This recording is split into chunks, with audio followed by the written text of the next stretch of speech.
What is up, everybody? Welcome to the Cocodona 250 live stream.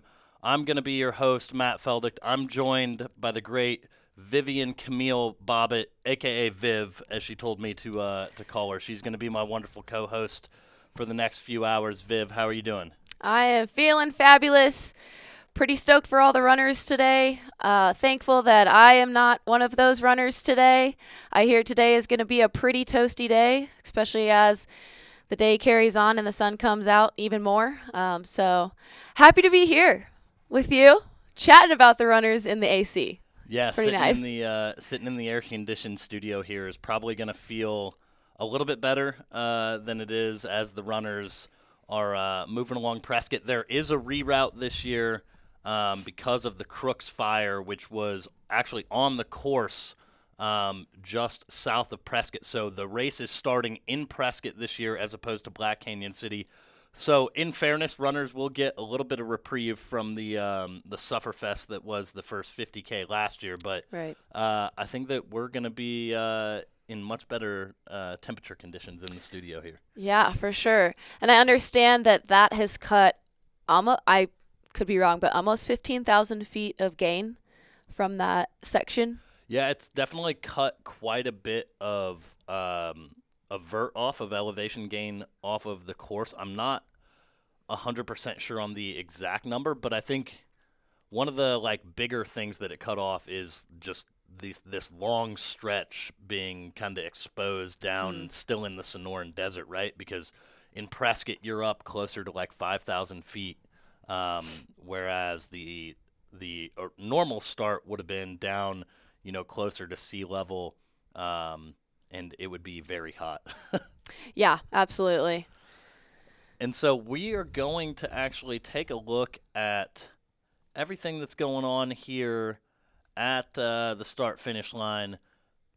As you can see, you got runners with their crew and their family. You've got the, I'm going to say now iconic starting arch with the beautiful Cocodona logo on it.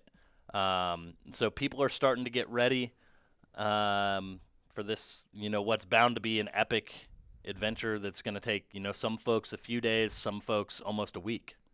Yeah, absolutely. It's so fun. I was this morning I was at an Airbnb with Brianna Grigsby and her crew, and just the rallying around that one runner is really so fun to see. And I know each person out here, unless they've chosen to race solo and do this as a solo feat, really are going to have those friends and family and crew member, and that's going to be pivotal in getting these folks to the finish line. That's one of my favorite things. I think many ultra runners' favorite things about this sport is the community that it brings. And this race especially, you're going to have to be relying on those pacers, on your crew, because, probably come mile 150, 200, you're not really going to want to change your own socks or put your own squirrel's nut butter in your booty. So you're going to have to rely on a good crew. Yeah, and I think that's definitely a good point, and one of the things that we got to see last year was some of those crew interactions. But I think one of the things that makes the crew so important is you're going to go through multiple stretches here where you don't feel like continuing to move forward, and your crew's got to be there to to support you, but also to help you troubleshoot whatever problems are kind of coming up, because 250 miles is a long ways. I think that goes without being said. Yeah, it's a pretty long ways, and so you're bound to have those stretches where things don't feel good. And having that kind of support system with your crews and your pacers, I think is gonna come in clutch. Yeah, I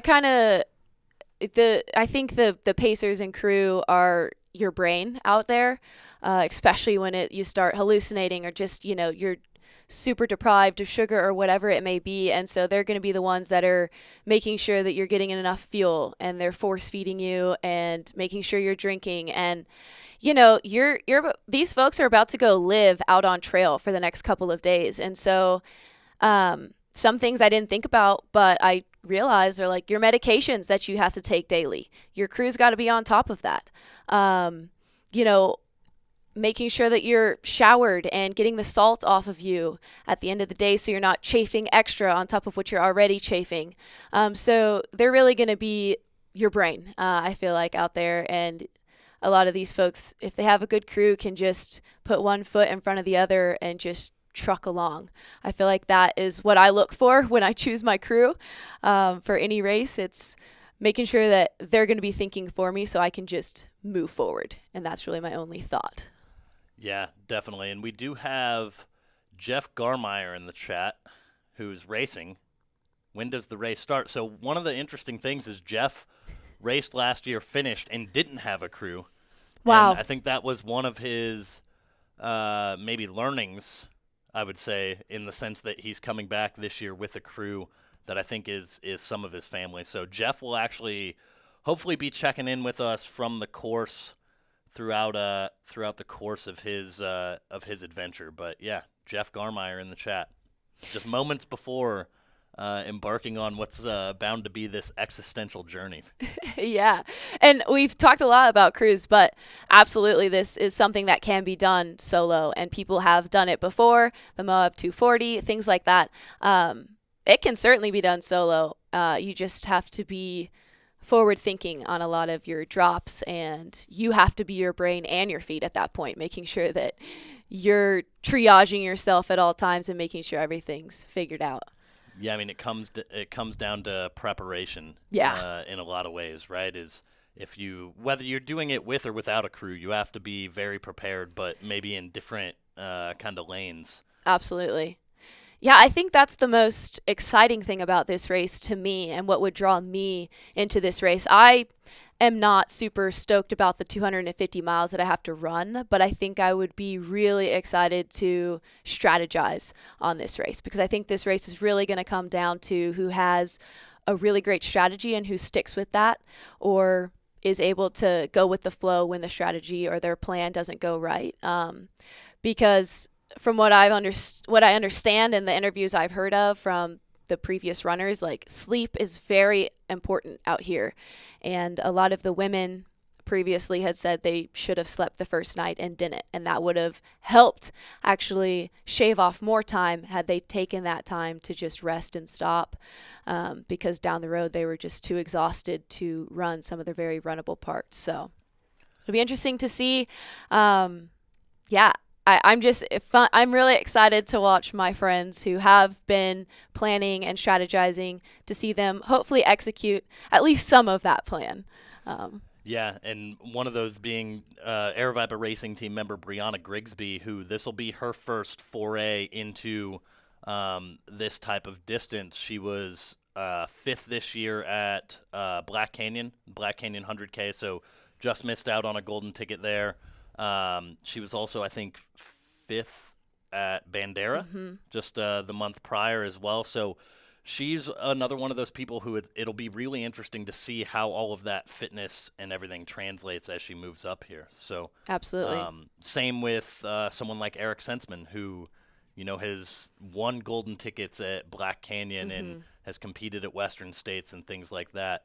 To see him kind of move up for what he fully knows is going to be this journey, to see him move up when him and Brianna both are still both super speedy and super fit at the shorter stuff. To see them move up to this kind of really long distance is going to be fun to watch. Yeah, absolutely. And those are two folks who are very familiar with these trails in Arizona, and they're familiar also with the heat. So I think that's going to be a big advantage to both of them.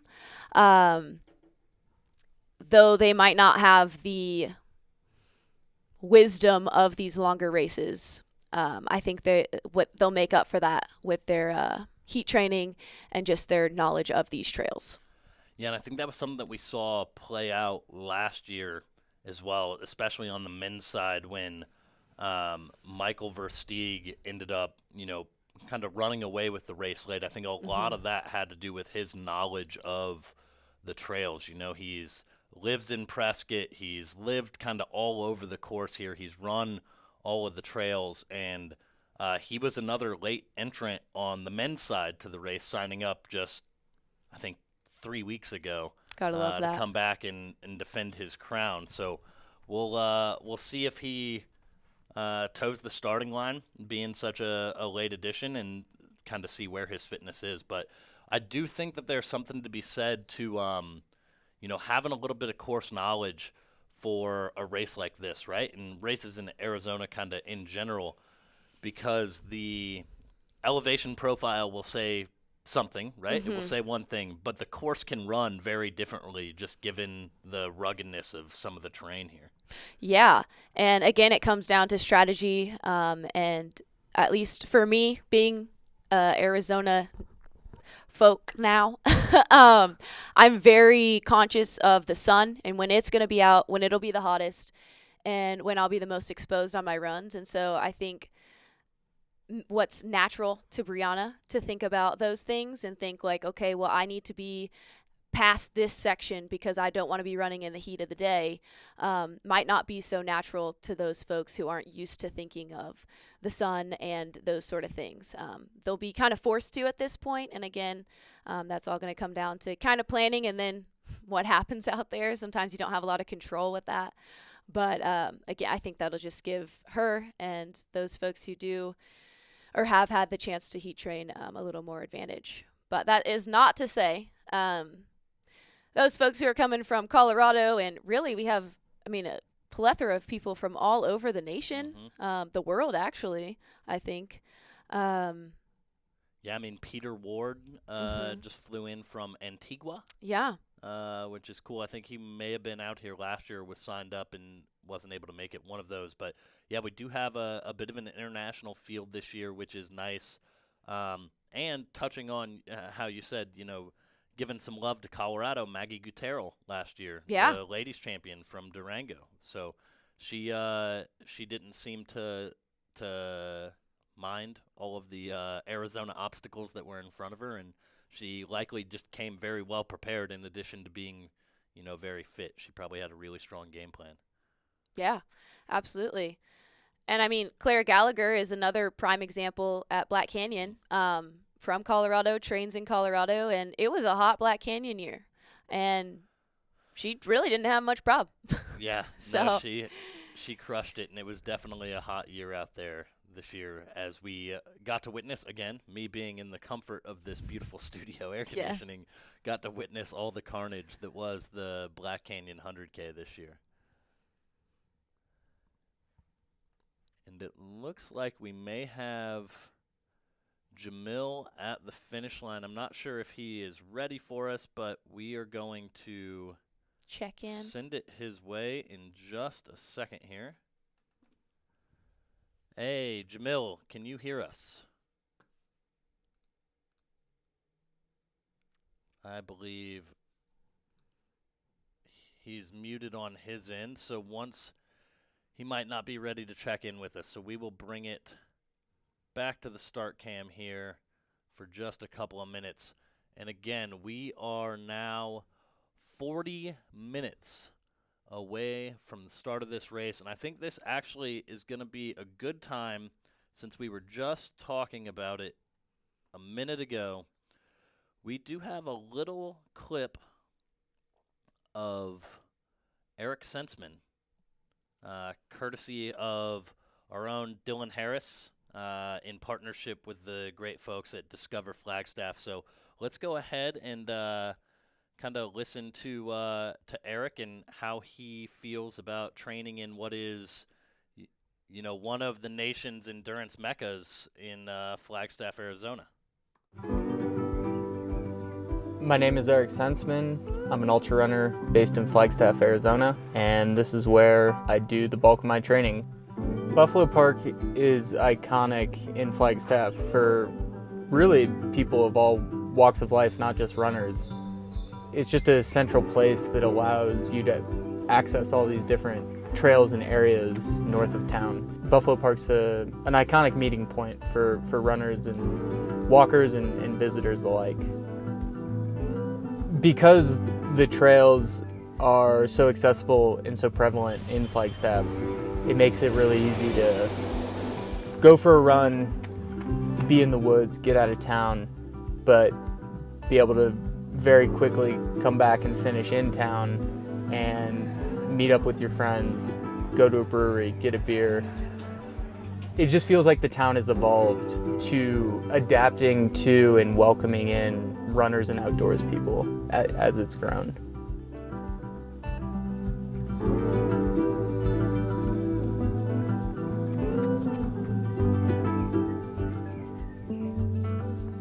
I hope I can stay in Flagstaff forever.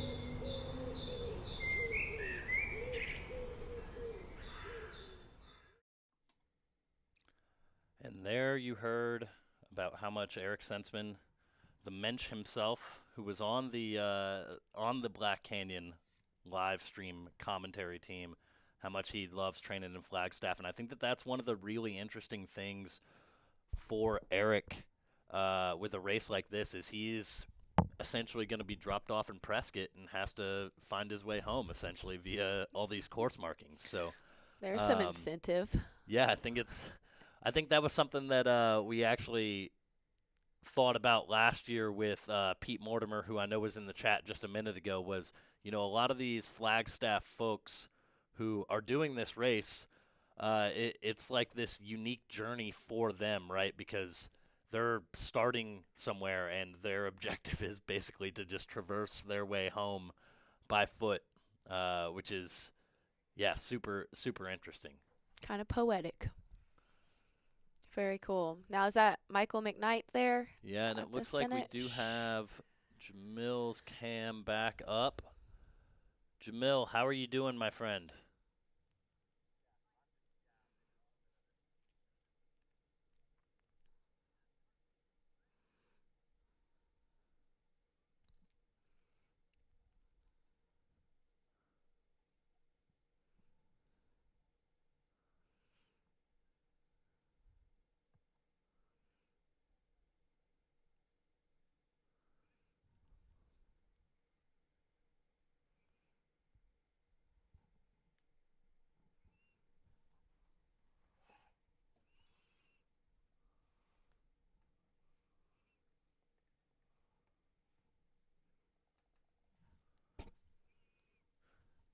So there you just got to see Michael McKnight, the gentleman we've dubbed as the King of 200s, who came up short last year, had a bit of a rough patch during that first 50K that left him really in a hole. He was having a chat there pre-race with David Adams, another runner who I believe is from California, who's joining us. And there is Brianna your Grigsby. friend, Bree Grigsby. Yeah, look at that smile. She's ready to rock and roll.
And there we just got to hear from Aeroviper Racing Team's own Brianna Grigsby, again, 5th at the Black Canyon 100K just earlier this year.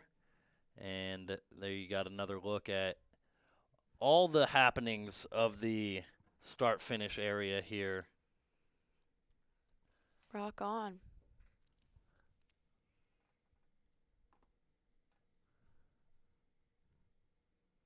Yeah, and Brianna actually was signed up for the 250 last year and was really well trained for it, looking forward to it, and actually got injured 2 weeks before and had to drop the week before. And she still came up. I don't know if she paced or volunteered at aid stations, but was out on the course for the majority of the time, following along on the live stream. And now, a year later, she's back out here, ready to toe the line, healthy, and very well trained. I've been on some of her training runs, and it was just wild. I mean, she did an R3 rim to rim to rim, came back out. That's around 40 miles. Came out of it and was like, she just gone on like a short jog. And I was like, okay. So she's very well trained, as I'm sure many of the folks out here are. Yeah, I feel like you kind of have to be. And what you're lacking in training, you can make up with hopefully your mental fortitude. Yeah, and the chat apparently could not hear Bree, so we will work on making sure we get that fixed on our end. We appreciate you bearing with us, and I'll shout out Miss Kristen Vogel here. We will make sure we do a better job at looking at these comments so that we know when you can't hear the audio. The recap on what she said, T. Gardner down there. Yeah.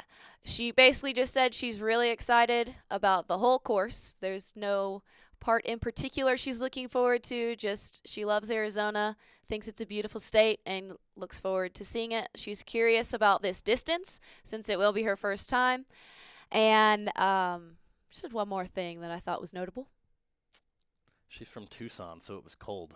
Yeah. That was one thing that was big to me was she was a bit cold. She was getting ready to her cooling strategy coming in was she was going to make sure the ice was basically everywhere. Yeah, everywhere. Everywhere. So. Yeah.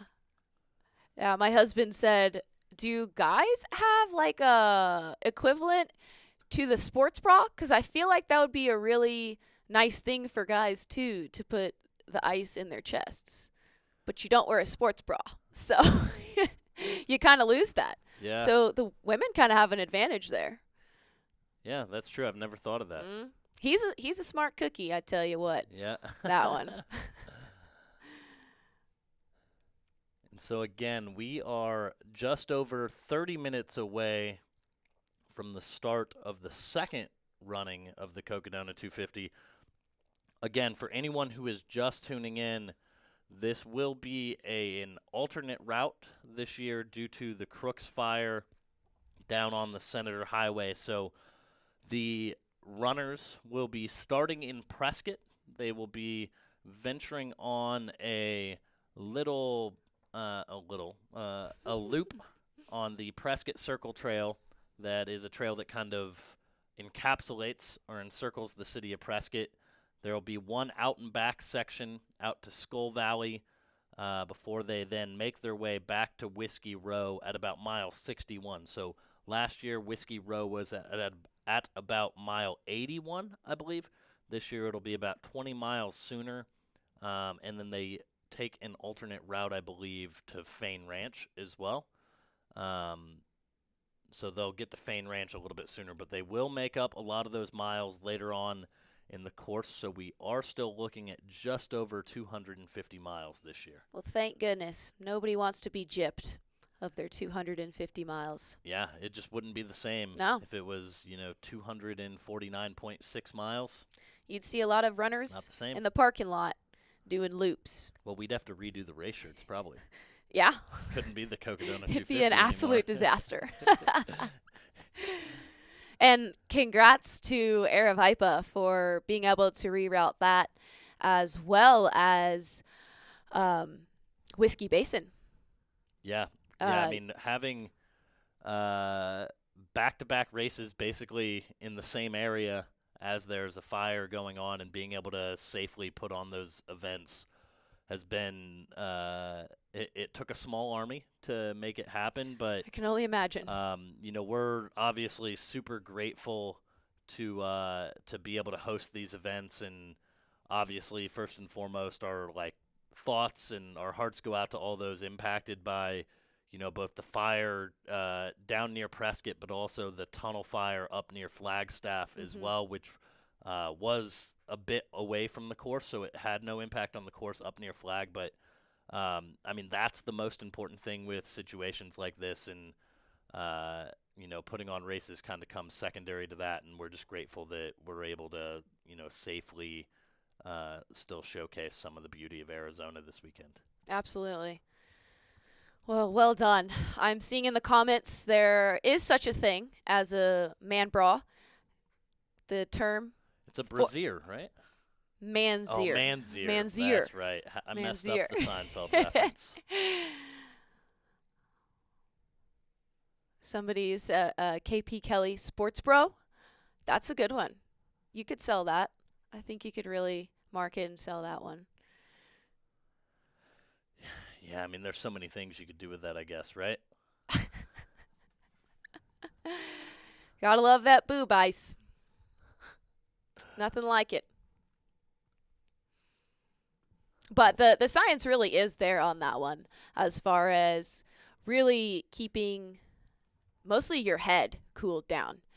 Because the brain, once that starts overheating, and I'm no scientist, so this isn't going to be super sciencey, but once that starts getting hot, that's when your body is going to start signaling you to slow down, take it easy, or freak out, so that you do stop. Your body's going to try and make you stop. So if you can keep your head cool and like those wrists and things like that, and even that chest area, that will get you to go, get your body, kind of trick your body a little bit to go farther and potentially a little faster. Yeah, it's all about that topical cooling, right? Yeah. But the arm sleeve trick is a good one, for sure. I used that for the 60K this year, the Black Canyon 60K, and that's where it's at. The more ice you can get on your body, the better, I feel like. We've got folks do you know who that is? saying hi to their mom. I don't. Do you? I do not. No. He shook Jamil's hand, though, so he gets a pass for air tapping on our camera screen. There you go. Oh, and they're matching. That was cute. And then we do have our eye in the sky, courtesy of the great drone pilot Troy Wicks.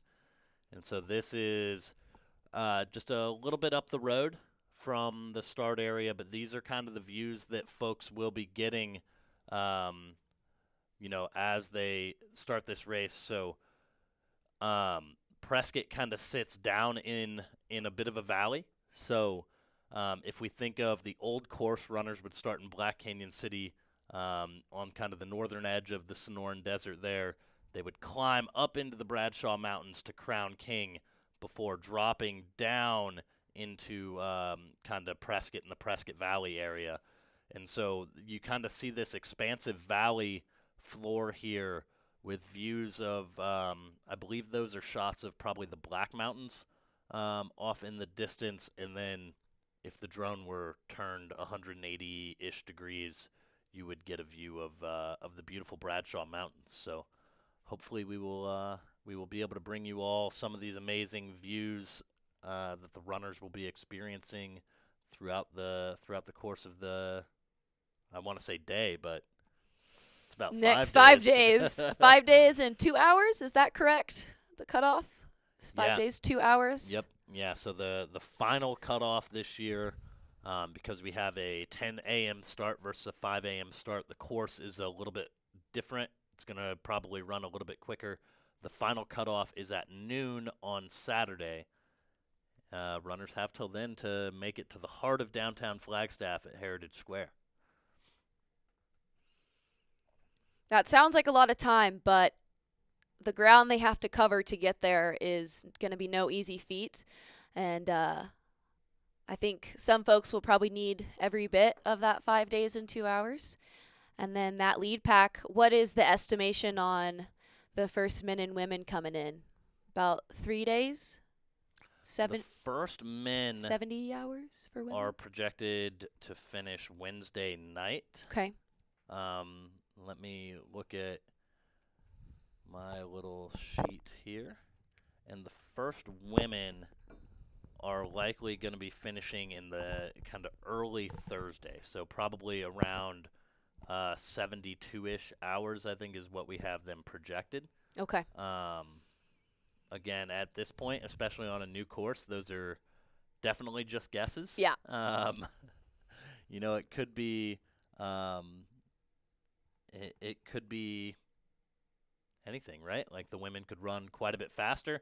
There could be carnage in these early sections, even though it's flatter. It could lead to people maybe blowing up a little bit later just because of how they train. So it's one of the interesting things about a race this long, right? Is there's so much time for things to go wrong that it's like you have to have fitness and preparation to just have a chance at having a successful day or having a good day out there, right? Yeah. There's just so much guesswork that is involved in the sport of ultra running, especially once you get to this kind of distance.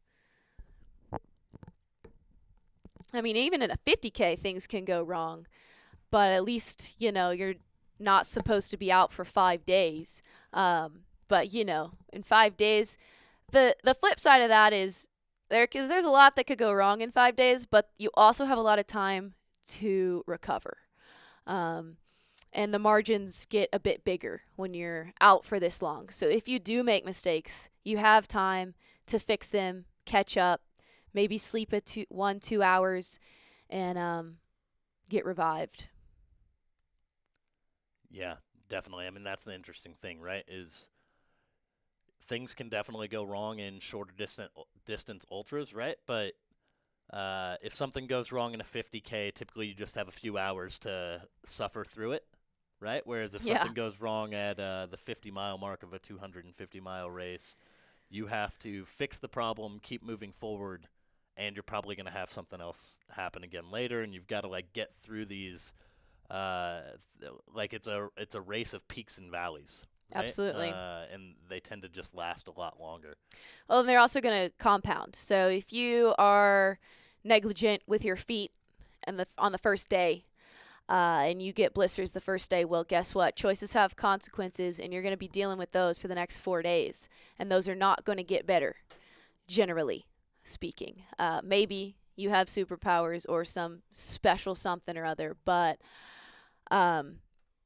you're not only going to have those blisters, you might encounter later problems. And again, like I said, those are going to compound. So, yeah, you can't quit early if you're trying to finish. I guess you could quit if you wanted, but can't quit too early like you could in, say, a 50K and just tough it out.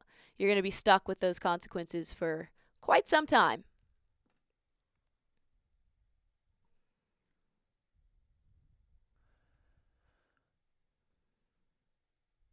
And we do have Taggart Van Etten in the chat.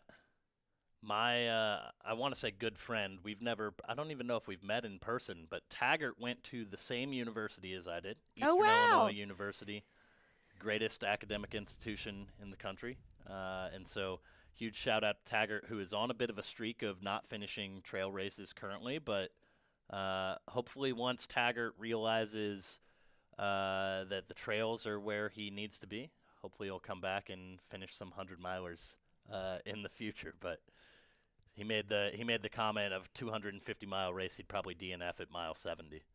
I think that's giving yourself quite a bit of credit, Tag. But we do appreciate you tuning in, man. And we're going to take a look at the start-finish line here, and I am going to actually try and adjust these audio levels as we are just about 20 minutes away from the start of this year's race. And so I'm going to leave it to Viv to carry the commentary for a couple minutes while I try and get this audio thing situated. All right. Yeah, am I too loud? Do you know? Okay.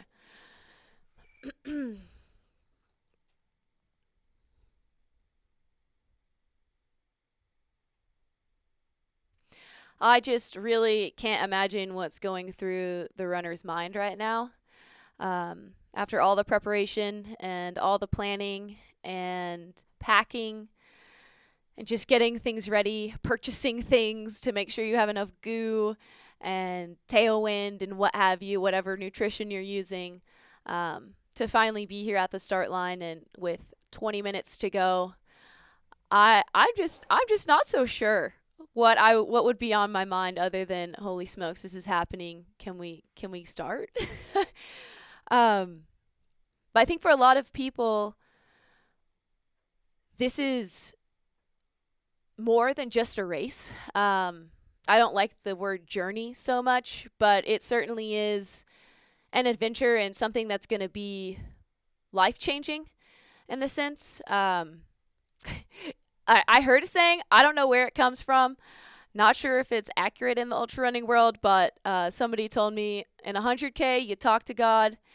In 100 miles, you meet God. So my next question is, what happens in the 250? You become friends with God? I'm not so sure, but I think this will have some life-changing effects out there. Some of my other friends have been through some tough times this year, and this is more of a just processing run. Processing journey, you could say. So it'll be really fun to hear from these folks after the fact. I love getting to catch up with everyone afterwards and hear how I say day, because most of the races are days, but how the week went for these folks.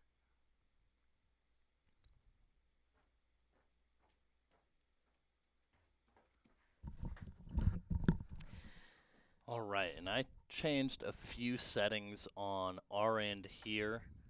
So if anyone in the chat, are our audio levels a little bit better, or are they still about the same? Let me know.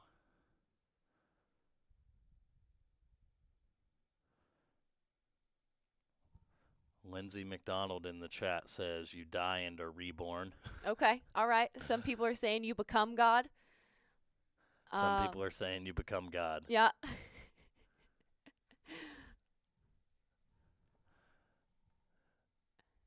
No comments on the audio other than what was before, but audio is good. Oh, here to we me. go. Both sound good. Awesome. A thumbs up. They're good. Females is great. Studio audio levels are fine. Audio is perfect. Great. Little up on me, Matt. Little up on you, Matt. Mandy Midget asked if how many goos you think these folks are going to be going through during this race, and that's a real tough one because I think some runners will be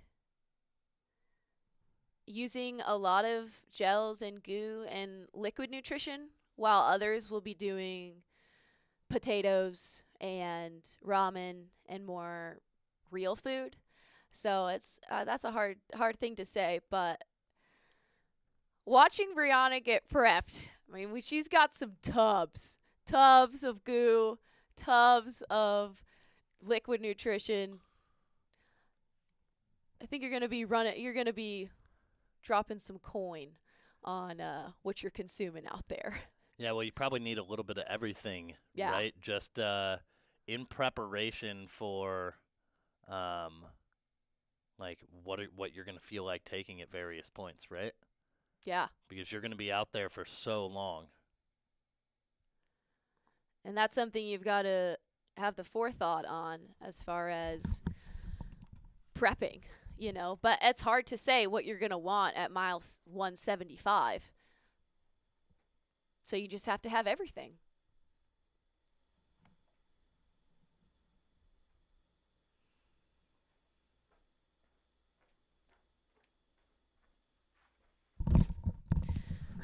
Florida right. Trail Running Podcast asking how many barefoot runners are going to be on the field this year.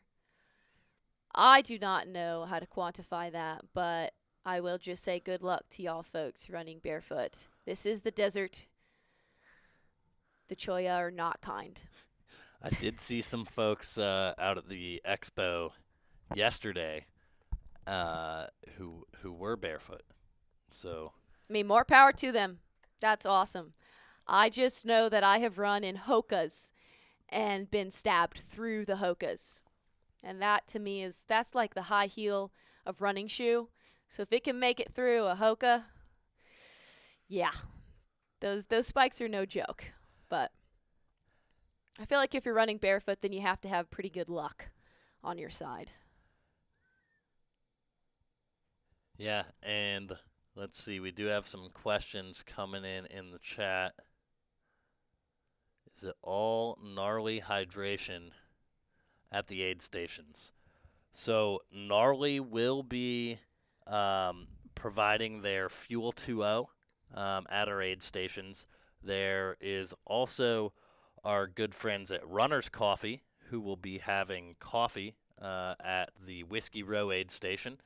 If that doesn't and cheer you then, up, I don't know what does. yeah, exactly, right? And then there's a plethora of food and snack options at all of the aid stations. So it's a little bit of everything.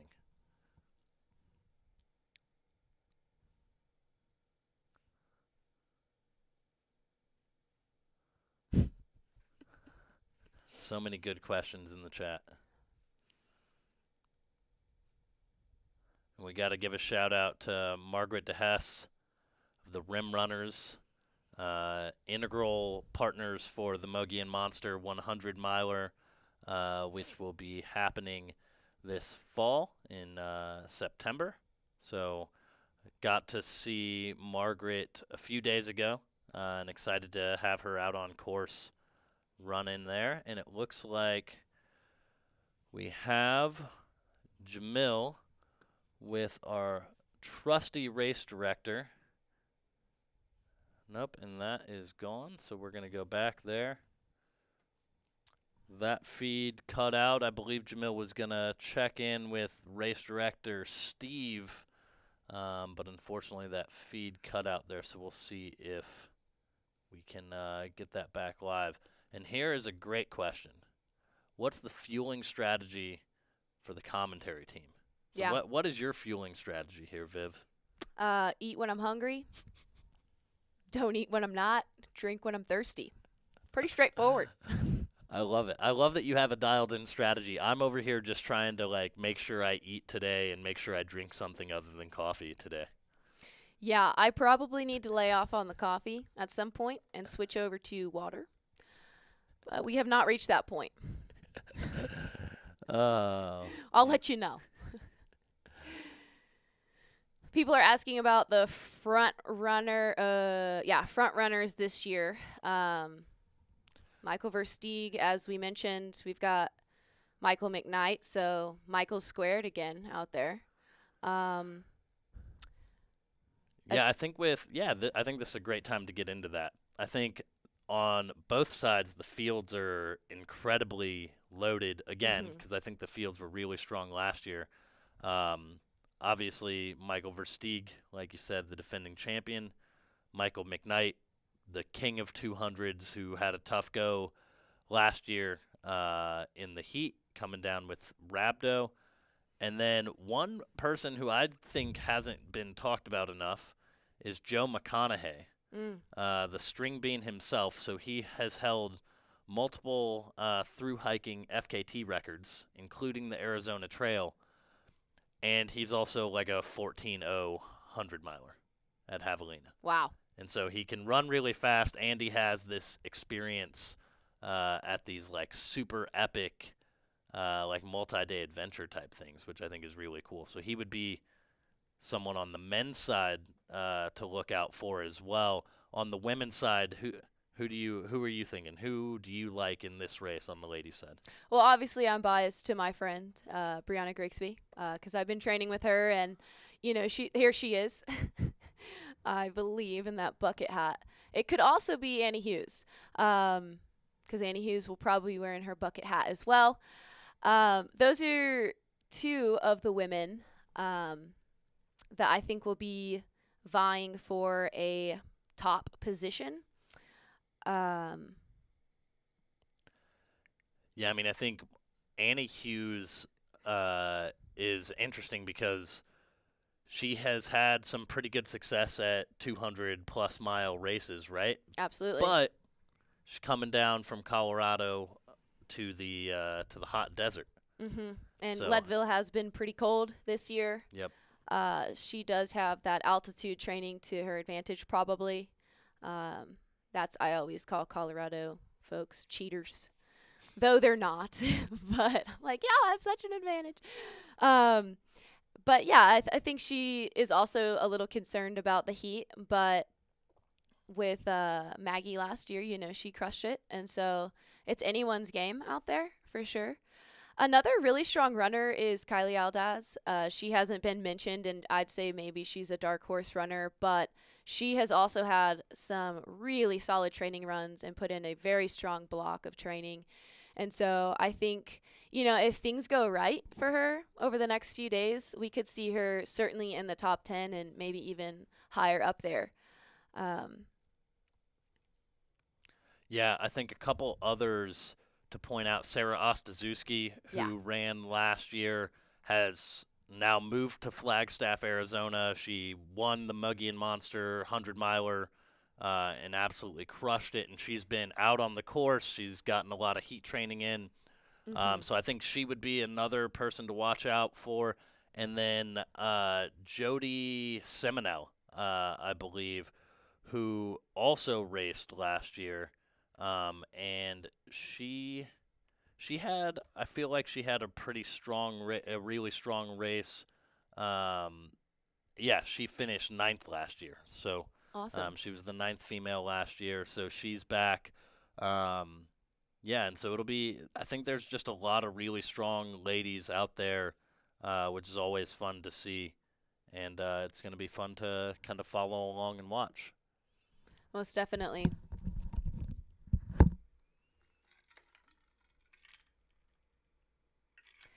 I think I was listening to a podcast with Annie Hughes, and she was talking about, I believe, her Moab 240. And she threw down some splits, some like 738s in there around like maybe mile 200. So that's something to keep in mind, is that she does have that foot speed. And so if it does come down to like a neck and neck kind of race at the end, which has happened for sure many a time in these ultra distances, seems to be more and more common. Like she's able to put the hammer down for sure. Well, and it's interesting because the finish of this race is like pretty. I mean, I don't want to say pretty runnable because you've run 240 miles Yeah. and then you have to climb Mount Eldon, right? But once you get to the top of Mount Eldon, you're taking kind of like a Forest Service road down. Then you're on some single track till you get to Buffalo Park, and then it's pretty flat and downhill between roads and trails from there. So if it is a close race, the last 8-ish miles, are going to be more runnable and maybe favor someone who has a little bit of leg speed or just has a little bit of life left in their legs still at that point. Yeah. And again, we are taking a look at the vibes at the start line as folks are getting ready to go on this crazy and incredible journey. I'm going to see if our audio works here. Yeah, so we had some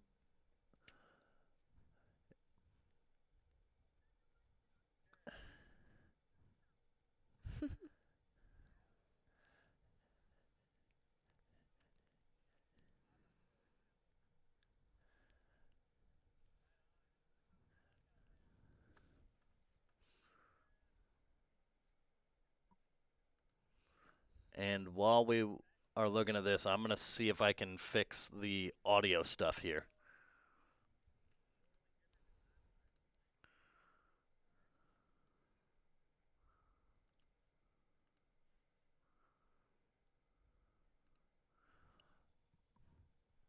And so if anyone in the chat can just let me know if they can hear.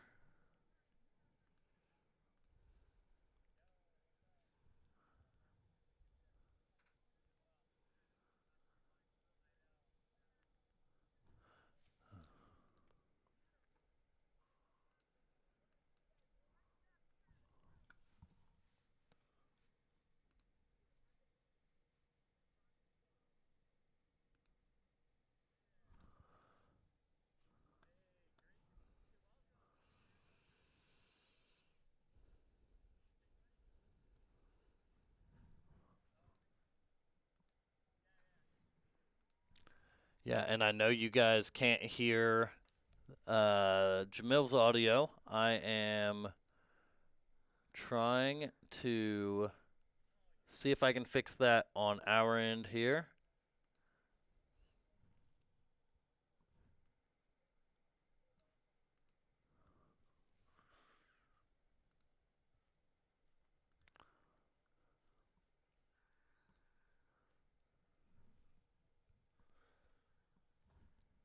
And we are just a little over 3 minutes away from the start of the Cocodona 250.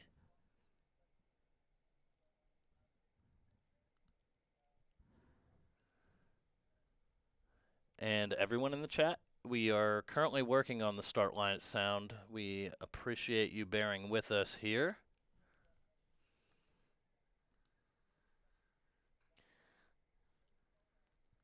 So I'm seeing Sarah Ostazuski on the start, Annie Hughes on the start. Now it's a little fuzzy for me. That's Sarah over there. Yep.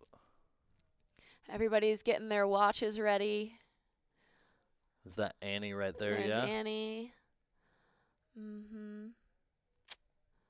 I have There yet to is see Jeff Versteeg. Garmeyer there in the tiger print.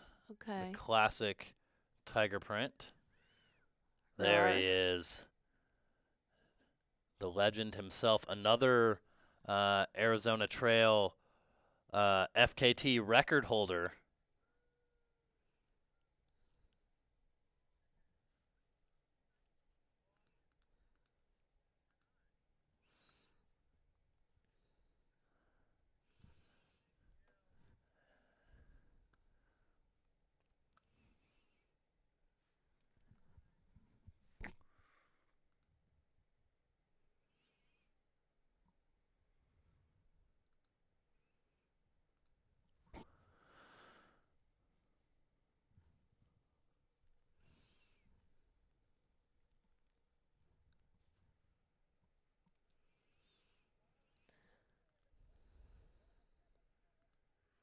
All right. Jubilee is getting them to get in the chute.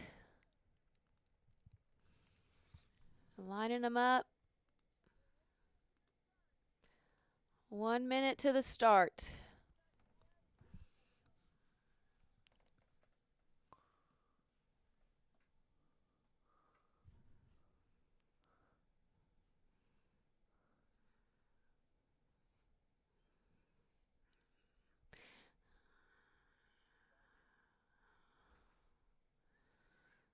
Got some good country music-ish going.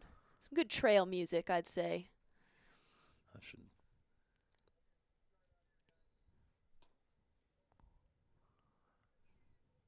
And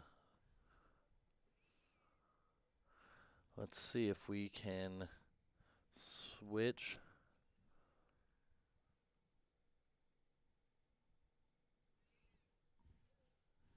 I'm not going to switch. I love this feed here. We do have another camera feed from just up the course here. 7, 6, 5, 4, 3, 2, 1. And here we are, the start of the 2022 Cocodona 250. The race is now underway. Yeehaw. And again, I said this last year, but I literally have goosebumps again, just watching this thing kind of get underway and understanding what all of these athletes are about to go through. Yeah, it's wild that this many people signed up and paid. Oh, there we go. There's Michael Hey, and there Versteeg. is Michael Versteeg. Versteeg, yeah, coming in. Last minute. Yeah, we didn't see him. I didn't see him at the expo yesterday. We didn't see him at the starting line, but we Mhm. did see him run by. Yeah, there you go. Small 2 seconds there. He probably warmed up like from his house or something like that. There you go. And just made it just in time. Yeah, I can't tell if Anton Krpichka is like Michael Versteeg or Michael Versteeg is like Anton Krpichka, but they really throw out similar vibes. If any of y'all were watching Leadville, Anton was nowhere to be found until like 30 seconds to the start and then disappeared at the finish. So he was purely there to race. Oh, somebody here in a cowboy hat. Love that. And all And- denim. And here are the scenes from the starting line as runners are still runners and crews and family, and everyone is, kind of enjoying the spectacle that is the start of the Cocodona 250. And I've got to bring in, wrong one here. Yeah, Versteeg, classic. Yeah, that is the whole embodiment of Michael Versteeg would be just showing up to the starting line, no one's seeing you, and then you just run by in Yeah. like 40th place. Yeah. Not that it matters 20 meters into the race, but incredible. Yeah, someone in the comments did say, I bet somebody will run a 6-minute split for this first mile. And, I bet there will be a few folks who end up doing that. Now, there's just a lot of built up enthusiasm and an excitement for something like this. So, yeah, I'm sure there's going to be some people running hot out the gate. But again, choices have consequences, compounding consequences. Yeah, later I mean, on. one of the interesting things about this course reroute is runners are going to hit Sedona a little bit earlier as well. And so if we remember from last year, Michael Versteeg hit Sedona at night. So he was running, what was ultimately one of the hotter sections of the course in the dark. Where I don't believe runners, the lead runners, are going to be afforded that luxury this year. Mm-hmm.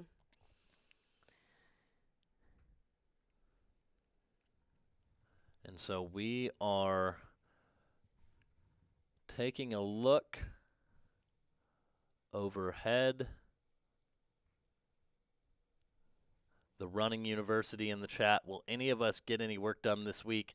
I hope not, would be my answer. I hope that all of you will tune in all week long and listen to my voice and the voice of many of the incredible commentators who are going to be joining us this week. And it looks like Jamil is on the ground. And his feed is currently frozen. You can see runners coming through there. We'll go back to our aerial shot.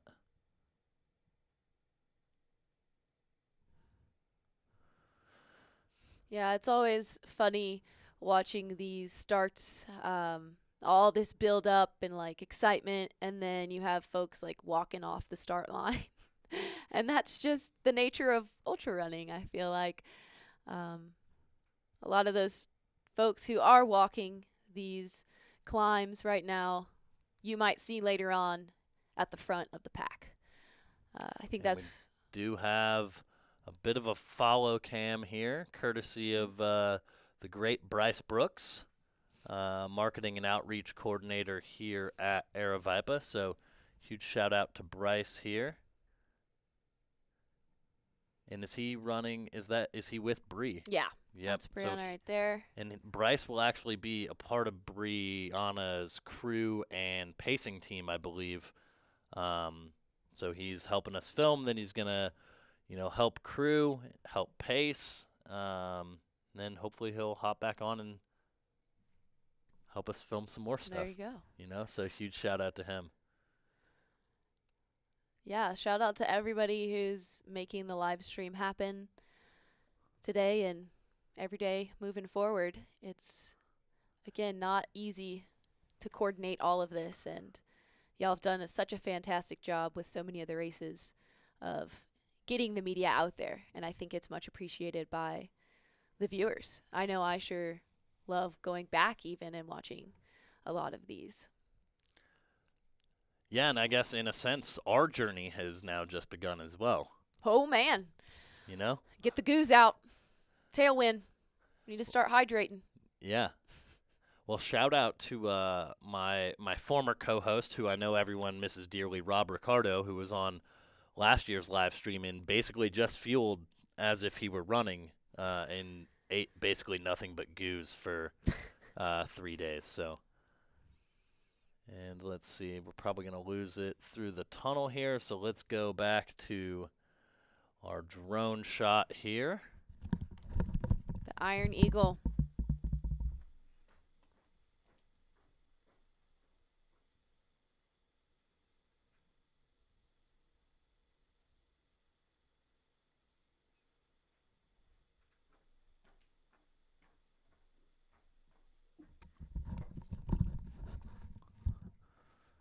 It looks like we do have our follow cam back up here.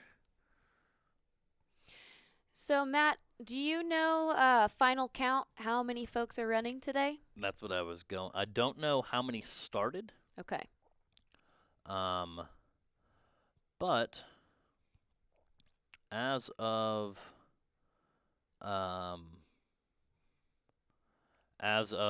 today, so including anyone who had dropped out prior, there were 233. Okay. So if all of those people started, that is kind of where we would be at.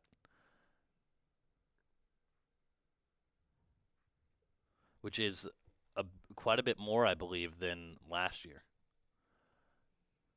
Okay. Interesting. So I think we were in the 170 or 80 range last year.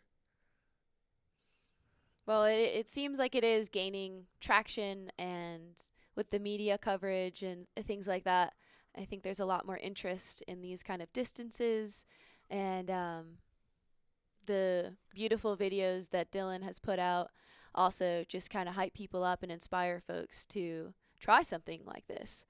And so I think one of the reasons Annie chose this race was because there was no wait list, and that's, I mean, good and bad. I think maybe your goal is to get it waitlisted and to have that many runners at some point down the road in the future. But it is nice that somebody like Michael can, sign up last minute and just show up, last minute. I think that's a really cool thing. And I sometimes wish more races were like that. Nowadays, you can't do that with as many races. You kind of got to get in as soon as they open. But yeah, I hope it continues to gain traction. That's one of the nice things about Cocodona currently, right? Is again, you don't have the wait list issues, or you don't have to be on the wait list, which is nice. So let's go ahead and take a look at our overhead shot here. And so this is just a little bit down the course. Runners will cross over the road you see just up there, which is Pioneer Parkway. They will cross over that before then beginning to continue their adventure on the kind of on the Prescott Circle Trail and the trail surrounding Prescott before eventually getting to Whiskey Row, which is where we expect the leaders to get to later this afternoon and evening, which is where our coverage will kind of take you throughout the day, is this Prescott area.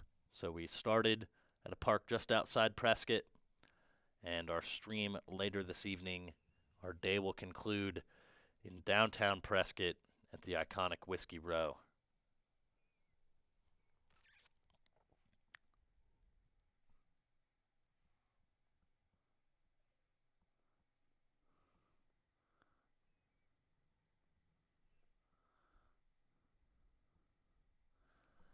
we should have our first set of runners should be crossing over Pioneer Parkway.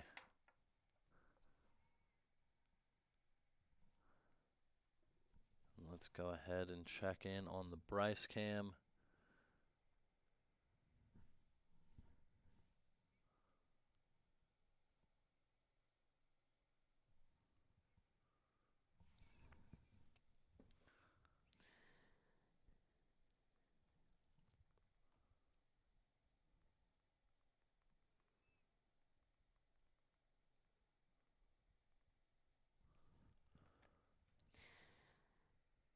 Yeah, I feel like it's pretty important to not allow those enthusiastic vibes and energy overtake you here at the beginning. I think everybody knows that.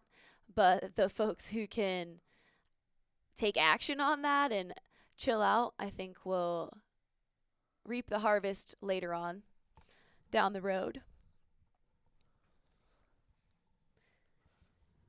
And we do have a question in the chat. Why didn't it start in Black Canyon City this year? There was a fire on the Senator Highway between Crown King and Prescott.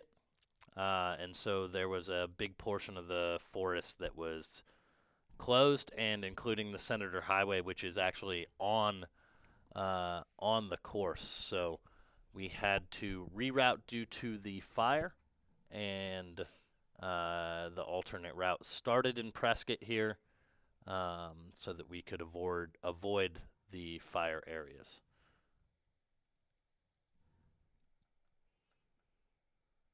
So it's a new course for everyone, even those who have run it before. Level the playing field, right? You planned it this It's way. a whole new experience. Although the original course this year would have been new compared to last year as well. Oh, really? What? So there was so the course this year was going to take a different way down Mingus Mountain into Okay. Jerome. So that was going to be a little bit of a change, and then leaving Sedona, runners were going to go more like eastward through Village of Oak Creek and up to Schnebley Hill Road and through Munns Park over to Fort Tuthill, versus going up the Kasner grade climb and coming into Fort Tuthill that way like they did last year. Okay.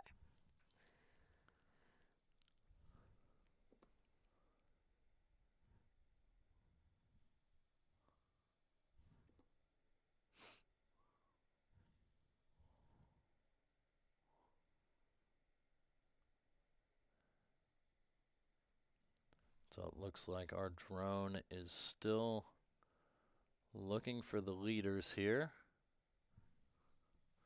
So we are actually going to take it to our best friend, the iPad here, that will... We do have live tracking for the event here.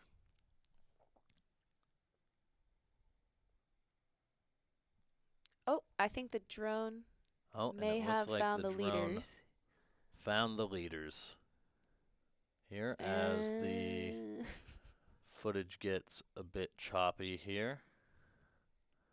But we do have eyes on the leaders.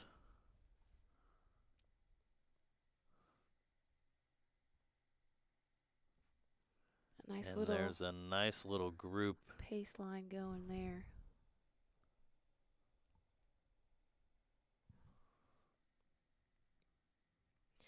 So last year, I was not following as closely as I would have liked. What did I know Michael McKnight was pretty much in the lead for a while, and then Versteeg kind of overtook him later on.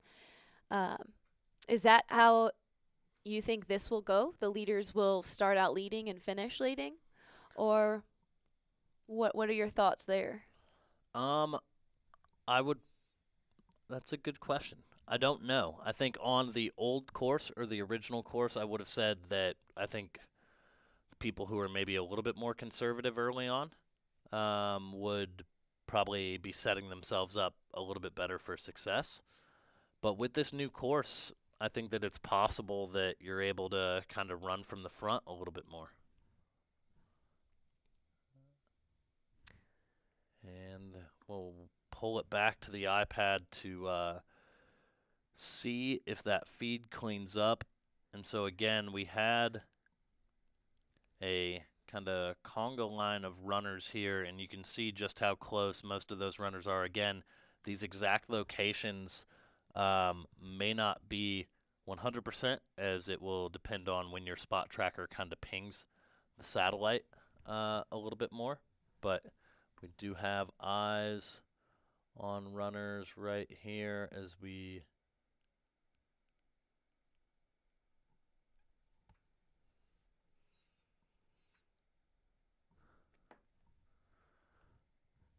and we will continue to see if we can get that feed cleaned up.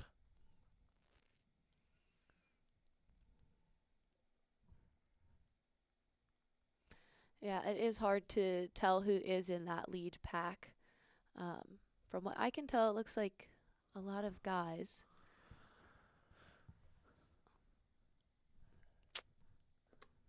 We do have our follow cam with Bryce back up here.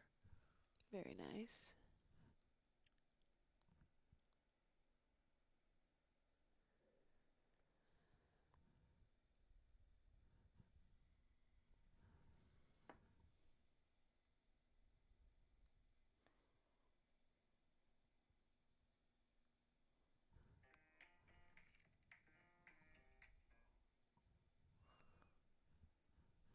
A lot of folks just kind of power hiking. Well, trying to Up conserve their these. energy probably early on, I reckon, yeah? Absolutely. And a lot of times, power hiking is much smarter than running uphill because, yeah, you do conserve quite a bit of energy. And at the end of the day, a lot of times you can actually power hike almost as fast as you can run, depending on the grade. There we see Josh Locke in the yellow jacket there. He was a Cocodona finisher as well last year. He was the 5th place male last year, finishing in 83 hours and 11 minutes. So he is back for more again this year. I'm seeing a lot of hats, long sleeves out there to protect folks from the sun. I think that's a very wise choice. Some people are asking if there's any shirtless runners this year out there in the lead group. I have not seen one yet. Although Yeah, Michael passed us and he was shirtless, I believe. Yeah, and it looks like this might be, I'm not sure if this is a chase pack or if this is the lead pack, but again, another group of people waving at the drone.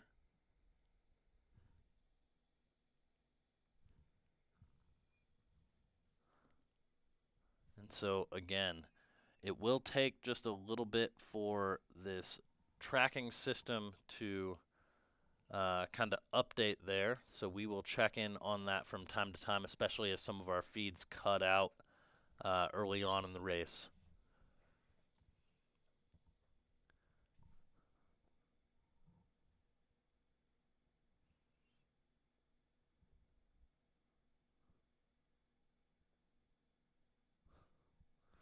And someone asked if Versteeg has his timing chip. Yeah, so according to our track leaders, Versteeg is 1.7 miles in now. So I'll pull that up here. And so you can kind of see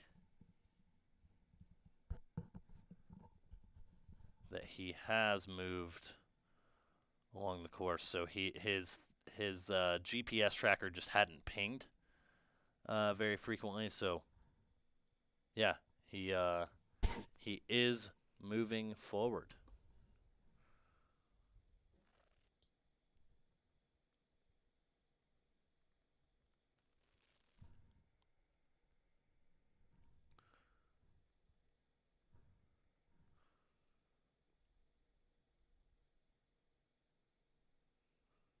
And as the day goes on, I think a lot of these groups will start to break up and get further and further apart. But with a race this long, you do have some time to get to know your neighbor, have a couple conversations. Even in some of the shorter races, I end up usually talking with people and hanging out, especially at the beginning, if I know I need to save myself for the end.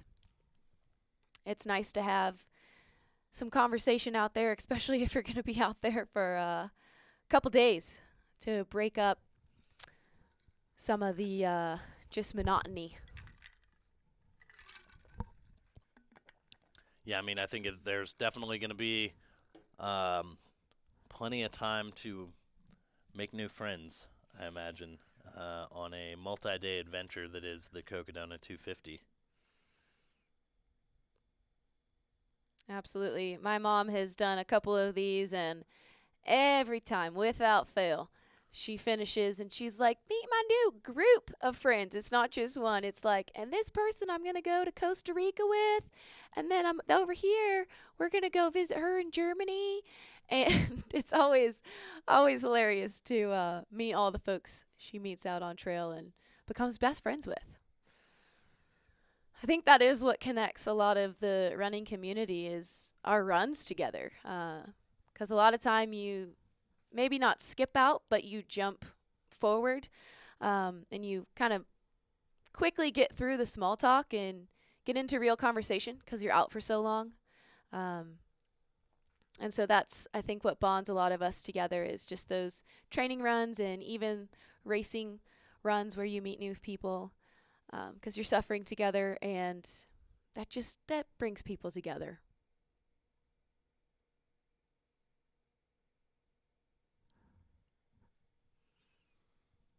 So now is Jamil on the drone, or is he still at the start finish with our race director? Yep, so Jamil is moving up course. Okay. And will be kind of at our next drone location.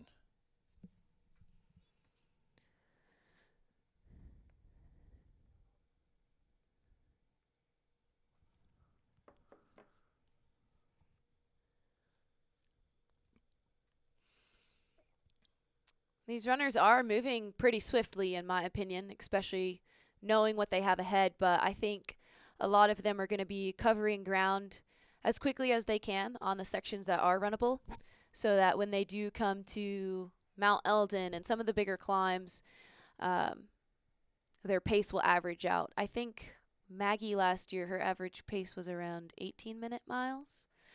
And that's, total with sleeping and eating and stopping and everything. So I don't know what Michael's winning average pace was. Yeah, I'm not sure his pace, but he ran 72 hours. Okay. Just shy of 73 hours. Okay.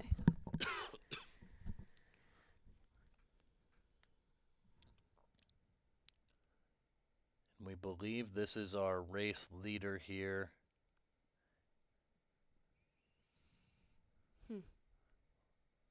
Which looks like Annie Hughes. It looks like a lot of hair for her. That's not blonde. No, it is definitely not. And she's got, I think, a bucket hat on today. Yeah, she has a bucket hat on.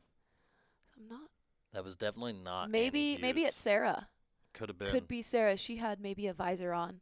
That looked kind of like a visor-ish hat.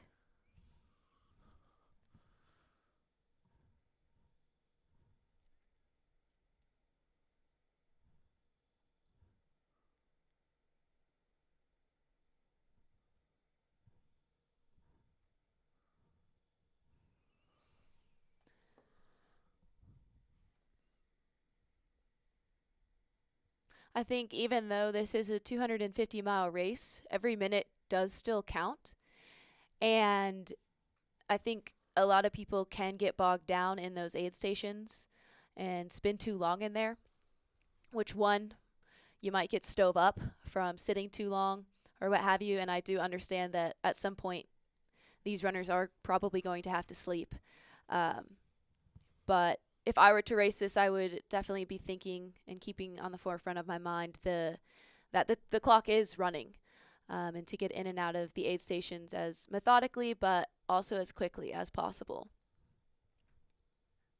Because even in 100K, you can spend 30 to an hour total time in aid stations, if you're not moving quick enough through them. And so if you're, running 250 miles with, how many aid stations are there total?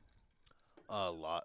A lot. So there you go. A lot of aid stations. That's a lot of time that you can lose, especially as the day goes on. Days. I need to work on that. Days. This is a days long race, not day. Yeah, I think there are 20 aid stations. Wow. Yeah, so if you're spending 30 minutes in each one of those aid stations, that's going to really add a lot of time to your race. Yeah, most definitely. Like every minute adds up, and it's like kind of a catch-22, right? Yeah. Because you need to spend time to feel good. That right there looks like Joe McConaughey and Annie Hughes. Yeah. I would say. Because Annie's wearing the white Hoka kit in addition to the bucket hat, I believe. Yes. And that looked like Joe.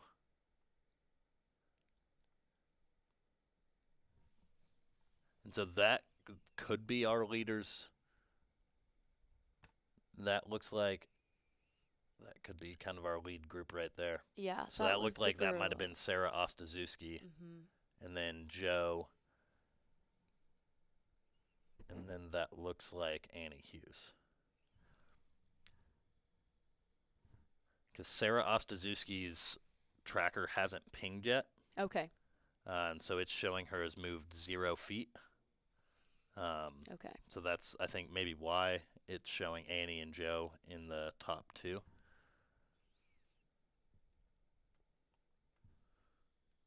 Oh, and Peter Ward looks like he's up there as well. At least he's probably up there in that lead group. And that's the guy from Antigua, correct? Yep. What is interesting about him is that he has done almost little to no training elevation-wise. Very little hiking up things. Because where he lives is pretty much completely flat and at sea level. So Good heat training, though, I imagine. yeah, great heat training. I believe there's a lot of humidity there. Yeah. You're surrounded by the ocean, so. And humidity training, honestly, I think goes a long way. It maybe wouldn't be exactly comparable to altitude training, but it is significant in at least mentally slowing you down and forcing you to have to overcome that.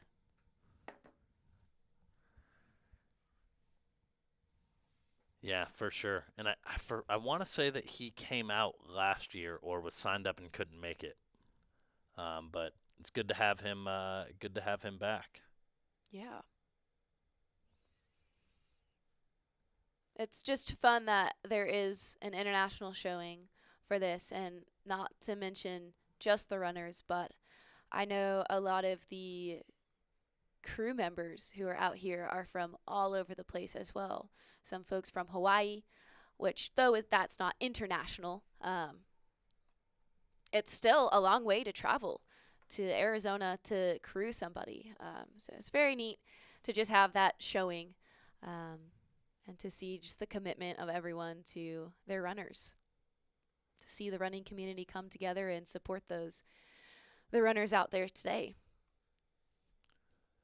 Yeah, for sure. I mean, think of how many people are involved in making an event like this happen, not just on the Aravaipa side, but for each athlete, right? You know, some of these athletes may have crews and pacers of, 4, 5, 6 plus people. And so that's in addition to the staff that we have to put the race on. It's like it takes a small village to get runners from the start point to the finish line here. Yeah. A lot of logistics. I think there's a sweet spot with that too. You can have too many crew people out on the course, and that can just muddle things and again bog you down in those aid stations because everybody's trying to help, and then you can't hear who's talking, and it can confuse your runner or confuse your crew members, and they hear one thing when you actually said something else. So that's another thing that it's a catch-22 as well. You want to have enough crew members out there to support you and to help you, but you don't want too many where things just get too complicated. In a race like this, I feel like things can easily get too complicated with the amount of gear and shoe changes you're doing and swap, all kinds of stuff, sleeping. There's just a lot that can add up and make this more complicated and just more mentally taxing than it needs to be. Yeah, for sure. And it looks like we have Troy back up in the sky here. And Troy is just a few miles into the race. Runners at this point have just recently crossed over the Pioneer Parkway, kind of like that highway right there, before they're hopping on some more single track.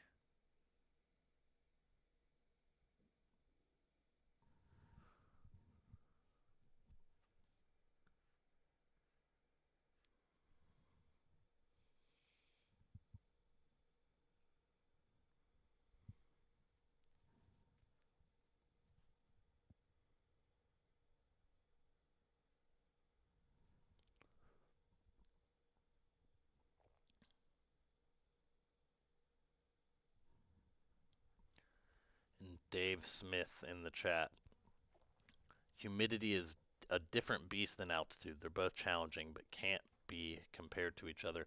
There are actually though, some similar physiological benefits that you can get at by training in the humidity in terms of like blood volume that Absolutely. are pretty similar to what you would get training at altitude. Maybe not the same, but I think that, yeah, that's definitely Sarah.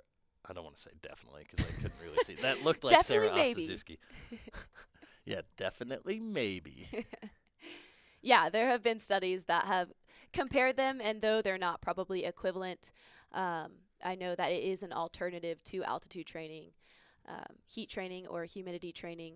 It can't compensate entirely, but does help some.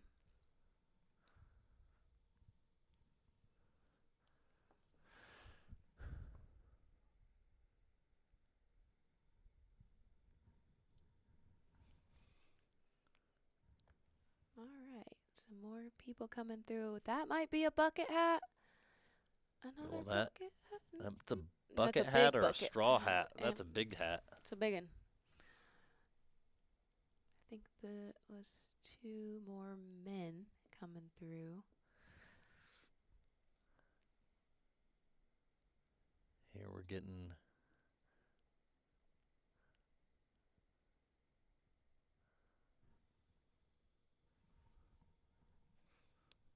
Let's see if we've got another drone shot down course that we will be checking into in just a minute.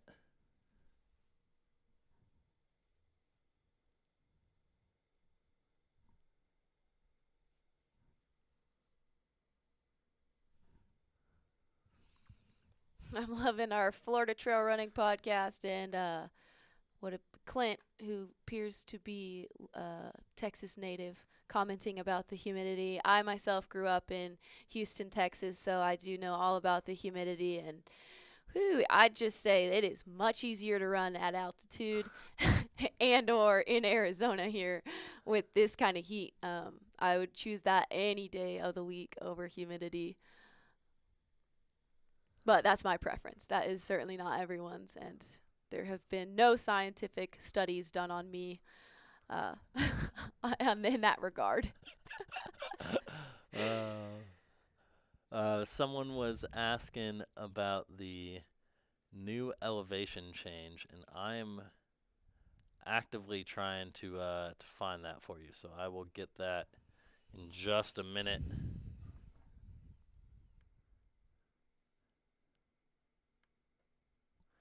Yeah, the new course, so this alternate course that we are on has a has 29,000 feet of total gain.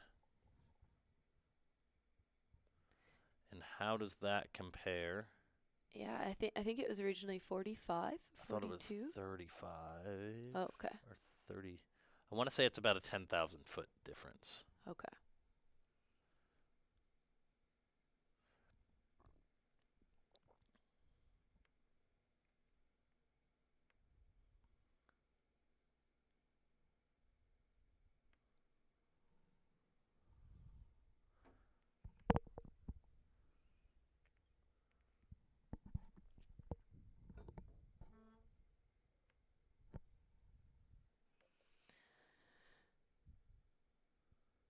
I can't seem to find the right one, but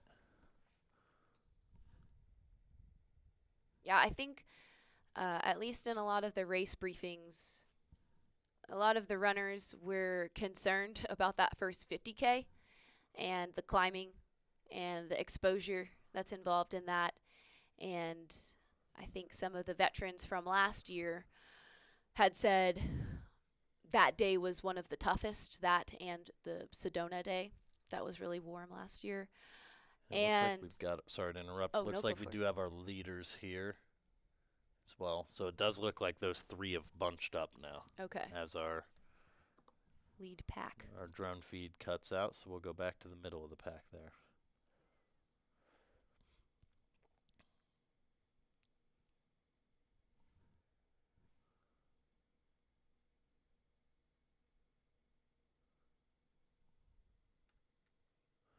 Seatown fan in the chat is the winner from last year in the race. The men's winner, Michael Versteeg, as we should address him. You know, Yes. I think he earned that. For sure. He is in the race. The female winner from last year, Maggie Gutierrez, is not in the race.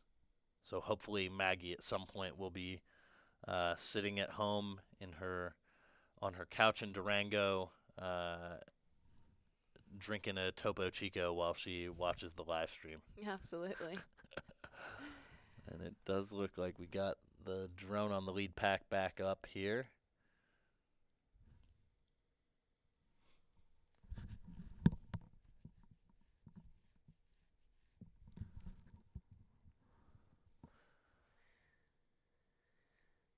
Everybody looks like they're still moving really good, which is great because they got a long ways to go.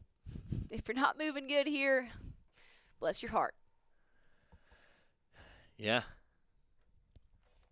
Most definitely. And again, at the start of last year's race, the very, very beginning was fairly runnable.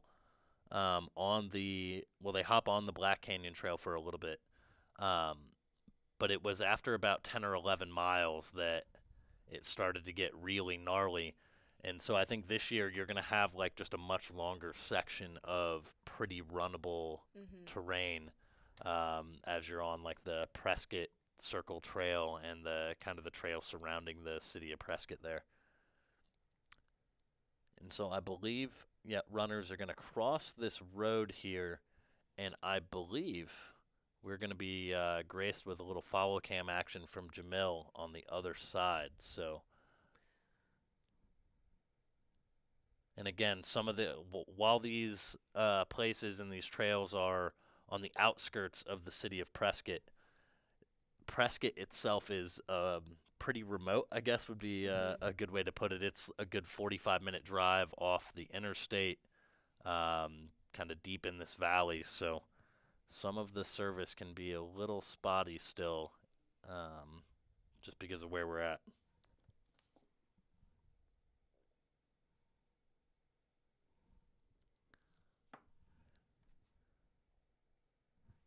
Use your imagination.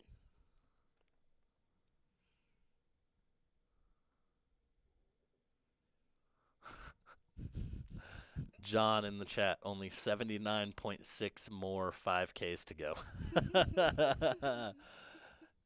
Classic.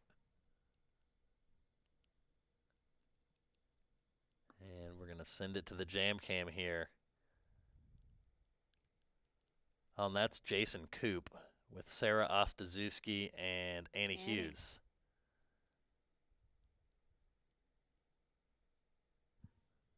So it was not Joe McConaughey, like I thought. Okay, so are these our front runners right now? These two ladies? These are the front runners, yeah. Okay. They're in second and third as we lose. Oh, that feed is back in here, and so yeah, that's definitely.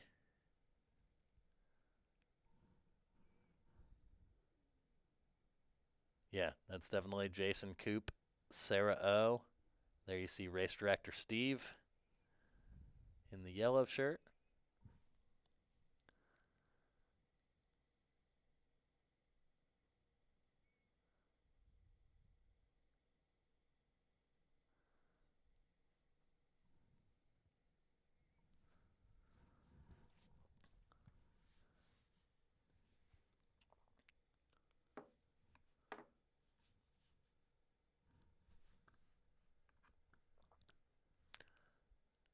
And again, we don't currently have audio from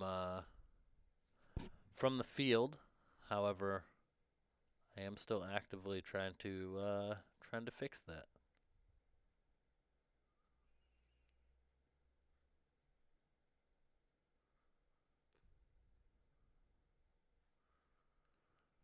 And so we're taking a look at race leader and ultra coach extraordinaire Jason Koop here. I don't think I realized he was racing this. Yeah. Awesome.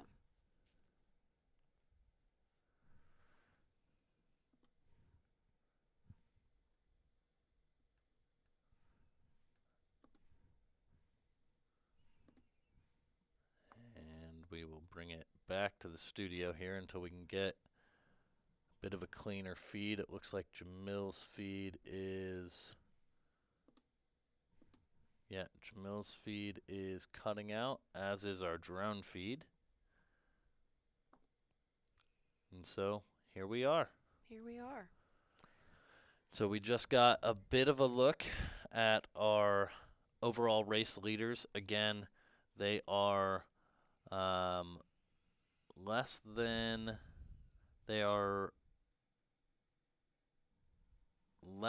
11 miles in. I do believe. Yep, so they're less than 11 miles in, and it looks like we got that feedback up. So here is the jam cam once again.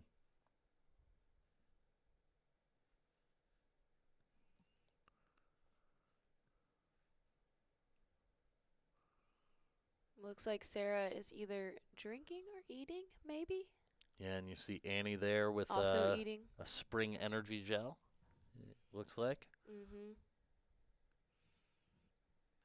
Staying on top of it. I think Maggie said last year, the first day, she really just stuck to her gels and Tailwind, her liquid nutrition, and then later on in the race, she started to incorporate some of the real foods, I guess you could say, a lot of potatoes and such. Primarily, I think that was her strategy because it was so warm and pretty tricky. Because that what climb was that? That was still in there in that first 50K. The climb up to Lane Mountain. Yeah.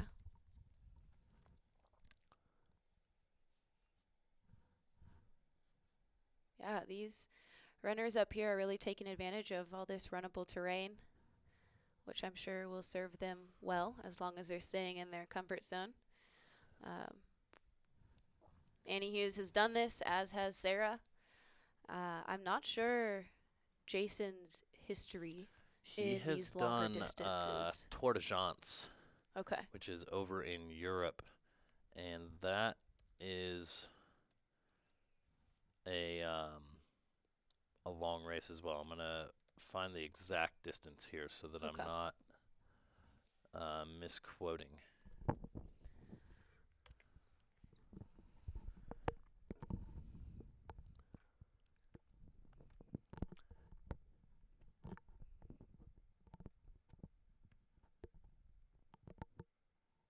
It's a 330K. Wow. Okay. So that's pretty long.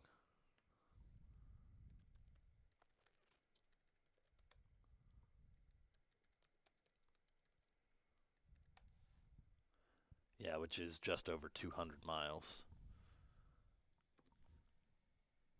Looks like the drone is landing there. We've got frozen feed, so we're back to the studio here. Just want to point out that Sarah looked like she had just taken first place there. Yeah? She's throwing elbows. Was there a little bumping? No, Oh. not at all. But, you got to play it up.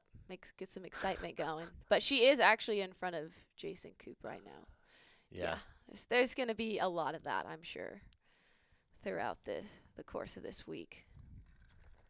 Yeah, I mean, there's a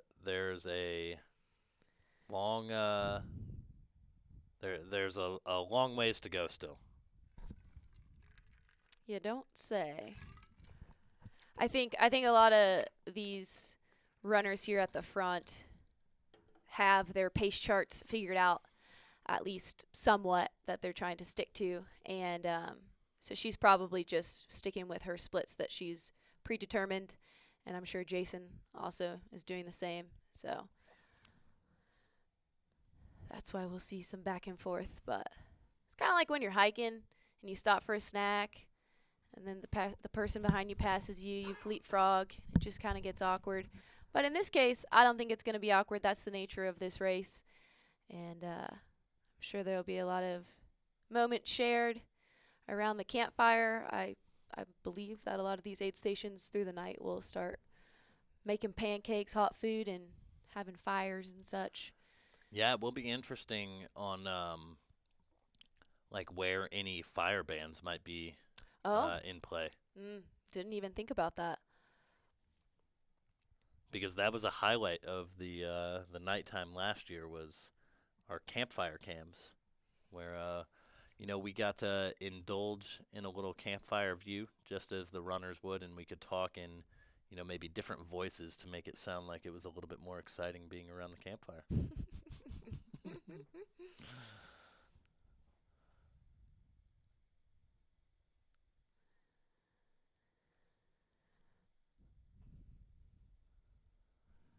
And so for anyone just tuning in, we are taking a look at some of our top runners here. That is Jason Koop, followed by Annie Hughes.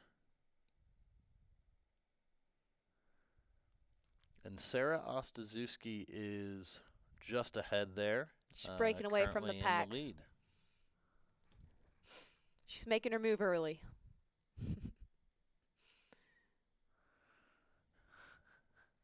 Jem Rooney in the chat. One of my favorite live chat people. Jem is from Australia, just outside of Sydney. My wife, a Brisbane gal, so she's also Australian. So huge shout out to Jem. I have water in my non-translucent mug, Jem. Trying to keep the vocal cords Primed. Primed. Yeah. As we got a long week ahead. Mm-hmm. We spent close to 2 hours warming up the vocals. Yeah. Mm-hmm. Mm-hmm. And A lot of folks in the chat, at 11 miles, they should be at Iron Springs Road. That is correct. I believe what you're referring to is me saying that they are less than 11 miles in a little bit ago. And if I did not say that, that is what I meant to say. So I apologize. But yeah, Aid Station 1 will be the Iron Springs Aid Station right there at Iron Springs Road at the 11-mile mark. So they are still venturing their way. They're probably close to about halfway there, I would imagine, at this point.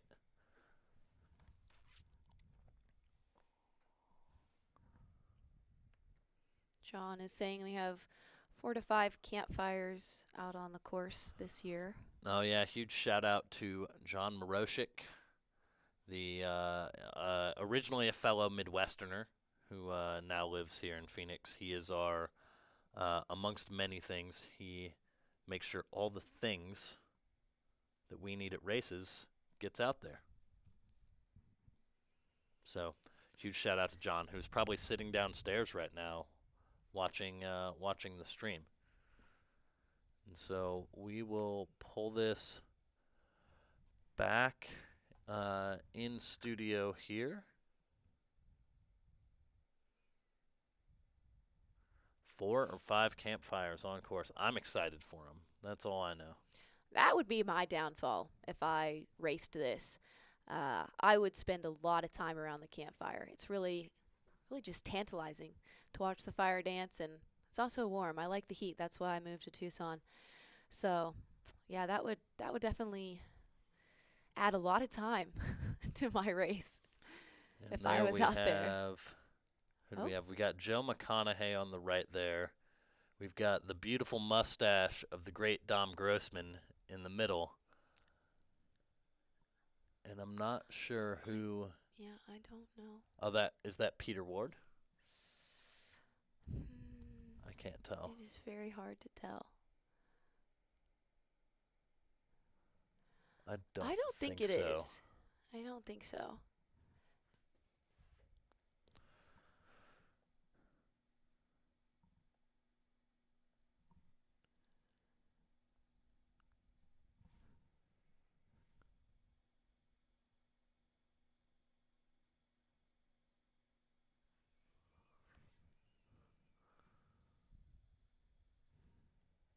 So it's 17 miles to the first aid station? 11. Oh, 11. Okay. Yep. Okay. I mean, can we all just take a moment to admire Dom Grossman's mustache there? Mhm. That's pretty good. That's a pretty good mustache, if I do say so myself. Absolutely. Yeah, I think you could pack a couple extra snacks in there for later. And a huge shout out to Dom is being crewed by his wife, Katie Grossman, also a legend in the sport, who I believe just had knee surgery or just got off of crutches when I saw her at the expo Oh, wow. yesterday. And she also is looking after their children while The show crewing. must go on. Yeah, the show Wow. must go on. So we'd be remiss if we didn't give a shout out to the great Katie Grossman. Certainly. Yeah, I'd say that crewing something like this is just as much of an ultra as it is for the runners. The crew will certainly have more breaks and get to drive to a lot of these aid stations, but it's not an easy job, that's for sure. They'll be skipping out on a lot of sleep and hurrying up to wait for most of the next 5 I days. think that was Bib 35, who was Yeah. with Joe Okay. and Dom, which would be Dave Krupski. Okay.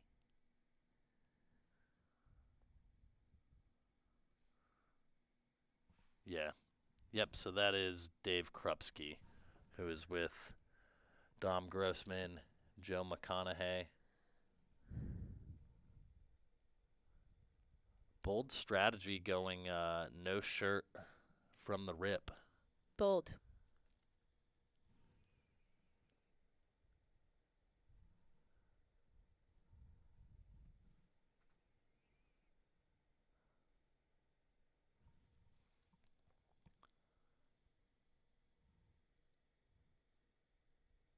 Shirts versus skins. And our feed is cutting out a little bit here.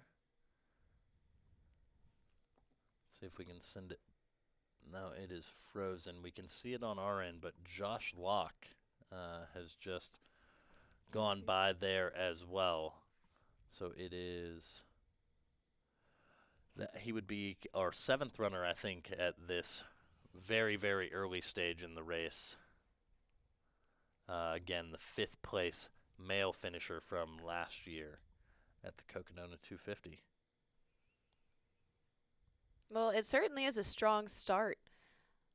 I guess I don't know what I was expecting, but I'm impressed with the paces so far, and I know that this is just the beginning and there's a lot of race ahead, but it yeah, people are being bold it seems and they're going for it. Yeah. Shooting their shot. And there we see Michael McKnight.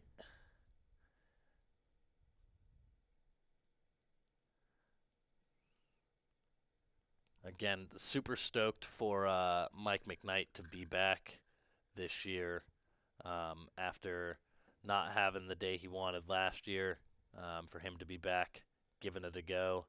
Looks like he is rocking the Coros Vertex 2 as well. So huge shout out to our partners over at Coros, who are one of the sponsors for this year's race. And one cool thing about partnering with Coros, they actually have a coupon code for all of our live stream viewers out there. So if you want to go over and get any accessory when you purchase a new watch, you can get a free accessory excluding a pod or a gift card. Just go on over to Coros.com, enter the code Cocodona at checkout, get yourself that extra band, keychain charger, t-shirt, anything you want. You deserve it. So go on over to Coros.com, use the promo code Cocodona. Huge shout out to Coros and Shelby Farrell, a finisher of the Cocodona 250 last year, who works with Coros and will be joining us on the live stream throughout the course of the week. Those watches are impressive, at least from those I have talked to. They last, Brianna was training a ton, and it was only at half battery after like 3 weeks to a month. And I was like, well, shoot, I need to get one of those. Yeah, I've had my Vertex 2 for probably a couple months now. I have charged it once since owning it. And That's wild. I am currently at a 62% battery. Yeah. And I probably haven't charged it in 3 weeks. That's impressive. That is impressive that we have that technology at this point. Big fan, and I think that helps a ton out on the course to have one less thing to think about. As far like you're going to be thinking about recharging your headlamps and recharging your headphones, and if you don't have to think about recharging your watch, it's pretty great in my book.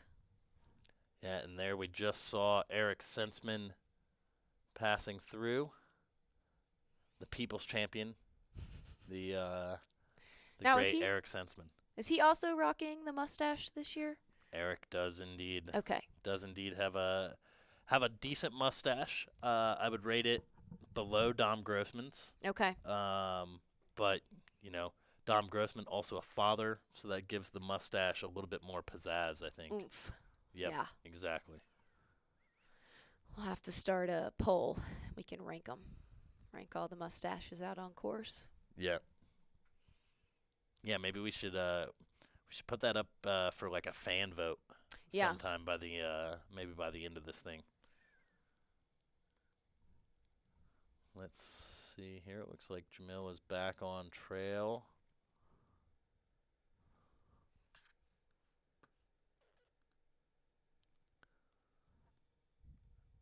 Oh, looky there. Yeah, and look who we have.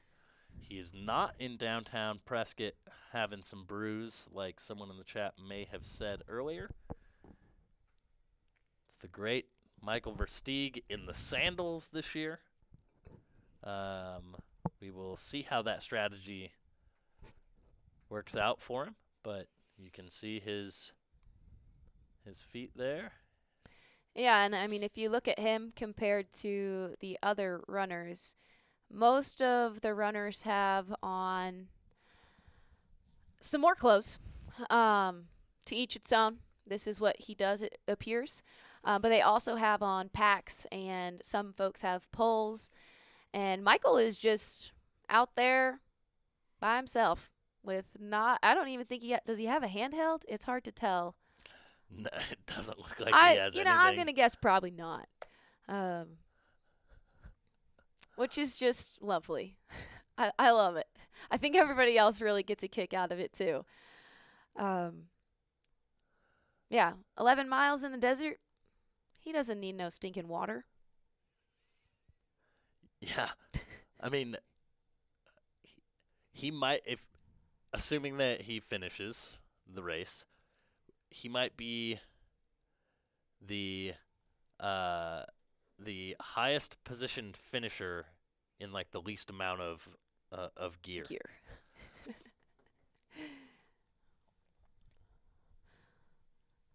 Yeah, it's interesting because I feel like this is generally a gear heavy race with just the length of it and the transitions, and you're potentially sleeping, so you might need your pillow. I don't know, maybe rocks work just fine for you at mile 175.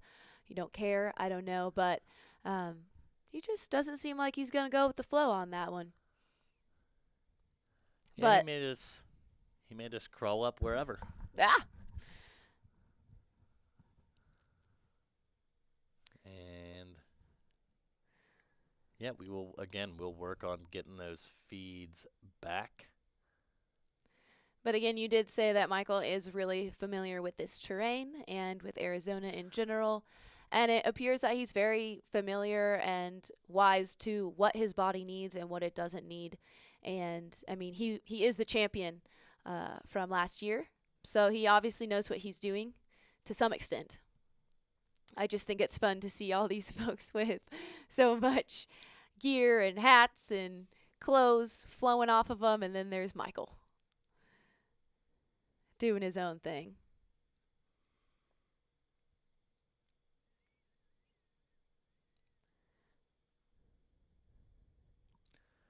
Yeah, and again, we've got some people on the chat last year. He was no shirt and no water in some sections. Yeah, for 100%, that is the embodiment of Michael Versteeg. So I'm not surprised one bit. Just every time I see it, it brings joy to my heart that he's a very minimal human being. Yeah.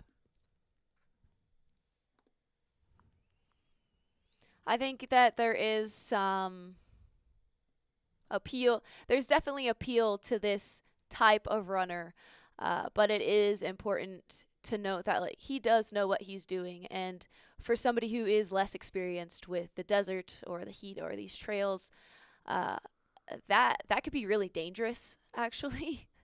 But again, he is familiar with his body and the needs of his body, and has done this multiple times, these kind of events. So it's not to say that folks who are running with a lot more gear, we should poo-poo on them. Not at all. You need gear to get you from point A to point B. We can't all be minimalist. Yeah, not everyone can be Michael Versteeg, right? No. But we can hope and dream, right? Yep, exactly. And we got some questions in the chat. Is Corey Waltering running? No. Corey is not running.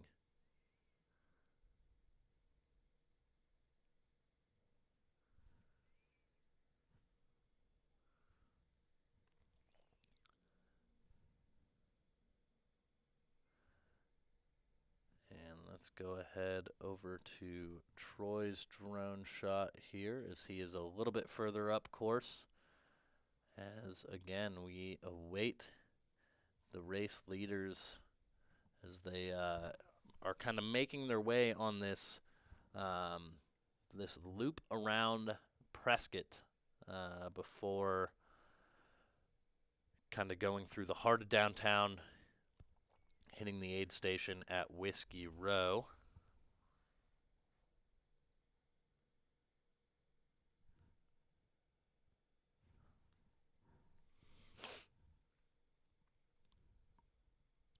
It'll be fun to see how the terrain changes as well, and I think that's what's kind of neat about this race, is that you're going through a lot of different towns of Arizona, and you're getting to see the desert and then some of Flagstaff, which is more in the alpine-ish area. So yeah, I love Arizona. I certainly have enjoyed living here for the last 3 years, and I just really can appreciate the diversity that exists here. And I think this course that y'all have chosen is a great example and really exemplifies that diversity.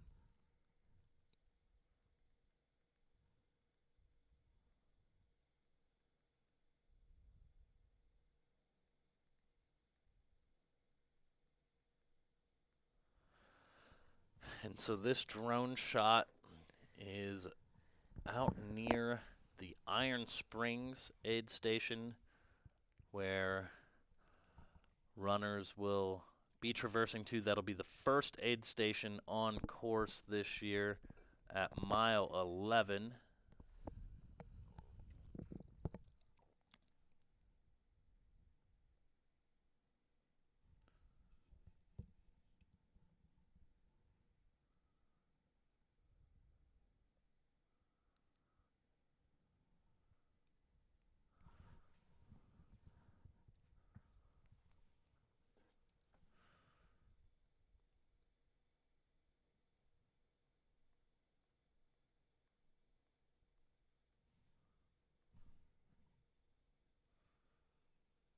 Couple more runners on the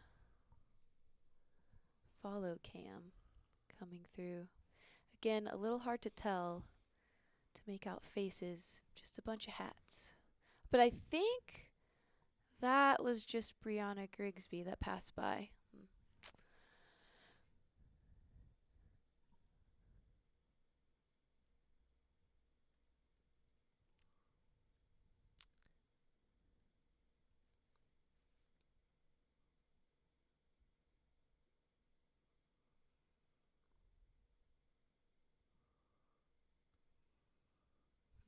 Not much of a follow cam. I think they just stayed. Yep. That's all right.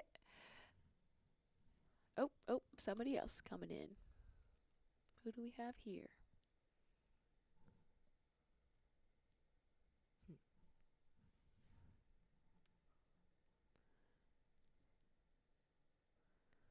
Yeah, and it looks like that feed is going to continue to freeze.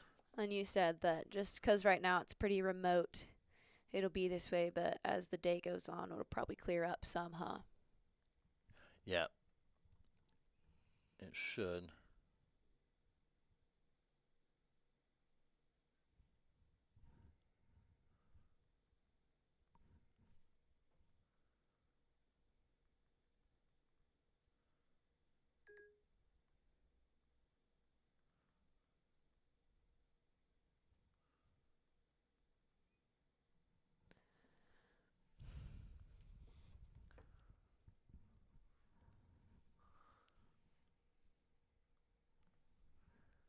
So it looks like our drone pilot is coming back in here, and Jamil's camera feed is still frozen here. Oh, here we go. Oh, we've got another good mustache there. Bib 179. Put him on That the was poll. that was a pretty good mustache from Benjamin Dullum. Benjamin Dullum. Yep, I think that's right. A lot of good smiles out there right now.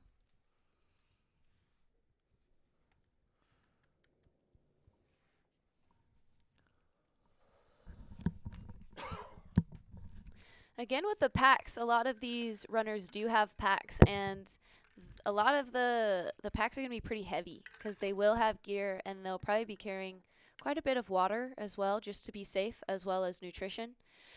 So that's just something to think about as you're climbing, as you're running. Hopefully they had the foresight to train with heavy packs. I know Kylie was very intentional with training with a heavy pack for almost all of her runs. So she got used to that, but not everyone will probably have thought to do that. And so that may start weighing on their shoulders later on in the race. Um, 'Cause yeah, if you're not used to it, that's just one more thing for your body to have to deal with. Yeah, definitely. Well, and that added weight, just adds up over time. Yeah, especially on the joints. But again, it's that sweet spot of how much do I need to get me through with energy and staying hydrated versus how much do I want to carry? How much do I want to risk not carrying? Yeah, for sure. It's like trying to find that like fine balance, right? You don't want to, carry a ton of excess, but you also want to have, all that you need. Yeah, and it's hard to calculate that when you've never run this kind of race or you just don't know how your body's going to act towards the middle of something like this or the end. How much do you take?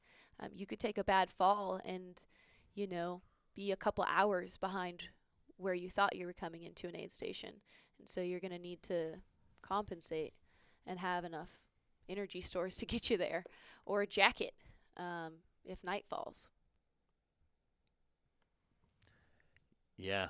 Well, and there's like a lot of strategy that goes into it in terms of like the drop bags for a race like this, right? In terms of like when you think you're going to need what so that you aren't having to carry so many extra layers or gear, stuff like that. Mm-hmm.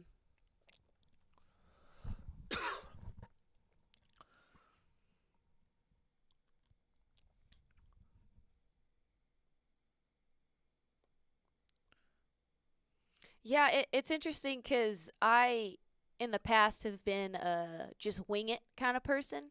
When it comes to my races, I've gotten a bit better about that and, trying to plan my drop bags a bit better now. But for something like this, I feel like that would be a devastating mistake to just wing it and not plan for really anything.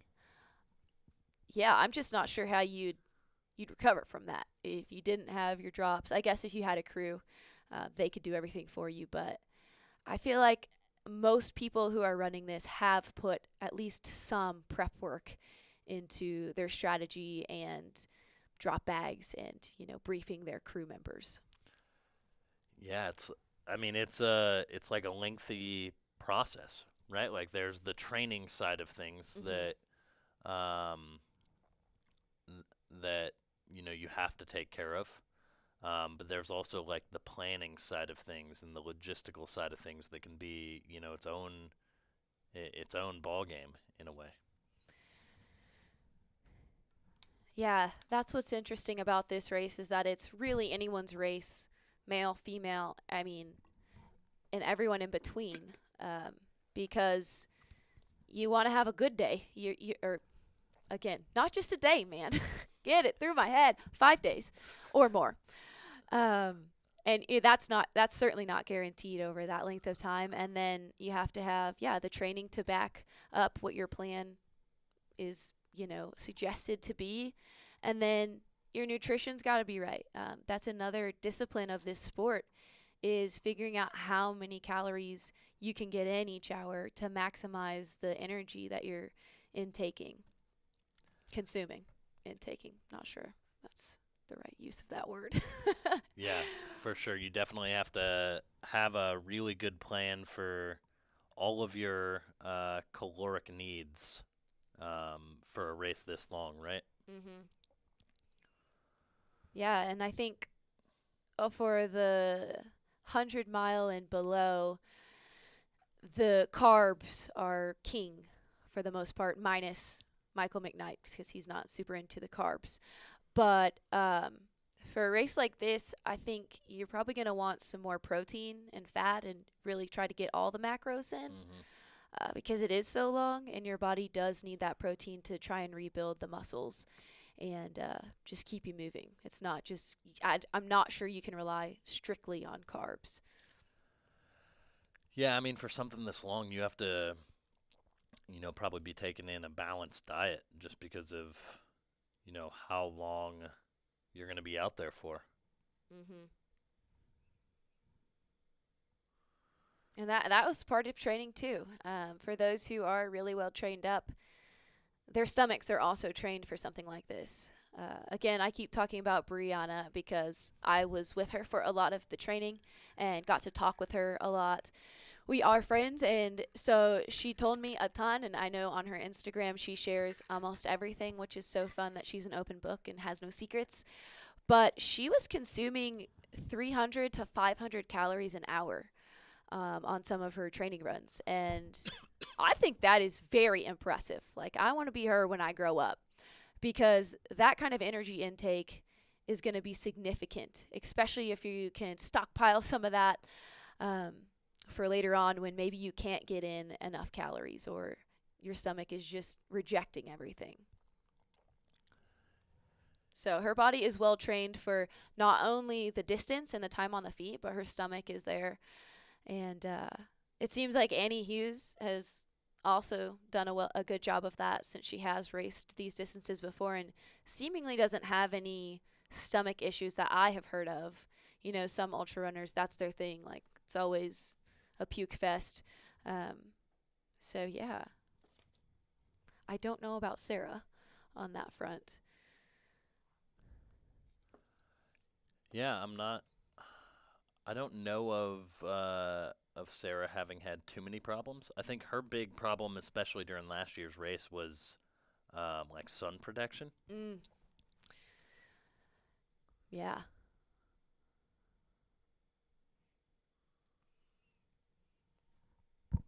I think that can certainly take people by surprise. The forecast might say 75, but that 75 is going to feel a lot different to us than it would to the runners. Because, for one, they're going to be out there for a lot longer and they'll be way more exposed. Whereas us, 75 might feel really cool because we were sitting outside in the shade and we haven't been exerting this much energy and effort out on the trail for so long. And really, just the Arizona sun is pretty brutal when there is no protection from it. And a lot of this trail doesn't have a whole lot of shade, at least today, I think. Yeah, I mean, right now, um, yeah, runners are definitely going to be pretty exposed.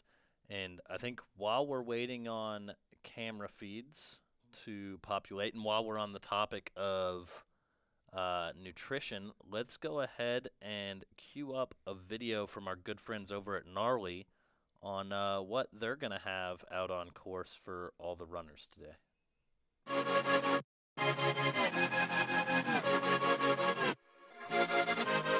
Gnarly Nutrition's Fuel 2.0 was created with replenishment and recovery in mind. A carb-based fuel source, Gnarly Fuel 2.0 is the perfect companion anytime you need a consistent fuel source and your access to calories is limited.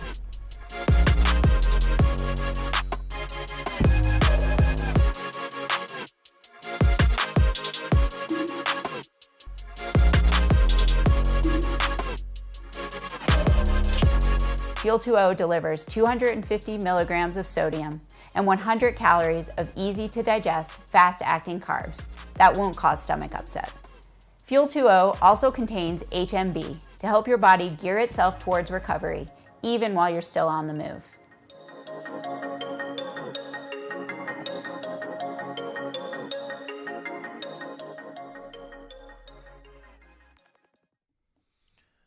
So there you have it, the promo code FUEL15 for 15% off some gnarly product. So go on over and check it out. A huge shout out to our partners over at Gnarly. They will be providing their Fuel 2.0 product at all of the aid stations as well. So, yeah, huge shout out to them for doing their part to help kind of get the runners from the start line to the finish line here of the Cogedona 250.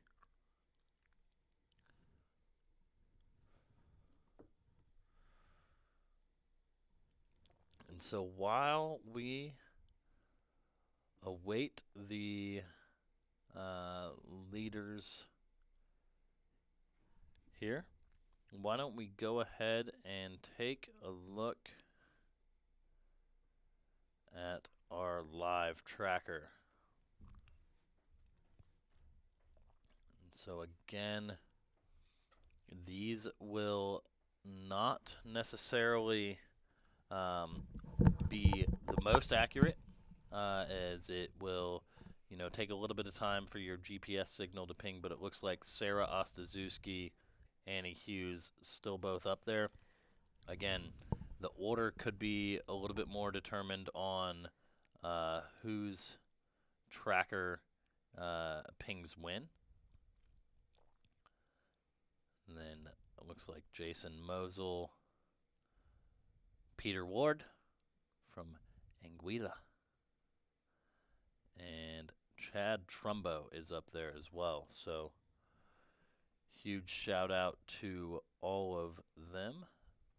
And it looks like they are slowly going to be making their way past the Granite Basin viewpoint here and then down to aid station number 1, Iron Springs.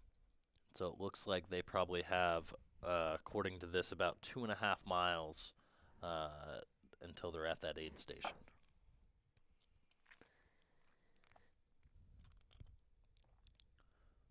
I'm wondering if everyone's going to stop there or if some people will move through that and skip it if they have enough to carry them to the second aid station. I know a lot of times the first aid station is skipped in races, but it'd be interesting to see the percentage of runners who stop at this one for this kind of race. This is kind of all new to me. I think it is still somewhat, I wouldn't say new to the ultra running world, but I'd say it's still kind of the frontier of ultra running as far as what the body can do and the limits we have. As humans, we're still kind of pushing that right now with these distances, and there's still a lot to be discovered here on how to do this properly, how to strategize it perfectly. I'm not sure you can have a perfect 250-mile race, but maybe for someone that exists. Yeah, I mean, it's hard for it to be perfect, I would imagine, right? Because there's so much time for things to go wrong. But maybe it's perfect on like a sliding scale, right? As perfect as a 200-plus miler can be. Beauty and the imperfection. I'm sure that's on a shirt somewhere.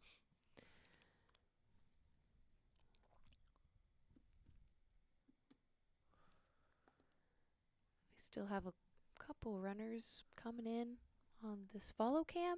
Yeah, maybe. It looks like we just aren't able to currently get it into out to YouTube. So again, this cell reception on this valley floor can be a little bit tough at times.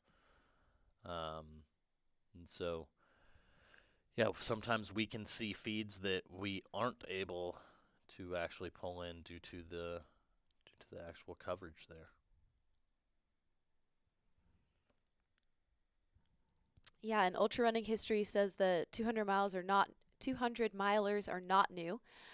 The first known modern era point-to-point 200-mile race was the Johnny Silo 200 held in 1982. And so, yeah, certainly, and like there's certainly way longer races and, you have your stage races and things like that, but there hasn't been as much research around these kind of races and this kind of distance and this effort exerted. I do think that String Bean, I don't know if you know about this, but is involved with some research study around this race specifically and endurance athletes. That's tracking the exertion and the, I think, calorie consumption rate of some of these runners during the race and then a couple days after the race.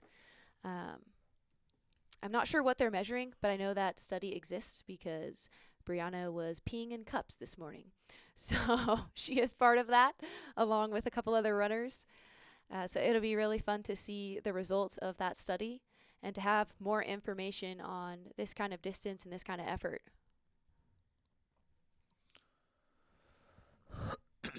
And thanks so much for the history lesson in ultra running. I know some of that can get lost in all the sauce with all these new events coming out and things like that. It's always great to be reminded of those folks who have started this sport and been the people who decided, yeah, I'll be the first to run 200 miles. And that's not to that's not to forget those folks who were not documented. The Native Americans, the Tarahumara, who have been running these distances for ages before we probably discovered them. And by we, I mean this ultra running community that we've kind of created in this nation is what I'm referring to. And yeah, I mean the Greeks, they've been doing these ultra runs and long distance running for millennia.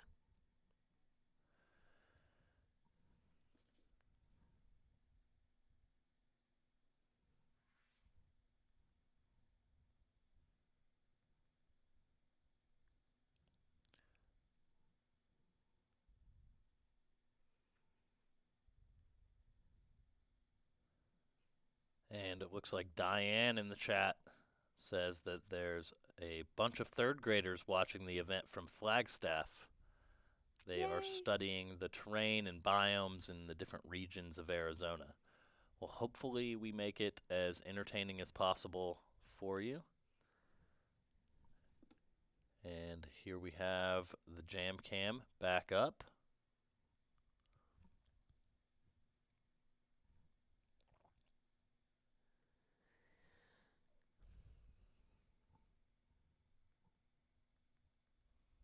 More bucket hats coming through. I think that might be a good staple of this race. Full coverage of the ears, the neck, and the face. That would probably be my pick for a hat as well, for something like this.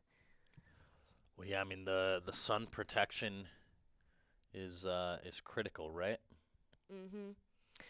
A couple of ladies last year had mentioned that their lips were the most sunburnt and most painful because you are trying to take in and consume a lot of salty things, and just that being on cracked lips is not fun. On top of all the other pain I'm sure you're experiencing in a race like this. And it looks like we have some feeds from our Iron Springs aid station as some of our volunteer filmers are awaiting the lead runners there. We've got the Jam Cam, follow cam there, and it looks like we've got a pair of Cotulla Renegaders on right there. So huge shout out to our good friends over at Cotulla who gave the first 50 people at Packet Pickup yesterday a pair of their Renegaders, which are their shoe gaiters. So Cotulla, known primarily for their like micro spikes and traction products, make some really good gaiters there. So huge shout out to them. Awesome. And here again, we are taking a look at the Iron Springs aid station here, where we should be expecting runners here in the not too distant future. It looks like we should be expecting our lead runners to be coming through. They're about just under 2 miles out still, so we should be expecting them probably in the next 20 minutes or so. Are we able to get our denim cowboy up there? I think he needs to be. We have a shot of him Okay. on the frozen feed. Yeah. This So the guy. feed on our end is good. The feed that there we go. There's the denim cowboy. Yippee-ki-yay. Love But that. here's my question. Is it actual denim or is it the color denim? You know what I mean? Because if it's actual denim, it's going to get pretty warm. You know, denim's a little thicker material. I mean, those look like some jeans. Well, those are definitely jeans. Yeah, you're right. But what about the shirt? The shirt was probably a little Yeah, bit thinner, maybe? it looked like a thinner denim. So he might have that going for him. Yeah, that is impressive and risky. Living on the edge, that one, I'd say. Yeah. But hey, he committed. He said, denim all the way, man.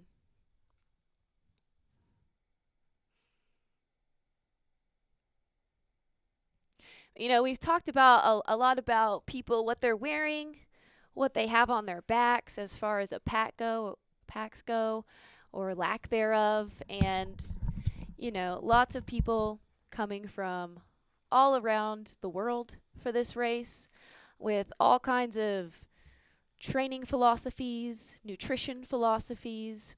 And really, at the end of the day, I think it's going to be who's the toughest mother trucker out there. And who has the least amount of excuses at the end of the day to get from point A to point B. So if what Aaron Schimmons is calling the denim Viking that's his thing, that's what's going to get him to the finish the quickest, then yippee-ki-yay. I mean, yeah, you can't say anything else about that.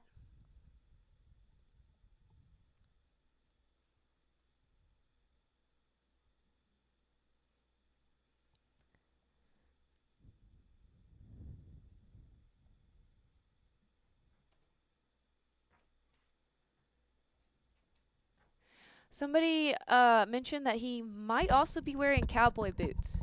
Now, that is the move. If that is true commitment, if that is actually true, that he's in cowboy boots. I do own probably 2 or 3 pairs of cowboy boots. Remember, I am from Texas. And I will say that the brand of cowboy boot does make a difference. I wear my Lucchese's as house shoes from time to time. And they're really great recovery shoes as well. Now, if you just get a basic roper, you know, you could encounter some trouble. But I'm willing to bet this denim cowboy, this probably isn't his first rodeo. If you're picking up what I'm putting out there. Well, you don't make that decision, right, unless you know what you're doing. You know, to let me put on some cowboy boots and some jeans and a denim shirt, a denim button-up to adventure, 250 miles from the desert to the pines. I feel like you don't do that unless you know what you're doing. Yeah. And you own a 50-gallon vat of Vaseline to help with the chafing, because, whew. I hope he's like a squirrel's nut butter ambassador. There or you something go. like that, Making a statement.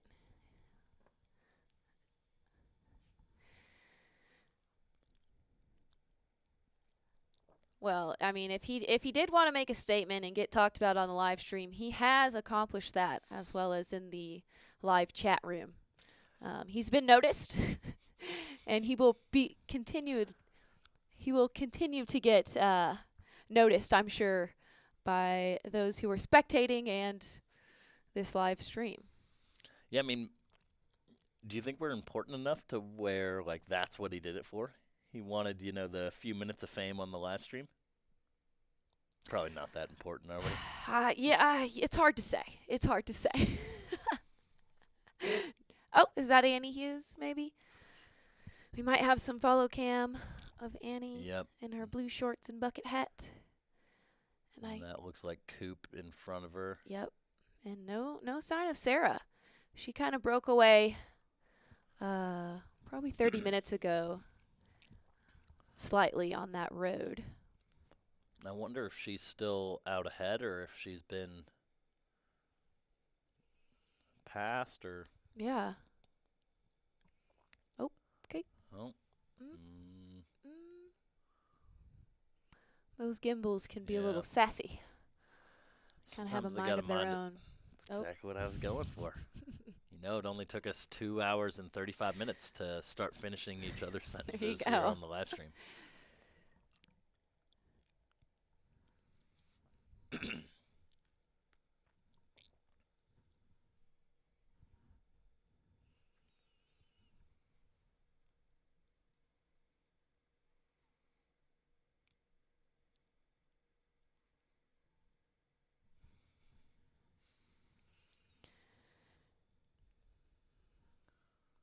Something I just thought of with boots is that is also a really good place to store additional things. I am a Aggie.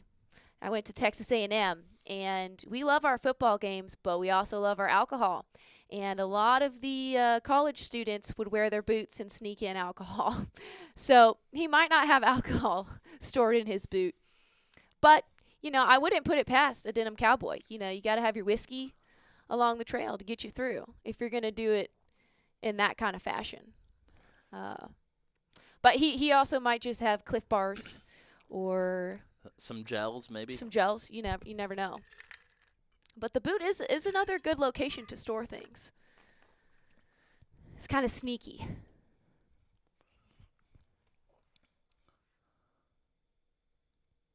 It is a very inconspicuous place to to store stuff.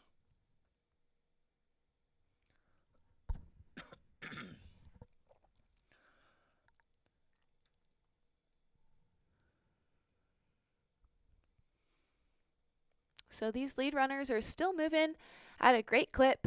I have yet to see any of the lead pack really start walking or power hiking even. All the footage that we have so far, they've been running, moving and grooving, and just ticking off the miles with ease, it would seem.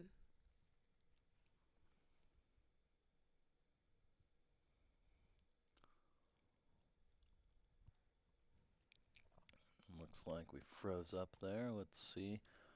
We got our drone pilot, Troy, up in the air, awaiting the race leaders.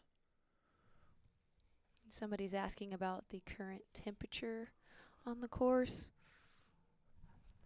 Oh, yeah. So for some of our past races, we've had a weather bug up here on the graphics package, but given that runners will be at such varying climates throughout the course of this race, we decided to go the old-fashioned way, and we're going to have to look it up by phone. Looks like you got it pulled up there. Yeah, just the general Prescott area right now is saying it's about 70 degrees. The high today is 73, so it looks like the hottest part of the day is probably going to be around 2 or 3, which is pretty usual here in the desert. Yeah, temperature-wise doesn't seem too bad, but you are pretty much fully exposed for most of the section, so it's going to feel a bit warmer just because that Arizona sun is just cooking you. Yeah, and also when it is this temperature where it's kind of in between, you might feel hot in certain sections and you might feel cooler in some of these sections that they're going through where there's like a lot of shade and trees. That can sneak up on you if you think, oh, I'm not hot, I'm not thirsty. You can really get behind on your fueling and, most importantly, your hydration. Because this dry heat does evaporate. It does its job and it will cool your body off, but it does deplete those electrolytes pretty quickly. And if you're not careful, you can get yourself into trouble if you're not pretty intentional about that sort of thing. Looks like that is what we think to be our race leaders.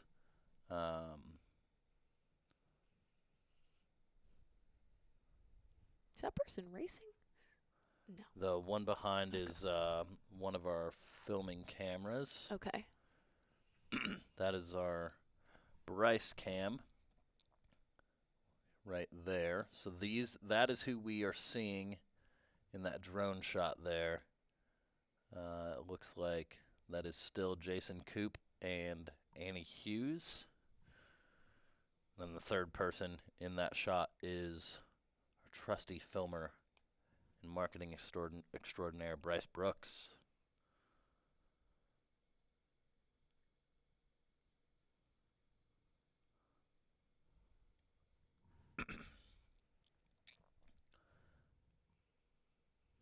Yeah, there's a lot of good tree coverage here, it would seem. That's always a nice reprieve to get a little bit of shade.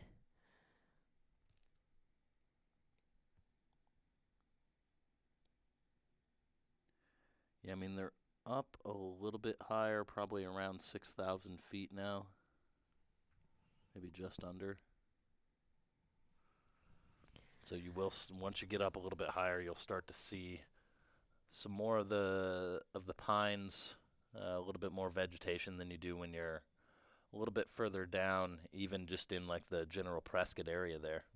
Yeah, a little less shrubbery and cacti, which will be helpful for those barefoot runners, like Yeah. we were talking about this morning. Get away from the spines. Somebody's asking if Bryce is pacing anyone this year. He is. He's going to be out helping Brianna. And he'll be pacing Sarah O at some point as well. I think he's picking up one of them tonight or early in the morning at Mingus Mountain is the plan. Yeah, and it looks like as Jason and Annie are running, they're kind of going over some rolly parts of the trail.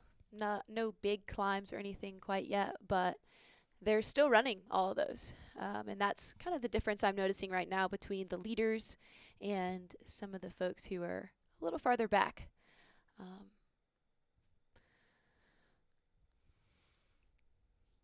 At the start, we saw a lot of people walking up the small hills that were very runnable, but like we've said, it's really anyone's race, and it'll be fun to see what strategy plays out in the end. Will all this extra effort for running up, and today it might not be a whole lot of extra perceived effort for the front runners, but it could have an impact later on in the next couple of days.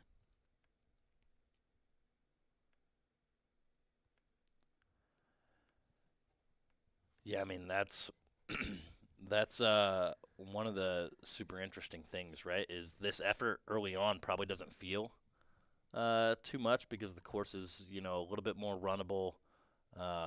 It's not, super, super rugged quite yet, but it can definitely take a little bit of life out of your legs for those later stages, especially as you have to summit Mount Eldon 240 miles into a 250-mile race.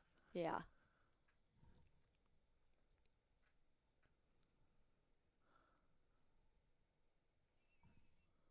All right.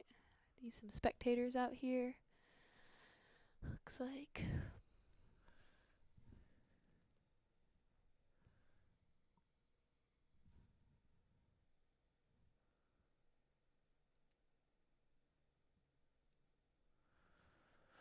And they should be getting pretty close here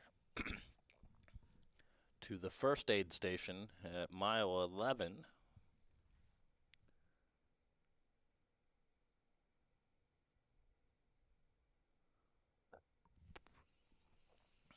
So the rules And, on. Yep, there it is. There's the aid station. Here we go. The rules on crewing, are they allowed to have their crew through all of this? Or I know you can only pick up pacers at a certain point later on in the race, like mile 70 or so. But the crew, are they allowed to have crew throughout from the very start? There are some aid stations that are not crewable. Okay. A lot of that comes down to just like space. Mm-hmm. for the most part, and so Iron Springs is not crewable. And I think Okay. again, I think a lot of it is just like look at how um, kind of little space there is, and so it's like we've got just our volunteer crew out there, um, and like our volunteer filmers and stuff like that, and there's not a whole lot of additional space. All right, and And just it like looks that, like just Jason's like off. that, Jason Coop is out, and we do have a good look here at Annie Hughes Eating some watermelon, it looks getting like. some watermelon. When it's hot out, there's like nothing better probably. So good. I think I once ate half a watermelon at one aid station, and I I thought I'd regret it. Never did. think we just maybe had, yeah, Bryce has Sarah O coming in. Here we go. So we've got our top three. So Sarah's just a little bit back right now. She's still got to cross the street and get into the aid station. But our top three runners now will be coaching legend, coaching extraordinaire himself, Jason Coop, Annie Hughes running in second, and Sarah Ostaszewski now coming into this first aid station here at Iron Springs in third.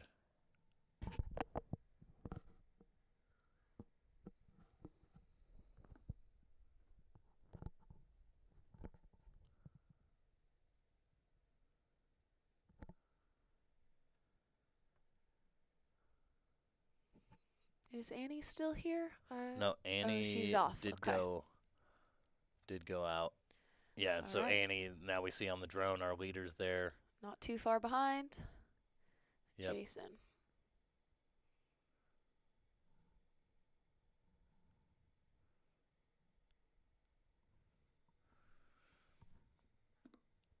And there we've got Sarah O at the aid station. Another Aravaipa Racing Team member here. You can see that on her pack, there.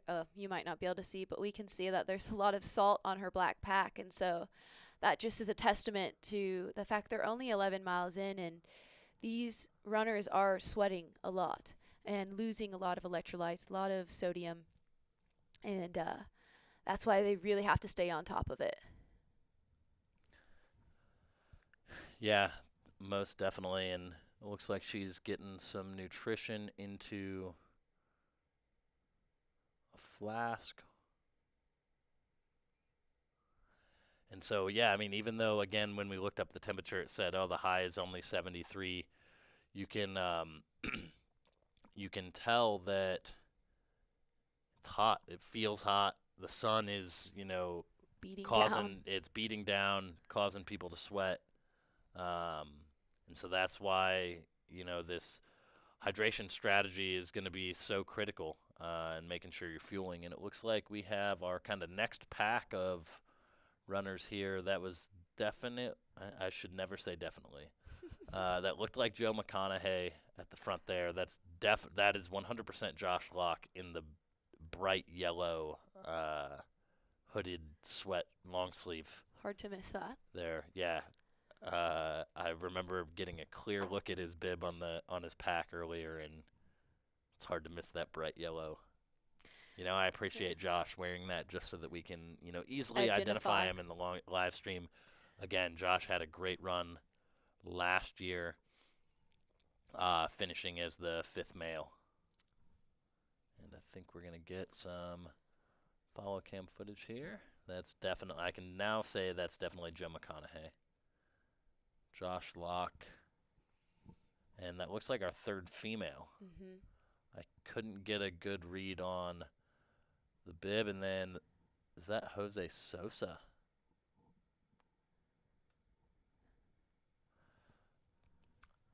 I could not tell either, but we will get them coming in here.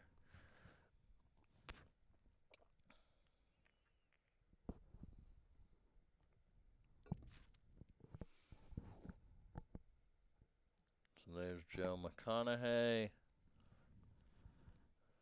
There's Josh Locke in the yellow. And I would love to see who.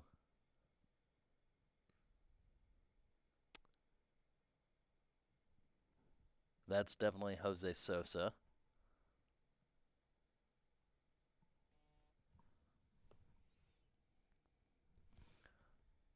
And who do we have here? Can we get the bib?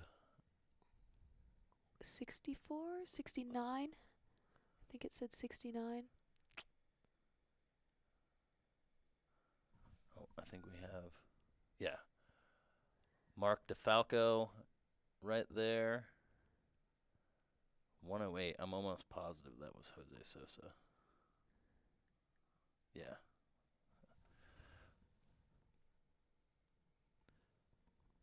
And then it looks like we've got the defending champion himself, Michael Versteeg, about to come into the aid station. We're about to have like a whole lot going on here Yeah. at the aid station in just a minute. It was all quiet there for a little bit, and now we got some action. Bib number 10 is that's Cole Crosby. My guy Cole, another East Coaster. He's out of the Northeast, I believe. I forget exactly which state. And there we see Michael Versteeg coming in. It's Mike DeFalco, I believe. Is it Mark or Mike? Mark, I think.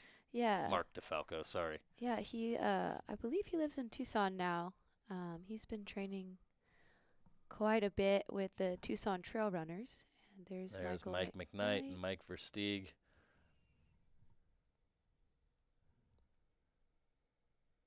There's Tony Russ. In sandals. Yep, Aravaipa crew member helps set up at races, and then there's Mike Versteeg. I wonder where Spot Tracker is. Yeah. Probably in his little waist belt. There goes Mark DeFalco, right? Mm-hmm. Yep.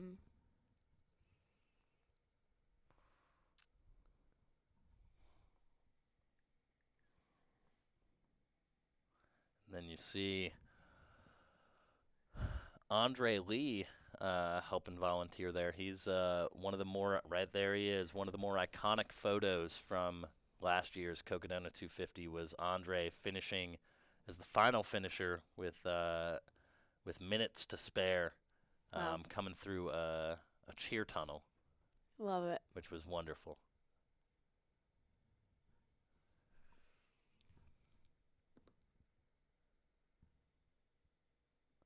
Let's see if we can get a clean feed here.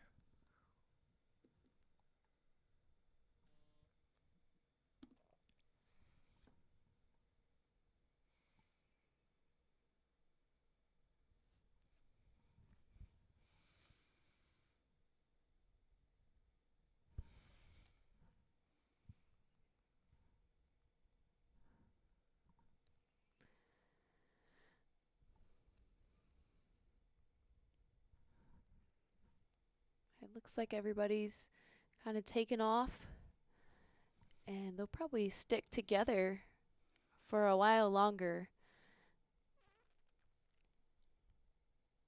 Like we said, it might take a little longer for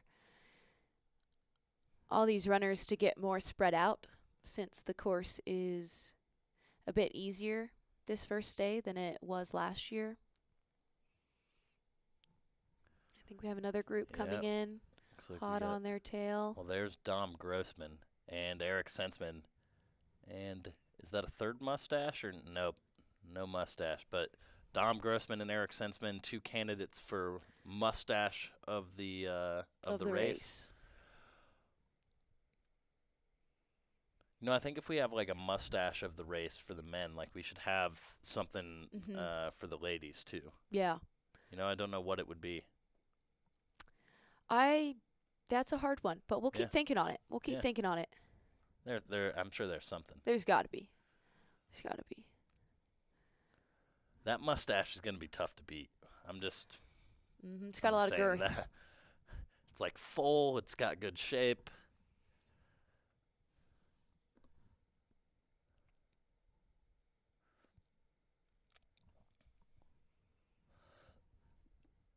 And there it is. An up close look. Ah. Look at that.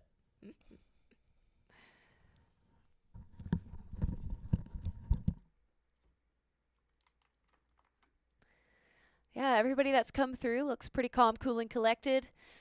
At this point, I'd say silly to be super rushed through this aid station. It's the first one. No need to rush. Just be methodical, making sure you get everything to get you back on your way. Yeah, I mean it's still so early, right? That you kind of have to be feeling good right now, otherwise. You got problems. Well, you definitely have to solve a problem early on, for sure. Somebody is suggesting ponytail for the ladies. Longest ponytail, best braids. Yeah, I'm not sure. I'm gonna not put myself in that conversation as someone who should have any sort of opinion on that. So, whatever we can find that we think would be a good comparable. Yeah. I think we should make it work. As we've got some more runners coming into the aid here. Let's see if we can get a bib on any of these folks. That's a pretty good beard. Yeah, somebody had mentioned in the comments that this guy. there were a lot He's of got the good Coconut beards. logo tattooed on his leg. Wow. Major fan. Trisha, bib 150. That's exactly what I was looking for. His first name was Dylan. Oh, no, Brian. I apologize. Brian Janzik. I believe he's a local. Look at that. And so if Chris Warden is in the chat, he might be able to help me with that pronunciation, but he's from Tucson, actually. Awesome. Well, like we already talked about, it's a good thing y'all found the extra distance after you had to reroute the course because he's got a big 250 on his leg. That'd be disappointing if it said 248. What did he run last year? I'm sure he did. He had to have, right? I'm sure. He did. Okay, Yeah. good. It's one of those like Iron Man 33rd tattoos. overall. Wow, there you go. Yeah, it's like it's like the like a badge ultra of running honor. version of like the Olympic rings, Uh-huh. right? It's like, Mhm. oh, you did this thing.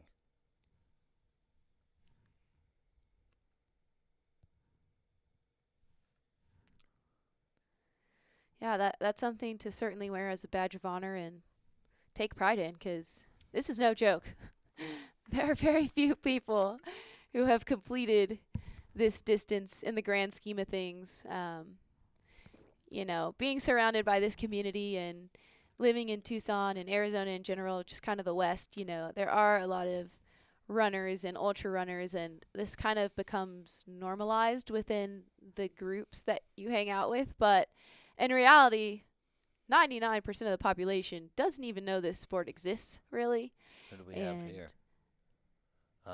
Bib 12, Jose Hernandez.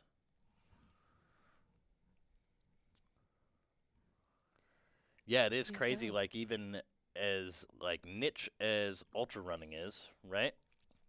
Compared to the larger running Population, space. yeah. But then you've got these 200 plus milers that is like a niche within this already narrow subset. So yeah, and it's one thing to say oh yeah, my friend's running 250 miles, but us in the studio who have not run 250 miles, we will never grasp what that truly means. Nobody who's not out there actually doing it is going to grasp the intensity of that. And so it's kind of special for them to know they're the only ones who have experienced that. there is the legend himself, Jeff Garmeyer. And we've got bib 29 there, Stephanie Simpson.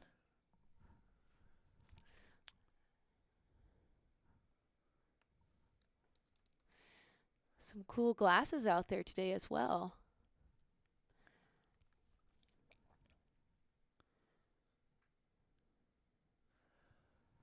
And Stephanie Simpson there qualified for the 2019 IAU World 24-Hour Championships. Okay. And she was also a fifth place finisher at Biggs Backyard in 2021 with 120.83 miles.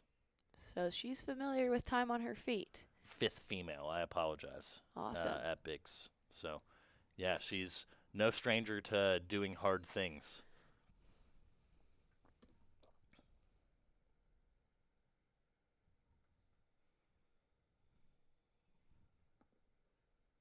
Yeah, the runners are trickling in to this aid station. Still no sign of Brianna Grigsby. Who else have we been on the lookout? Oh, wait, I think that was actually her. In the aid station? I thought so, but I could be totally wrong. Yeah, there she is. Right there. So she is, I'd say maybe 5 to 10 minutes off the leaders right now. Yeah, all of these, well, I think all of these people are coming in, probably 10-ish, maybe a little more than 10 minutes off the leaders. But that's like a lot of people, Yeah, still within 10 minutes of each other. absolutely. And 10 minutes is nothing right now Yeah. in this race.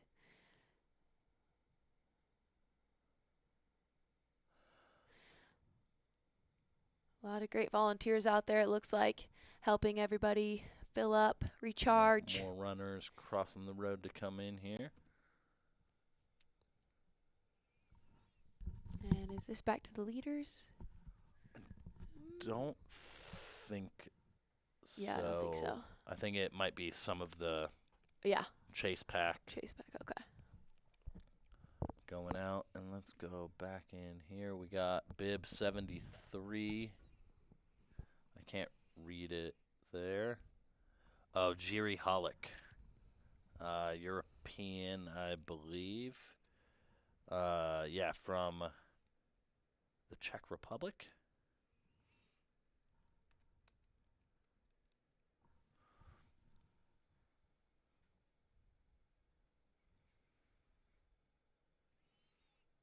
So at this point, we've seen 4 to 5 females come through. Is that correct? There you see Chris Ragsdale from Seattle. Has it at least, I think at least that. right? Because you have And the two at the very front. yeah, Then you have Miss Simpson, who we just saw. Brianna Brianna Grigsby. came through So yeah, probably around there. around that. We probably missed some as well, right? And it looks like we might have There's another. another one. Oh, some bikers. Well, and this is one of the cool things about this kind of area in general is you're going to get some like pretty cool lookout spots of the Bradshaw Mountains out in the distance. And here we go. We got a little follow cam. Oh, a little wave at the drone. Love it.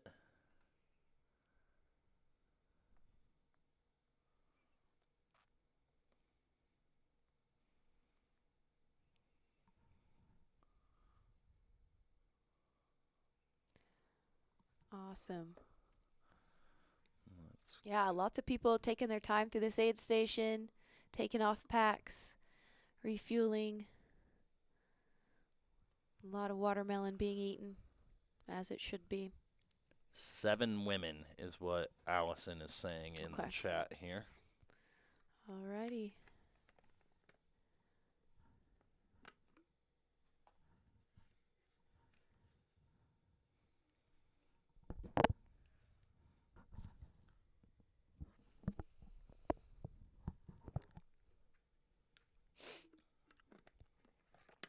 Another lady coming through.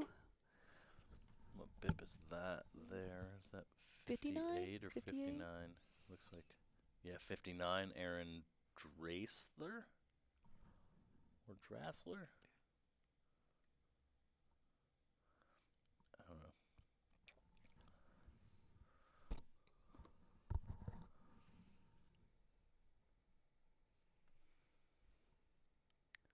It's a party here at the Iron Springs aid station. Got bib 53, looks like Matt Smith.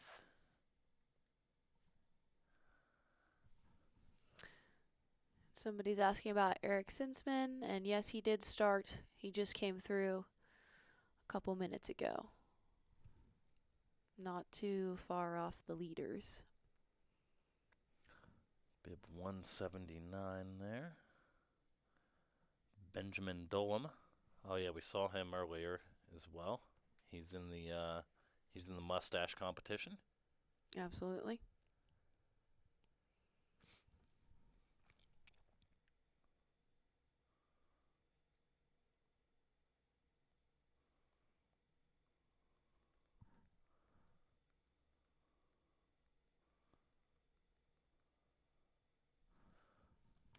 Now, something I'm wondering is in regards to like Anton Krpichka and Michael Versiege.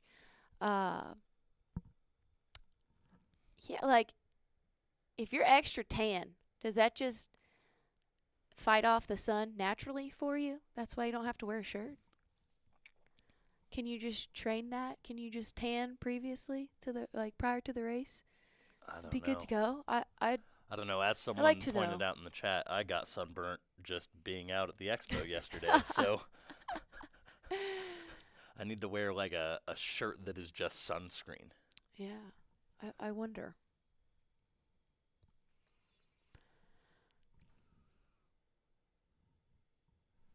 Here we've got some more runners coming in. Looks like our drone is back up in the sky.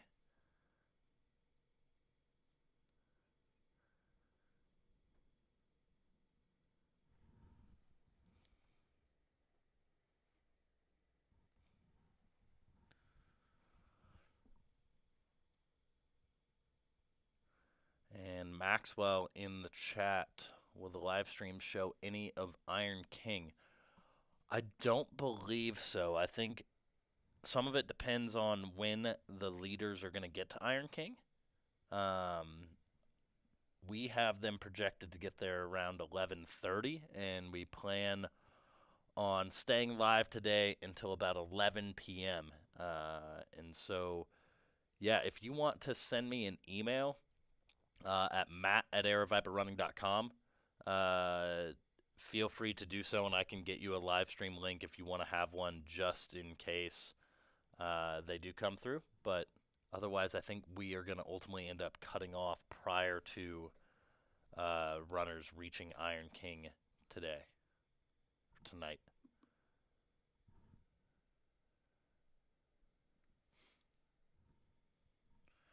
Let's see, we've got Bryce has got some more runners out here.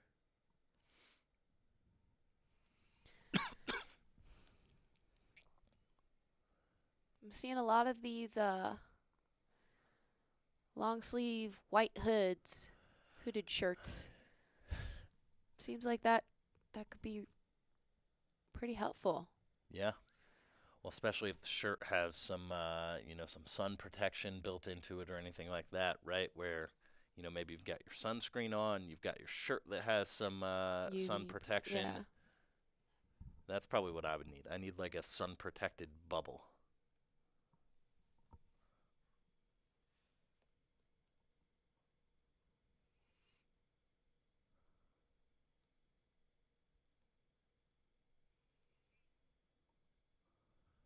Yeah, so some of the girls that had run it last year had also mentioned their hands burning because they were on their poles for so long, and that's a easy place to forget to protect.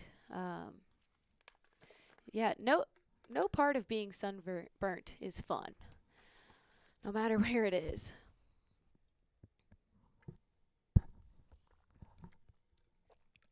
Yeah, I think that was one of Sarah Ostaszewski's big issues last year was her lips got really, really sunburnt and chapped, and that seems like it would hurt. Yeah, absolutely. With all the food you're trying to intake, just any little bit of that's going to be stingy. Looks like we got more runners making their way towards aid station number 1, I believe. Or are they leaving aid station number 1, it looks like. Yeah, and at this point, we have a lot of runners that are just hiking after the aid station.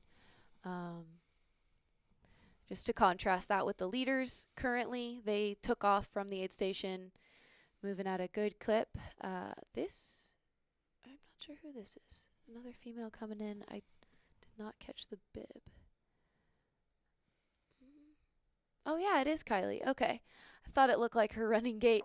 So that's Kylie Aldaz coming through. She's got her all whites on, white sleeves. I think her shirt has a hood as well, a white hood.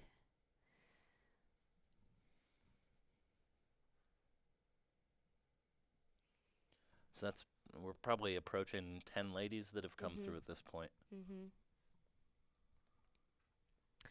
Yeah, she's somebody who's just a very calm runner is how I describe her. And I just feel like she always has it together and is always smiley and just happy to be out on the trail. I have trained with her some, and it's always just a joy to run with her. And yeah, I just feel like hey, there we go. Great example.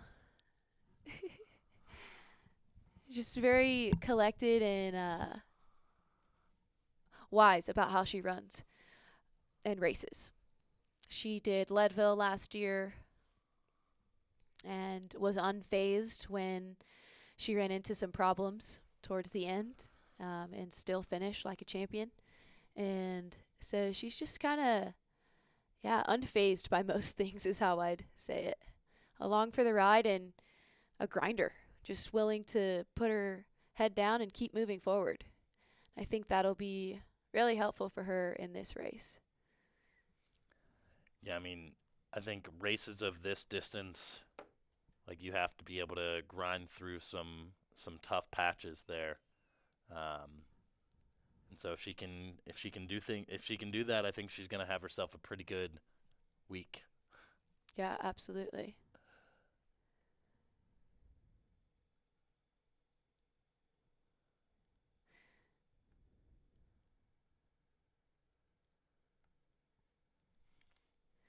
Yeah, and she has a really cool story. If you ever do get to meet her and become friends with her, she has overcome a lot in life. And I think that life and running on the trail always kind of have great crossover. So that parallels well. And she's just a fighter and not one to give up.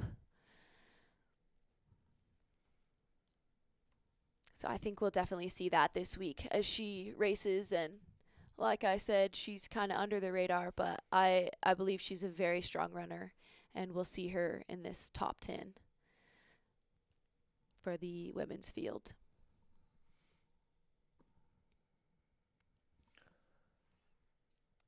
We got some American flag shorts just coming into the aid station here. What bib do we have? Something 25 it looked like.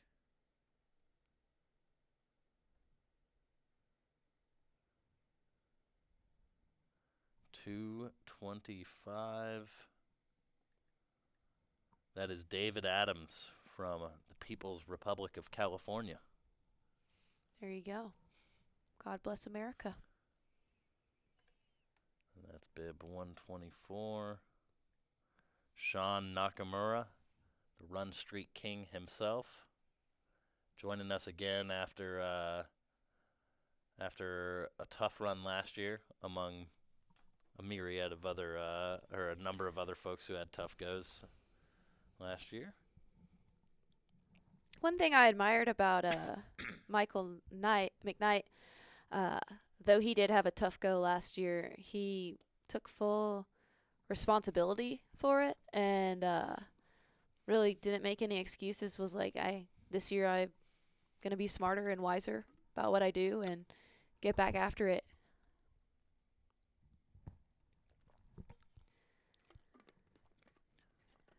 Naomi is asking what Kylie's last name is. It's Aldez.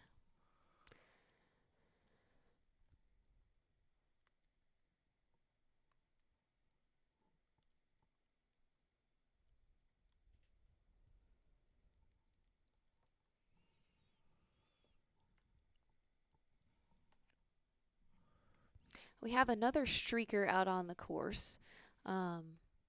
Run streaker, to specify. Jackie Hunt with the, Yeah. I don't know her second last name. Uh, With a B? Bresma? Something like that. Um, Yeah. She just got the world record for consecutive marathons in a row, clocking in at 102, beating the previous record of 98. And I'm sure we'll probably touch on her later as she makes her way through. But yeah, super inspirational story. I think she finished with 104 104. consecutive. I think she did Okay. 2 more. Oh, okay. Yeah. I which believe was, it. Which was crazy, yeah. Yeah, and she is an It looks like we amputee just runner. had Mandy Good. Okay. Yeah, Mandy Goody, maybe? Goudie. Goody, Goody. probably. Goody. We've got bib 152 there. David Stinchfield. Everyone's rolling in now. Yeah, it's hard to keep up with everybody coming through.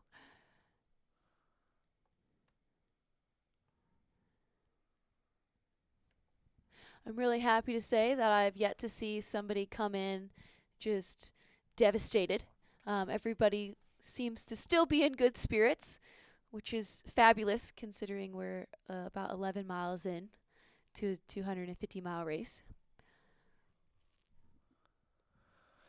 And we do have a comment that if we are having a braid contest, Kylie is 100% winning the braid game right now.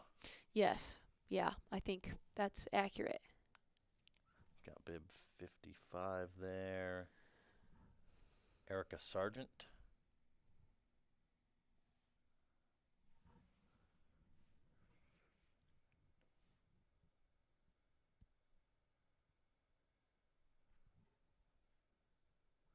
Yeah, no one has come in looking too devastated yet, which is good. I think that could come later on in the day, but for their sake, I hope it comes later on in the week. And there we've got maybe not Christy at Haswell. Yeah, hopefully everyone just feels good the whole time. Everyone makes it 100% finish rate. Yeah, 100%. That'd be awesome. That'd be great. That'd be awesome. Just small amounts of pain for everybody. Yeah, like mild, so they feel like, they got Like they their did money's something. worth. Yeah. Exactly. Exactly. Yeah, so many of these like white hooded shirts. It's a cult. I wonder where you get those. 'Cause it seems like they're all kind of the same. Yeah, I don't know.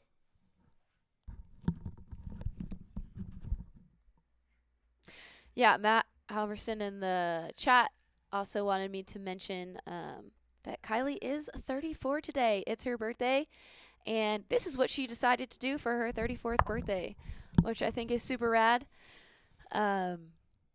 So, yeah, she can be the birthday girl and win the braid game. We got a little crew of ladies here. I don't know who the red shirt is, but she was definitely enjoying the watermelon. Bib 27, Carrie Henderson, an Arizonan. I love the flags on the bibs. Yeah, that's fun. I like that too. Oh, and she's got a lot of ice in that bandana. Everybody looks like they're icing down.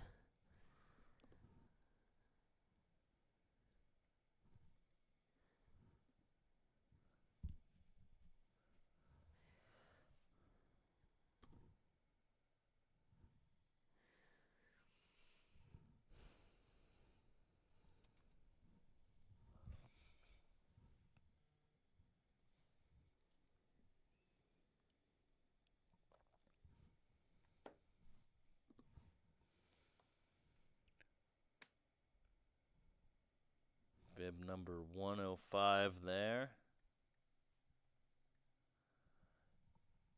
Julius Dralick.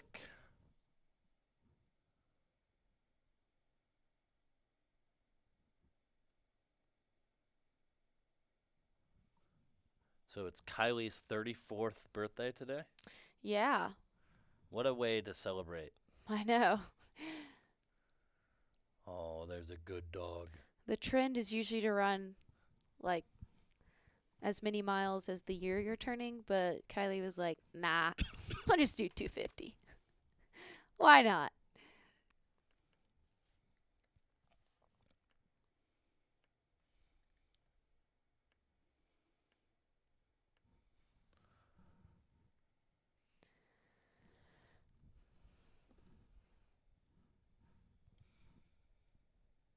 I think they make a birthday cake goo.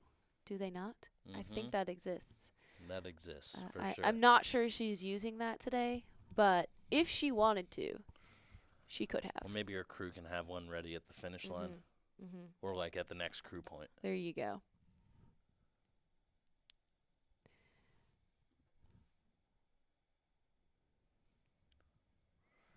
Got bib 170 in there. Tony McDermott.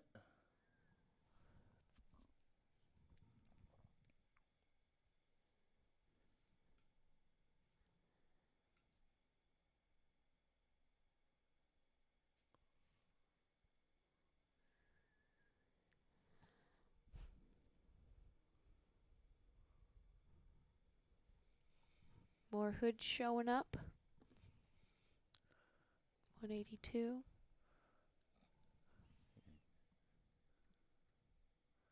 Connor McClelland of California.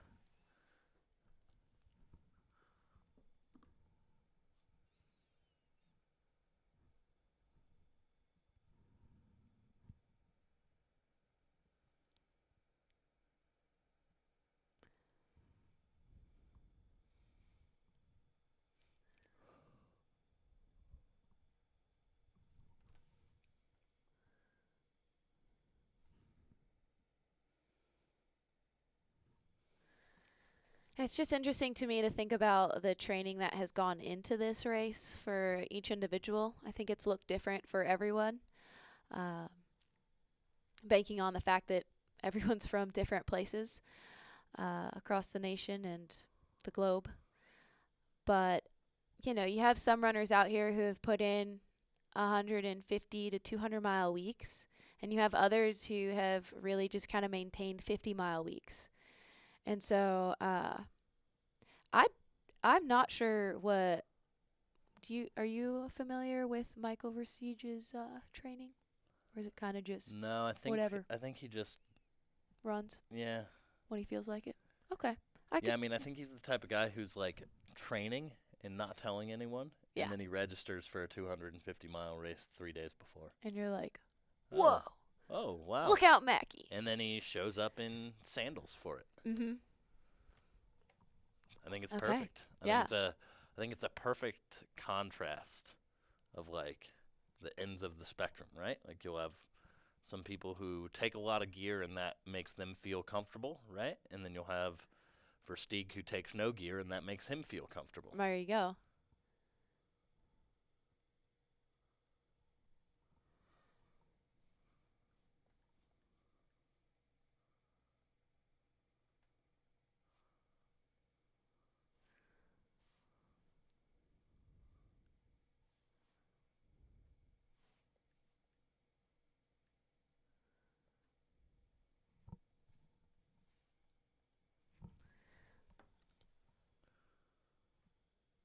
And Randy Strauss in the chat is Jackie Hunt Brersma running. I can't see her on the live results. I was there when she picked her bib up yesterday, so I assume she's running, but we also can't find her in the live results either. So it could also just be like a Lag bit time? of a lag time or an error in the system there. Yeah. I have not. I don't personally know her, but I have not heard word or otherwise that she decided not to start.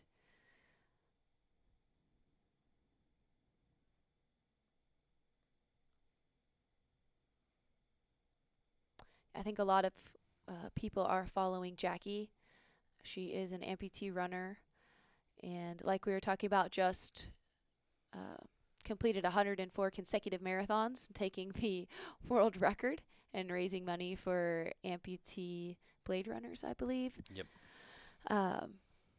So super neat and inspiring that she's out here after that huge accomplishment to get back to running. Yeah, that's crazy. Like, think like how tough she is. Yeah. Right? And Like, I remember how sore I was after my last marathon. She did 104 of them consecutively. yeah, and she also has 2 kids. Let us not Crazy. forget to mention. Jake Jackson says that she is not running. Decided to take some downtime. Oh, So there you have it. Okay. thanks, Jake. Appreciate that. The trusty Jake Jackson. Thank you so much. There you go. Oh, whoa. Here we go. Somebody with a flag. They going to carry that the whole 250? Wait, Yeah, they have a bib on. 75. Amy. Ooh, Amy Palmero Winters. for those who keep us safe. Wow.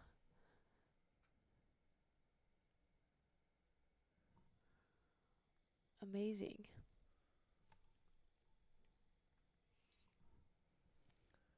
That is amazing. Shout out to her.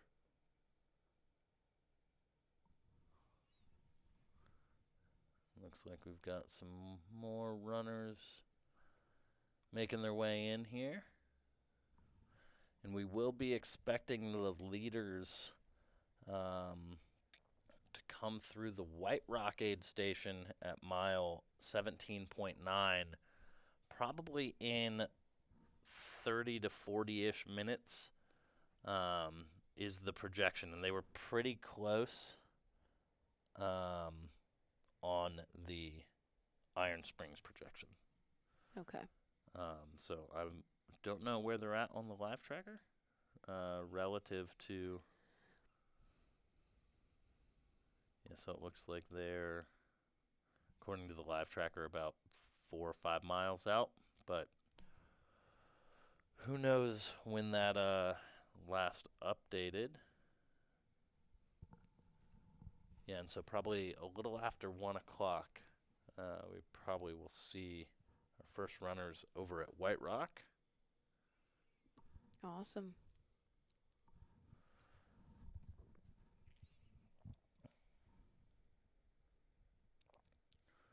Got bib 123 there. I believe that was Jared Buchanan. Yeah, Jared Buchanan. Bib 112 was C. Sawyer. And it looks like maybe C. Sawyer is in sandals. We got Chris Fall, Jason Brum. We got a lot of people in the aid station here. Mm-hmm. It's a party, officially. It's no longer just a trickle. And let's see.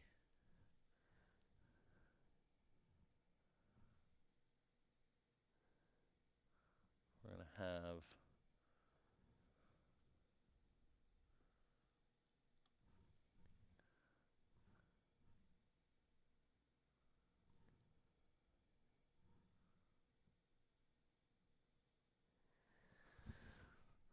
some more camera feeds coming in here soon.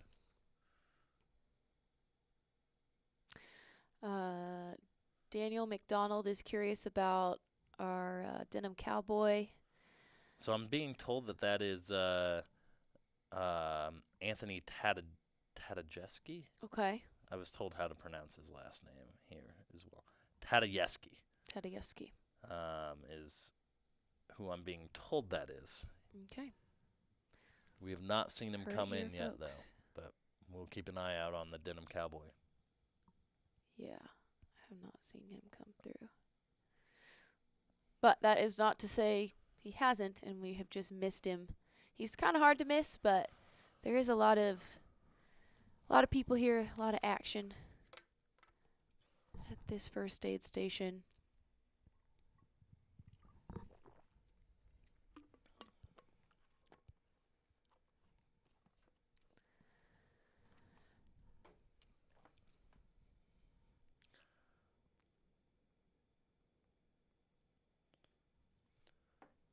And we do have a bit of a static cam setup over at the White Rock aid station here, as this is kind of the atmosphere as they're awaiting runners over there.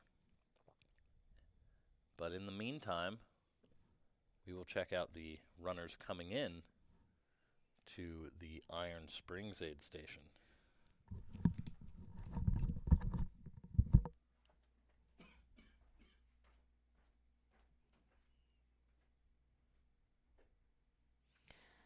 Allison is updating us. I don't know if she has feet on the ground, but she is saying Annie in the lead at 14.6. Annie Hughes in the lead.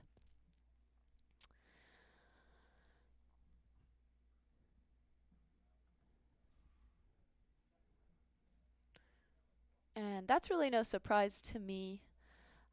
Annie seems to be very confident at this kind of distance and just confident in her training. She is one of those people who has had higher mileage training comparatively. So she is very comfortable with time on her feet, and she has done these kind of distances before.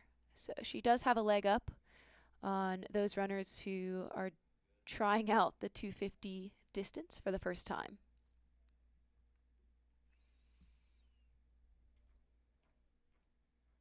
Now, looks like Amy with the flag might be heading out. It's hard to tell. Of aid station 1. Oh, she's getting ready to head out. Something that I learned in my research about Jackie is that she was fundraising for Amputee Blade Runners, which is a charity that supports athlete amputees, because these blades can cost up to $20,000, which is that I could not comprehend. And so when you're going through a lot of them, that makes it the barrier to entry very high. So that's Amy about to head out, it looks like, getting her American flag ready to go.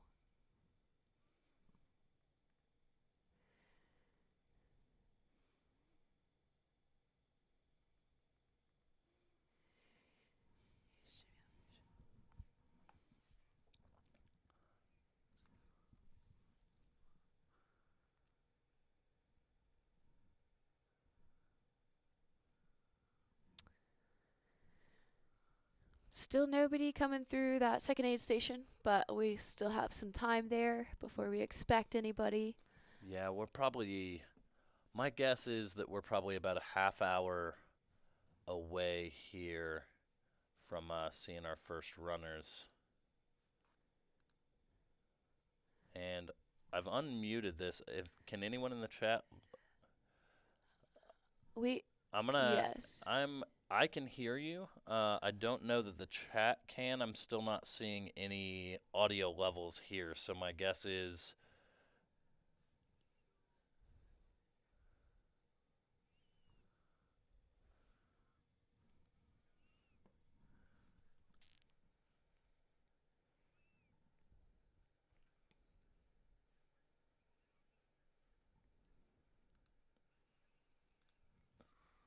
a lot of y'all have been asking yeah, there's nothing coming in audio-wise. for audio for the runners, and so we're working on that again.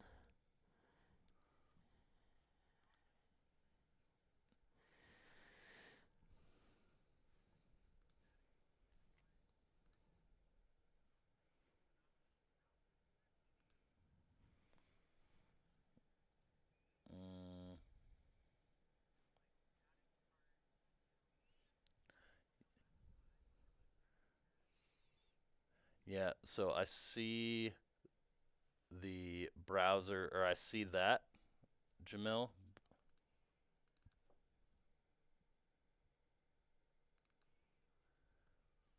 I have that.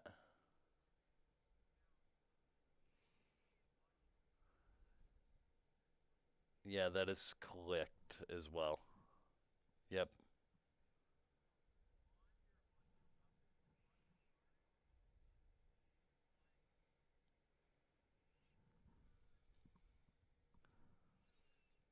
I do, but there's no audio picking up on that. Yep. Mm-hmm.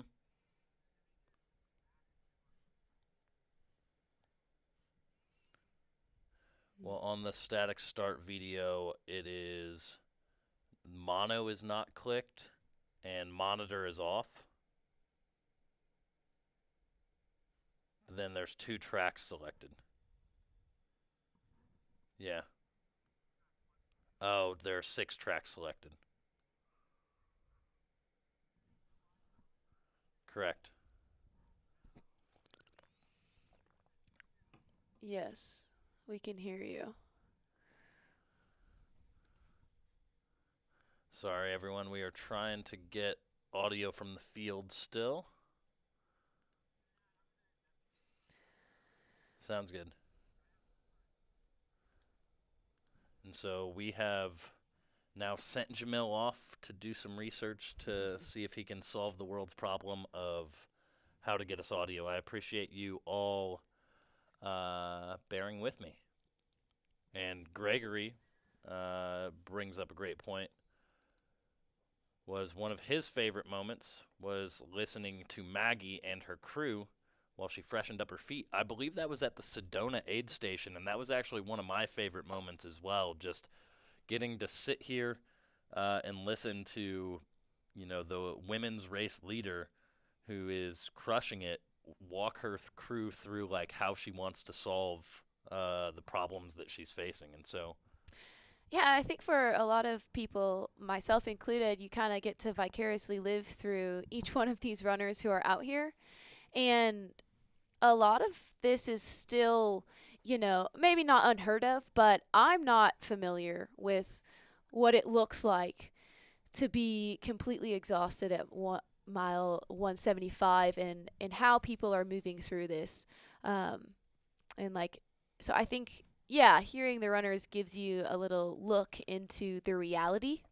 It's one thing to sit here and talk about it in the AC, and it's another thing to be on the ground, feet on the ground, actually doing it, and to get their feedback is really fun. So I think they'll try and figure that out shortly and get that up and running.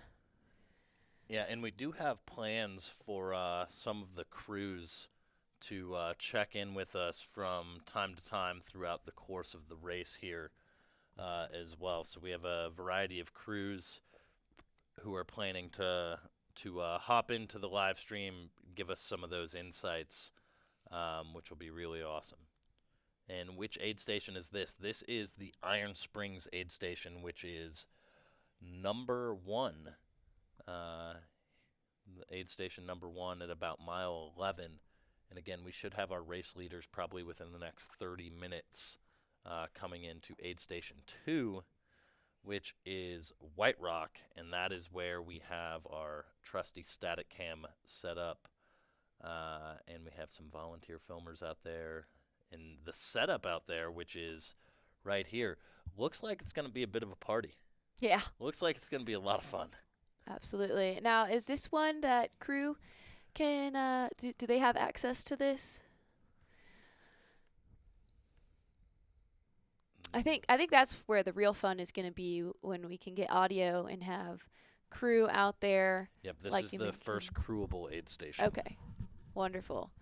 Yeah, like you mentioned with Maggie, getting to hear her crew and her talk.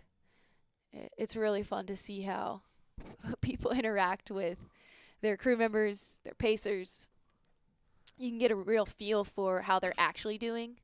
Because on camera it can be all smiles, but once you get, all settled with your crew, the true colors can fly sometimes. Yeah, and it looks like we just had Deb Hamberlin come into the Iron Springs aid station here, bib number 63.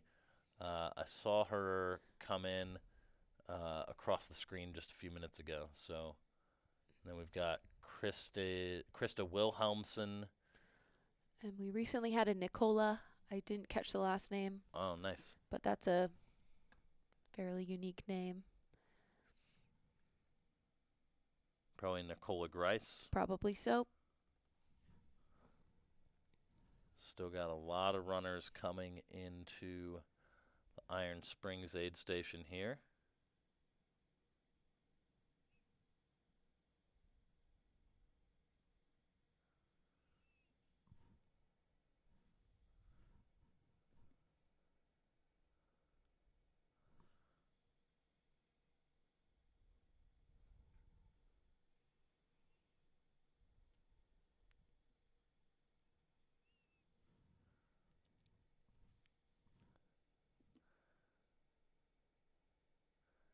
And again, more of those white hooded long sleeves. Yeah, we're getting a lot of Badwater vibes here. With the white and the full coverage of skin. Lucky for the runners, it's not 125 on pavement. It is only around 70, 71 today. However, that doesn't mean that it's not going to feel hot, but it certainly won't be scorching today, which is nice. Because even 10 degrees, if it was 80 today, that would make a significant difference in nutrition and hydration.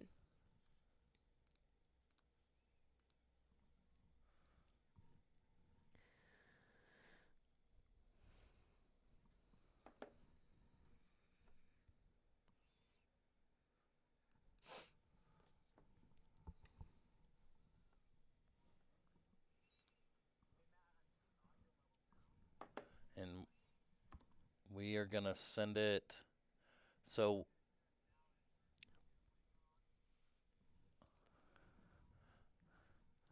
I'm still not getting any audio levels in video.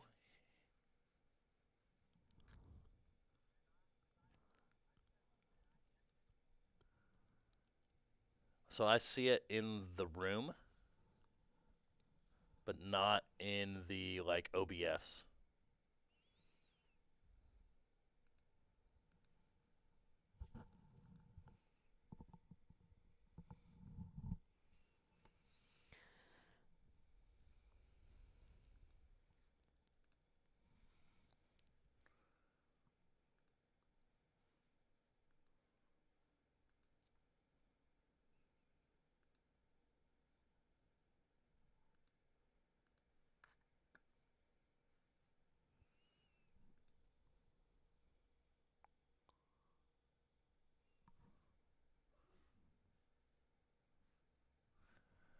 Yeah, we still aren't getting any audio levels in OBS here,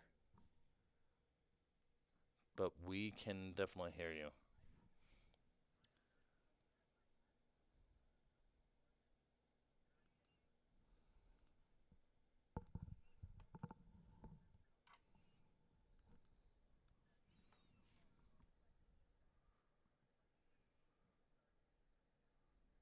Yep.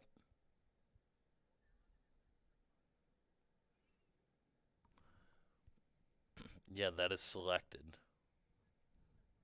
Yeah. What if I unselect it and then reselect it?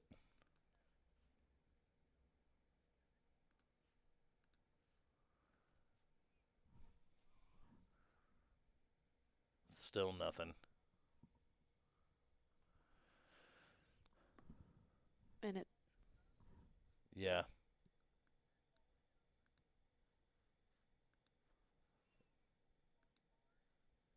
Yeah.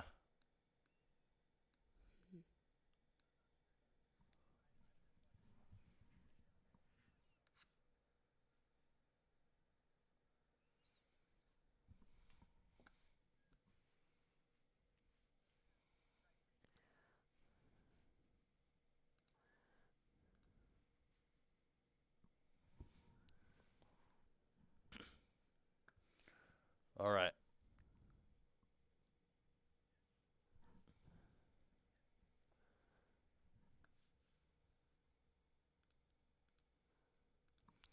So again, we are still trying to work through we're trying to work through some of these audio issues here. We do still have runners coming into our Iron Springs aid station, which is aid station number 1.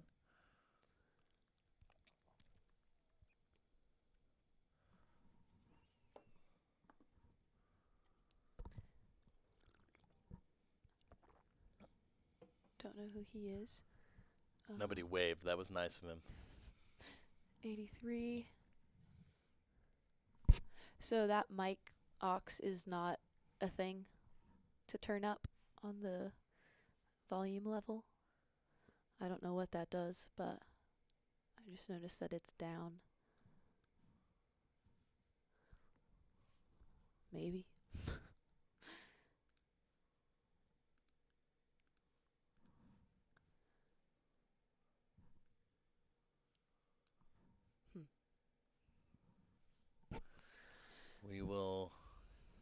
We'll figure it out.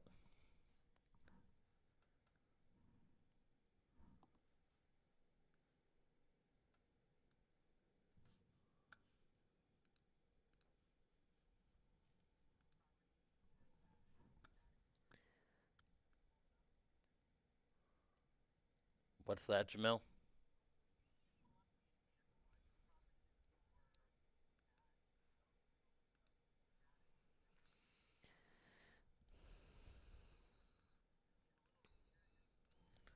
Yep, I have it.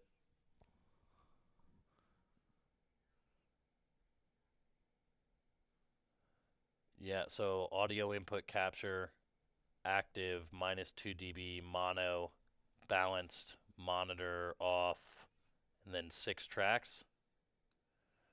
No, that's the one that's in here. The static start VDO Ninja is active, 0 dB, and then monitor off and 6 tracks selected. Does it need to have mono selected?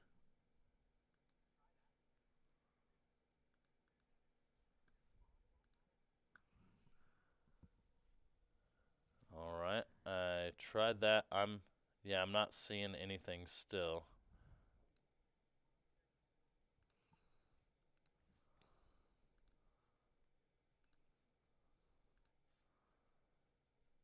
Nothing. Nothing here, Jam.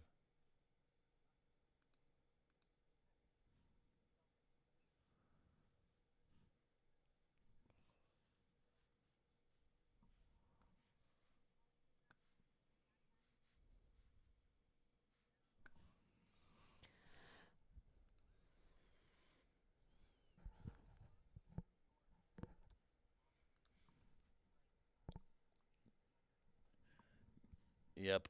Then to audio. Yep.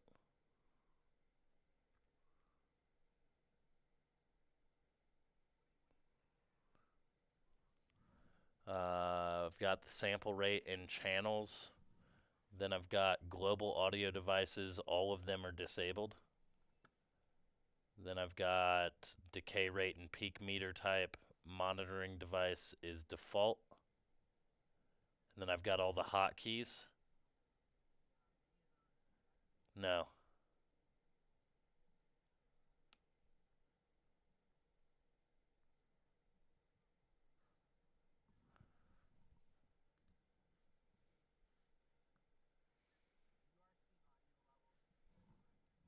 Yeah.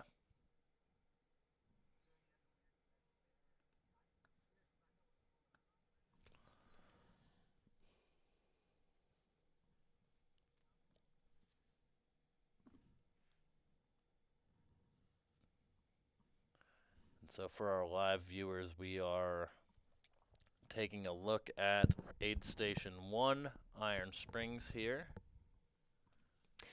We also heard from Allison that our leaders are about 2 miles out, I believe, from the second aid station.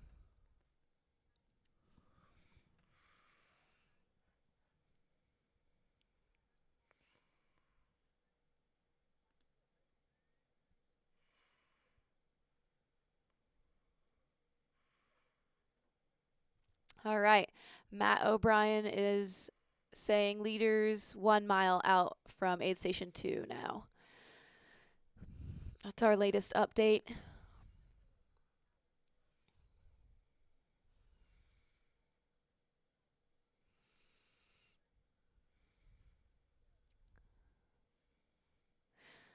And we had a fun mention earlier on. Michelle Wagger, I think, paid for her entire race in race credits Nice. from volunteering here at the Aravaipa running races, that is noteworthy. Yeah, that's a lot of volunteer A time. lot of volunteer time.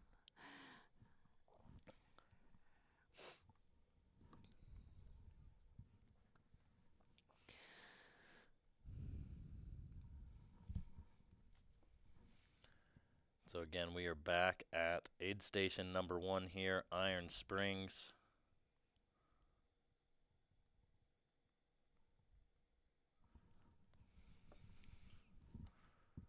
Still a lot of people moving through it. I'd say we might have made it to about mid-pack at this point as far as who we're seeing here. Still lots of good smiles. Everybody is in high spirits. The enthusiasm has probably not worn off yet.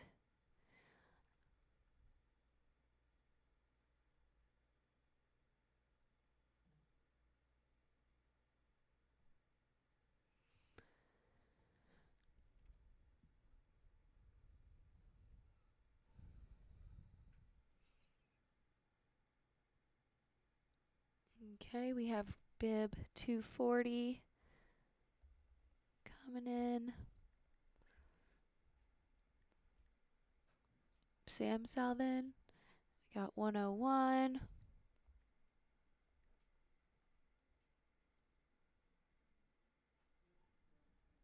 Hey! And there is our denim cowboy. Oh! He has switched shoes and now is in some running shoes, it appears. That looks like a pretty full pack. So my guess is that those boots might be in there. Thank you for the close-up. There's no telling, though. We cannot say for sure. But we did get confirmation at the start of this race that he did indeed start with boots on. And now he looks like he might He be was in some Hokas. Some Hokas, yeah. That's a pretty stark Contrast there. right? Absolutely. 153, Michelle Taylor. And another full pack over there getting water. I'm noticing a lot of runners have poles, either strapped to their packs or handheld currently. I think that's a really smart move for this kind of race, and any race that you're allowed to use poles, just because you can transfer some of the weight off your legs to your arms. And I think even the smallest amount is going to add up in this kind of distance. And so that should be beneficial down the road.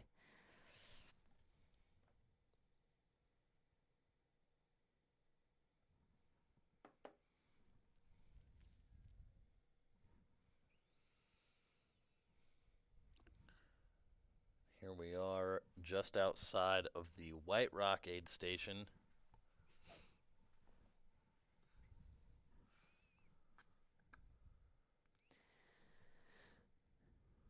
Everybody's just antsy for these leaders to come on through They should be here any in minute. just a matter of moments.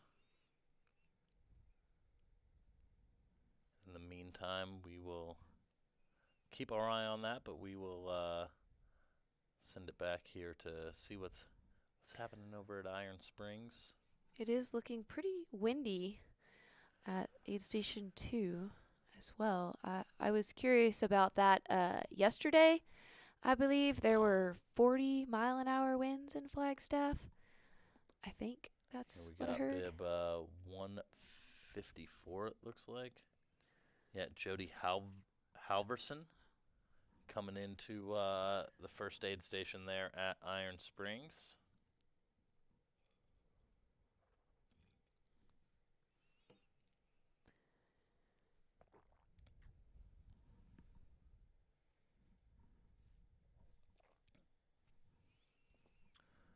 And these are the sights out at. That wind tends to kick up a lot of dust, especially since it's been pretty dry lately. And that's never fun to run in, nor does it do wonders to the lungs. I know some runners are prepared for that and brought buffs and bandanas. And here we have our leaders just outside the White Rock Aid Station. That's Jason Coop and Annie Hughes.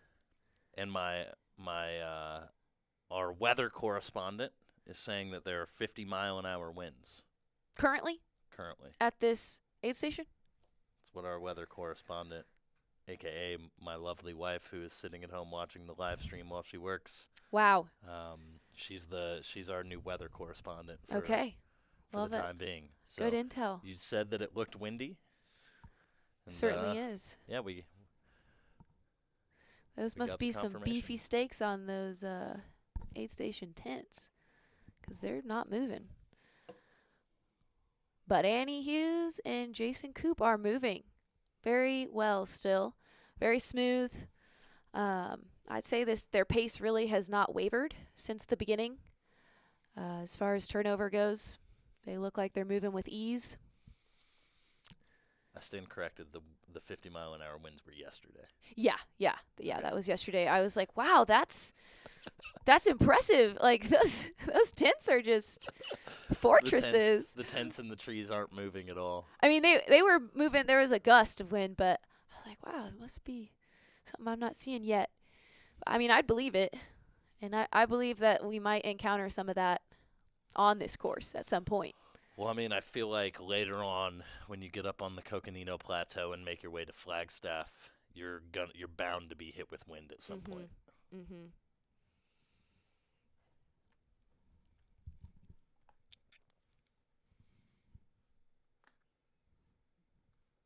And I'm wondering where Sarah Ostazuski is. She was in third prior to this. Are there people coming through the aid station? Yeah. Okay.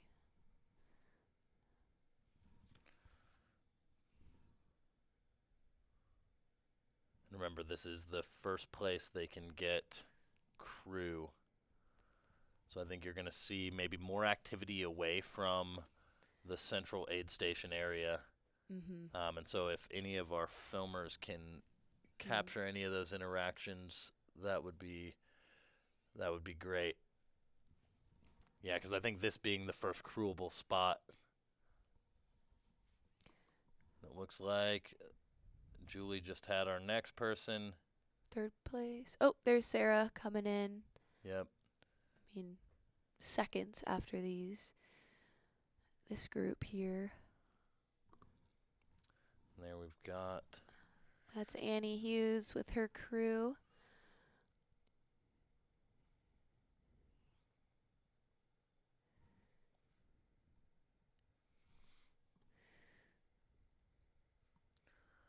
There's an aerial shot in the from the drone. That's pretty. That's not bad. It's Looks not like bad. it's getting much better as far as quality goes. Yeah, something I'm noticing about Annie's crew, or they're not like frenzied or anything, and there's really like one person kind of tending to her, which I think streamlines the process of getting in and out of the aid station. And everyone else is just there for support and as added hands if necessary. There's I think that's Mark coming in. Yep. Right there. There's Sarah with her sister Melissa. Okay. And it looks like Annie is just leaving there, yeah? I think she just left. And no eye on Jason? He may have already left. Yeah, he may have, because he was set up. Oh, there he is right there. There we go. All right, so he's not. I can't tell if Annie got out first or he did, but either way, they're on the move again.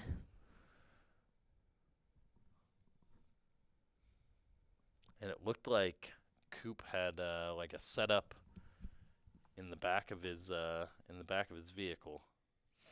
So, okay, and there's Mark. Yep. He's got, looks like one crew member 69, number 69. That may or may not be part of his crew. Yeah, Mark that might just be DeFalco. a bystander. Yeah, it looked like that may have been an aid station helper, Yeah. maybe. Mm-hmm. And Sarah is still in the aid station getting a couple things. Doesn't look like she's got crew at this. I think her sister is there. Okay, yeah, you said Melissa. That's right. Okay. And this is, it's a pretty nice shot. Beautiful. Look at all those trees.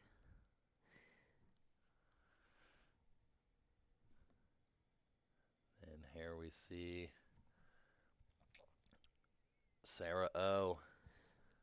Looks like she might have refueling here at the aid station. some iced coffee, maybe.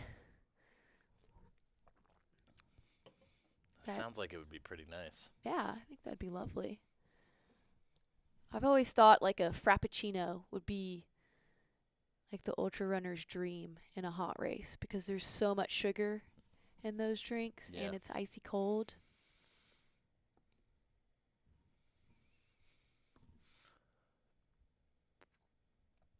And that's Joe McConaughey, I believe.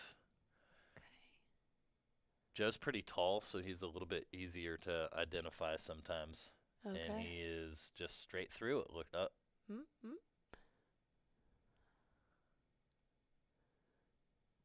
Oh yeah.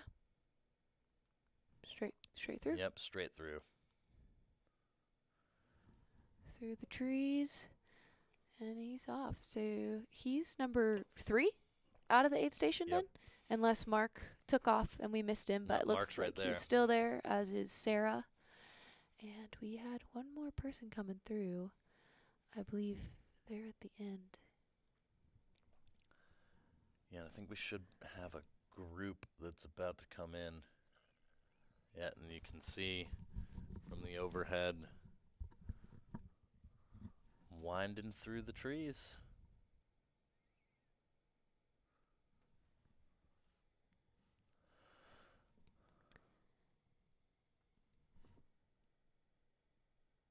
There is Jose Sosa.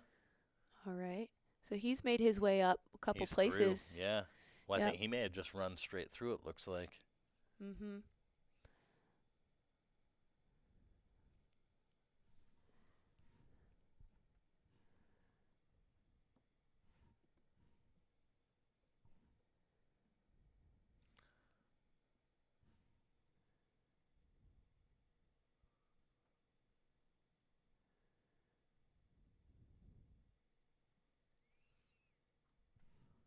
And so what is the distance between aid station 1 and 2?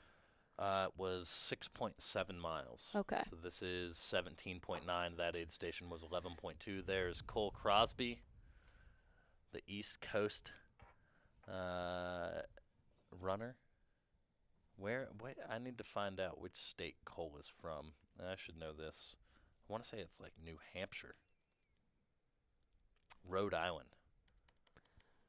Rhode Island. Rhode Island's own Cole Crosby.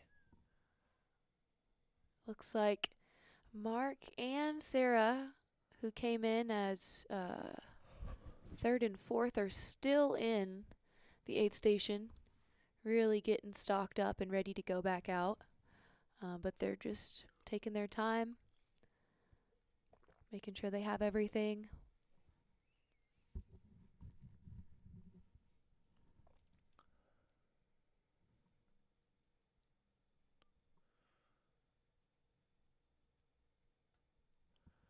Marine Carey in the chat. Cole, Beast of the East. Quite the I love it. tagline. I love it. Yeah. I love it. Is that Michael McKnight? So somebody said he was coming in hot.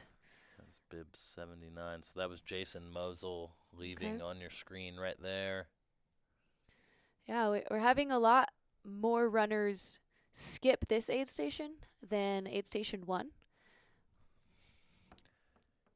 Perhaps because, Yeah, which is interesting. The next aid station isn't for 14 miles now. So the distance between aid station 2 and 3 is a 14-mile stretch. yeah, I would have figured people would have skipped the first one potentially and run 17 and then moved on. But that just doesn't seem to be the case today. Yeah, and you've got like a little bit of climbing when you first leave this aid station, and then it's a lot of downhill after that. So I wonder if maybe that's playing into the strategy a little bit there. I bet so. 118. And that's a Canadian as well. Simon Widman. And here is the aerial shot overlooking the aid station. It seems like this lead pack has clumped back together. The leaders, Annie Hughes and Jason Cooper, still out front by maybe a few minutes, I'd say, but the rest of this group is not far behind and has kind of clumped together, I'd say. We're not seeing that much spreading out quite yet. Everybody's still pretty tight on the trail. Looks like Sarah Ostaszewski and Mark DeFalco are both about to leave here. Yeah, they have been probably the most methodical runners that we've seen so far, taking the most time in this aid station, which is most likely a good move since they will have a lot of ground to cover ahead of them.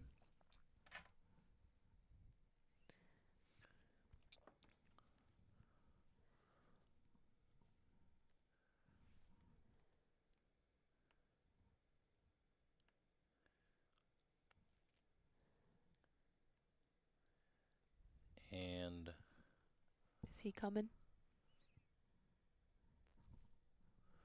yep, and I believe we're going to have a little commentary switch over right here. Perfect. I believe Nick Hilton is going to be joining me, and I believe he's just out in the hallway getting his notes prepared. He knows coming in he's going to have to carry the live stream the same way Vivian just did, and so this is going to be it for Viv. Yeah. It was great. Thank you for having me on. It was a lot It's of been fun. super fun. I just look forward to continuing to pay attention to the race and just follow each and every runner. I think it's going to be anybody's race this week, and I'm looking forward to seeing who comes out on top and seeing those in the mid-pack who have awesome stories to tell at the end of it. So thank y'all for having me on. I appreciate it, and I'll be back out there. I have to go to work for a couple days, but good news is this is the long race, so I'll be back on Wednesday, maybe even Tuesday night, to be out on the course helping potentially with the live stream or with some crewing for some of my friends out there. So yeah, thanks for having me, and good luck to all you runners. Have a good time. Thanks, and Awesome. gig 'em. Thank you so much. Awesome. All right. Well, good luck getting the audio for those runners. I'm sure y'all figured out. How did y'all do it last year? Or Just always works. it's just that's so strange. Well, thank you. Yeah, I'll see you around. Peace. And there you have it. The great Viv. Viv's Vibe on YouTube, by the way. Got to get the plug in there. She makes great content. Did a lot of great stuff in the lead up to Black Canyon. So once you're done with the live stream or you're tired of my voice, go over and check out Viv's Vibe on YouTube. And again, we are tuned in right now to the White Rock Aid Station.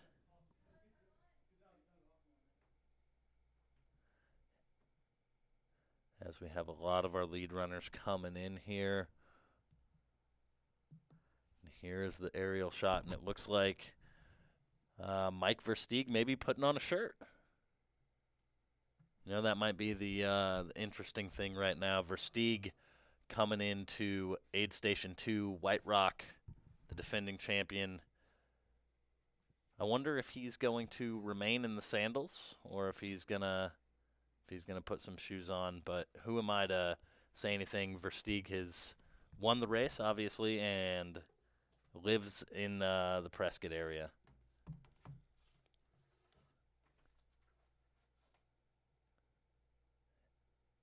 Looks like he's gonna do some stretching here. Take care of those problems early on. And so I am now being joined by the voice of the Downtown Road Mile in Flagstaff. Nick Hilton is joining me, ladies and gentlemen. Nick's going to be joining for a few hours, I think, most days this week. So I hope you like the sound of his voice as much as you like the sound of mine, because you're going to be stuck with us for a while. You know? Thanks. So how are you doing today? Doing pretty well, man. Thanks for having me. I'm super excited to be here. It's a little longer than the Downtown Mile, so the coverage here is going to be a little bit different, but it's been super fun to follow you guys so far this morning and see how things are going. So it's cool to be on here. Yeah, it's a lot of fun. We get to watch people, eating food at aid stations. I am interested. What do we have? Looks like some bacon and eggs, some maybe? eggs and bacon. That sounds good. That does sound a pretty. little B&E at the aid station. It's nothing to get your energy up like that. So it seems like what leaders are through. How's everybody looking? I wasn't watching feed over the last 20 minutes or so. How's everybody looking coming through here? Yeah, so far everyone is looking pretty good, as they should be. It's we're about 18 miles in, so it did look like Sarah Ostaszewski was maybe taking a little bit more time at the aid stations after running out in the front early on. But again, we're not even 10% of the way there yet. So I think if you need to regain composure, now is probably one of the better times to do so. Yeah, I don't think it's a bad sign to be taking some time at the aid stations. Maybe it's better to not get caught up in some of that front pack energy when you're not even 10% into a race. That might be a good call for her. It's cool to see so many people up in this front group, though. I mean, it seems to be really, really clumped up right now, and a lot of these men and women. I was going through making some notes. They have some ultra chops. So everyone in here they're ready to roll. It's going to be exciting. Yeah, definitely. And there is Josh Locke on your screen. He was last year's 5th place male finisher. Easy to identify in the banana yellow. I assume sun-safe hooded long sleeve. So Josh, obviously no stranger to the race. And so I assume that he's, being very calculated with what he's doing and is looking to maybe even improve on his position from last year. But yeah, I mean, a lot of people through aid station number 2 already, which is good. And there you see, I believe, Mike McKnight leaving the aid station there. Yeah, it was good to see him up there again after maybe a little bit of a rough outing last year. Thankfully it's not as hot this year as it was for last year's edition, but I would assume he learned from that a little bit, and it's nice to see that he's up there, maybe taking it a little bit easier, not up the front pushing so hard. So yeah, no, I think that was it was really awesome to see him come back, and I think he said this in interviews that, he learned from the experience, right? I mean, when you win basically every 200-plus miler that there is, it's maybe easy to think that, you have this cloak of invincibility, right? And I think Michael, learned a lot from that experience last year, as a lot of runners did. I mean, it was pure carnage the first 50K last year. And so I think a lot of people who ran last year maybe learned from that experience and took a lot of things, forward to this year's race. Yeah, I think so. And it's, with the course being so much different this year, I mean, I think that's going to have a bit of an effect because you don't have that enormous, climb up to Crown King right off the bat. So you could see maybe a little bit of a hotter pace here up the front and maybe just a touch less carnage, at least in the really, really early going, because it's just the course is maybe not quite as intense as it was last year. Yep. So and there is Aravaipa Racing Team member Brianna Grigsby coming through the White Rock aid station here at mile 17.9. And she was, again, 5th place at this year's Black Canyon 100K. She was, I believe, 5th place at the Bandera 100K in January as well. This is her first foray into like this really long multi-day type of racing. So. And she's put in some pretty big vert weeks over the past, in her build-up for this. I have a 23K week, a 16,000-foot week, and a couple more over 10,000 feet. So she's certainly prepared for the ups and downs here. And, being from Tucson, the terrain is not going to be new for her. She's going to be used to the kind of trails that she's going to see out here, especially once she gets into the Sedona part of it, when it's a little more desert-like. And it looks like we've got Eric Sensman here coming into the aid station. I like to see that he was maybe, chilling out a little bit early on. I think for, someone who's really new to this distance, it's kind of a good sign that he's really in control right now. Flagstaff local. He's a great guy, obviously. He's no stranger to Arizona races, so it's cool to see him out here. Yeah, and that was something that we talked about earlier, was that it's really cool to see, people like Eric and Brianna who are still having like a lot of success at these shorter distance ultras, like these 100K distance ultras, to, while they're still, kind of in their prime at that distance, just move up and give, a 250-mile race a crack. I think that's pretty cool. That is cool. And even guys like Cole Crosby, another kind of shorter distance specialist. I saw him up there on the leaderboard. And even some other young guys. I saw like Mark DeFalco. He's 23 years old. He's got a lot of good finishes to his name. I mean, it's neat to see, younger guys moving up and giving this stuff a try a little bit earlier, or maybe that might be, something that might happen later on in their careers. So it's cool to have that infusion of youth, and that could definitely change the way these things are run going forward for sure.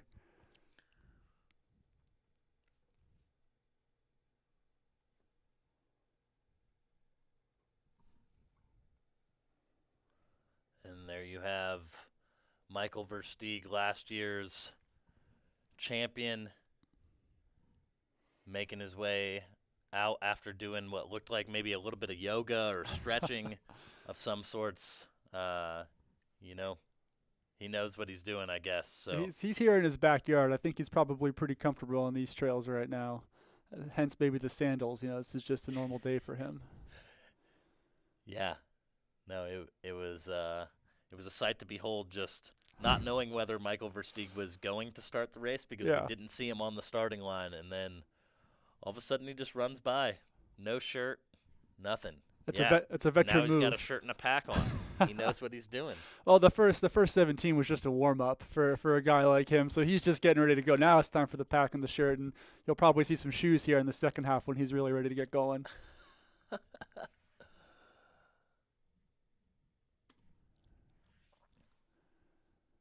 Here is, so again, this aid station is the first point that runners can see their crew, but it's also a drop bag aid station, as you can see there.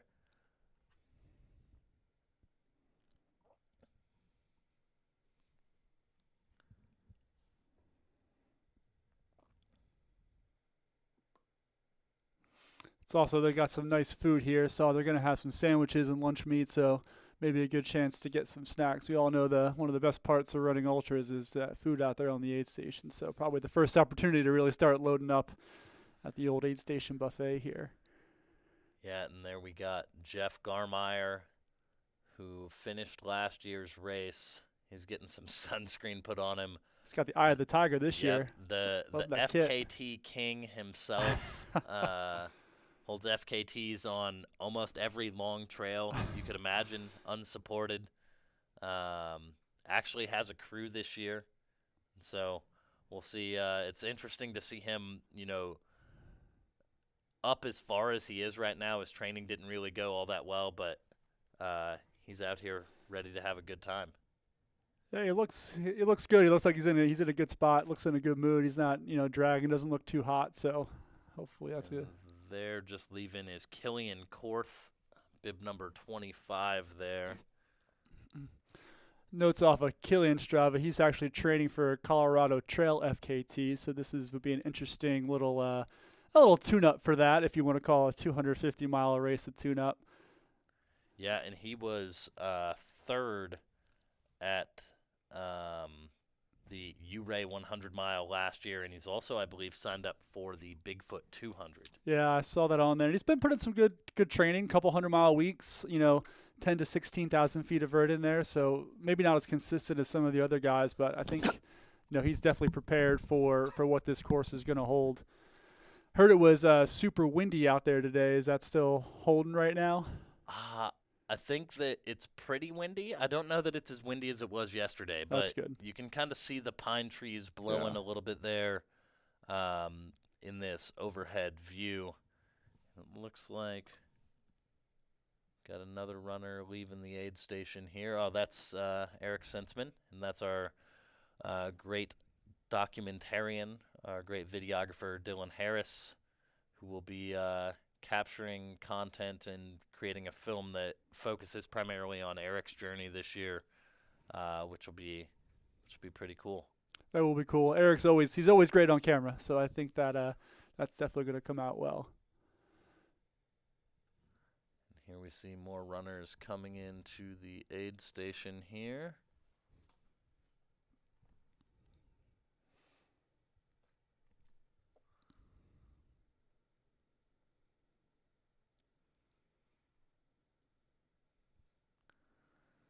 And there on the left of your screen, you can see why this is called the White Rock aid station. The Prescott area, pretty well known for its kind of white rock and limestone and granite rock formations, which forms kind of Watson Lake and the Granite Dells, which runners will pass later this evening after they've gone through Whiskey Row, as Jeff Garmeyer is leaving the aid station. Really, really cool mix of trails in Prescott. I mean, that's Arizona in general. You can go from just some absolutely buttery smooth single track to, some of those trails around Watson Lake are a little on the technical side. So you're going to really see these runners' skills challenged in a variety of ways, and they're going to have to pay attention to make sure they stay on 2 feet coming through there.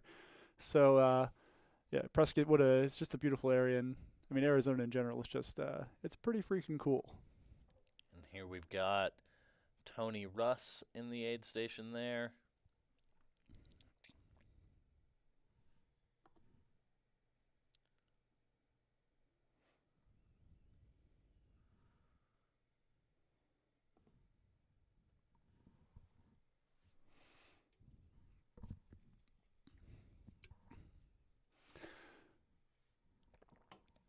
Bib 239 here.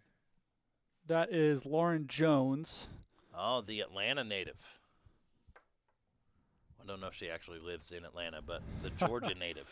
Georgia native. There you go. Some good ultra races in Georgia. Definitely, I'm sure she's ready for this one.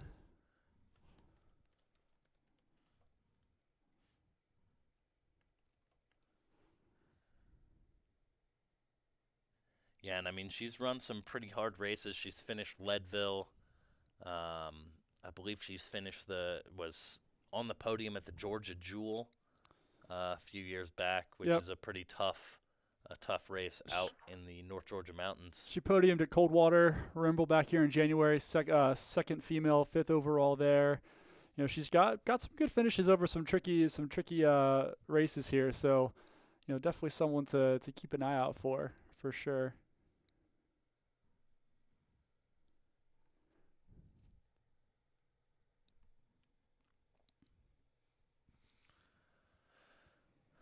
Chris Warden in the chat. Tony Russ paced last year's final finisher, Andre Lee, from Walnut Canyon to the finish. That is correct. I remember bringing bringing Andre and Tony down from the hospital, from down Hospital Hill to the finish, coming down Beaver Street. And it was really cool to kind of see the two of them running stride by stride in those kind of final miles there. We got a question here from Dora H. How can we access the list of the participants and their ages? If you go to cocodona.com, you can get to the live runner tracking, and you can get all the information there for you. So you can get ages, you'll get their paces, and where they're at on the course right now.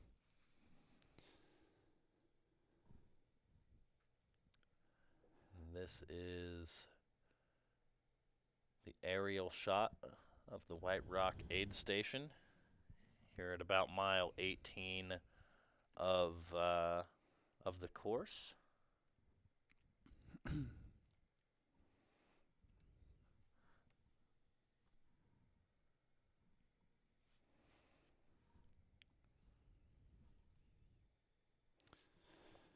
It looks like up front, Coop and Eddie Hughes are still, hanging up there in the front within a tenth or so mile of each other.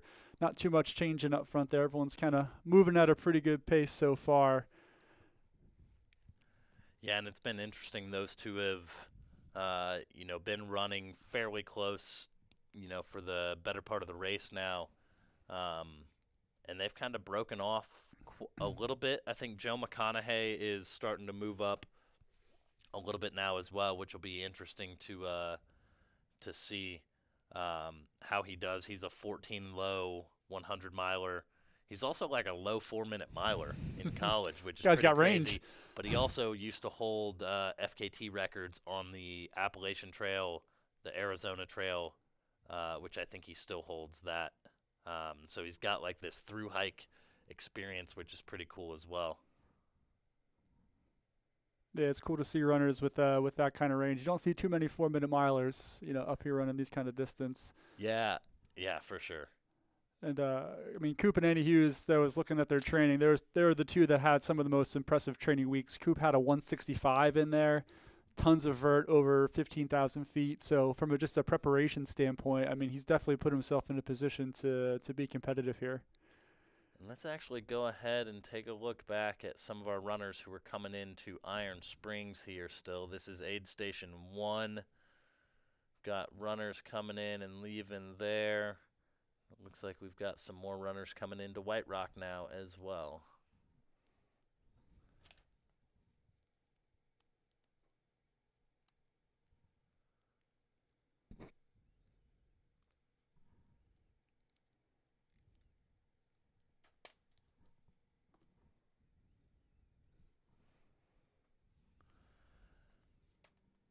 And want to give a huge shout out to our sponsors over at Coros. Coros is known for their incredible battery life, 140 hours in standard GPS mode in the Vertix 2, which is absolutely nuts. And thanks to our friends at Coros, you can buy yourself a new watch and get a free accessory. Simply add your accessory at checkout and use the code COCODONA. This does not include pods or gift cards, but you can get that extra band, keychain, charger, or t-shirt. You deserve it. So again, Coros.com, use the promo code COCODONA, and treat yourself to something nice. Looks like we got someone heading out of the aid station here. Can't quite get a read on that bib number, but... Yeah, and one of the interesting things is once you leave this aid station, you're going to have a little bit of like kind of a rolling uphill section before you have just this like long descent into the mile 32 aid station. So there's about 15 miles between these two aid stations, and you've got a little bit of a climb and then a nice descent down into the next aid station. The problem with a lot of those descents is you got to come back up. So I'm sure they'll be thinking about that, and hopefully they don't scream down it too hard, knowing that they've got to come right back up there, a couple miles later.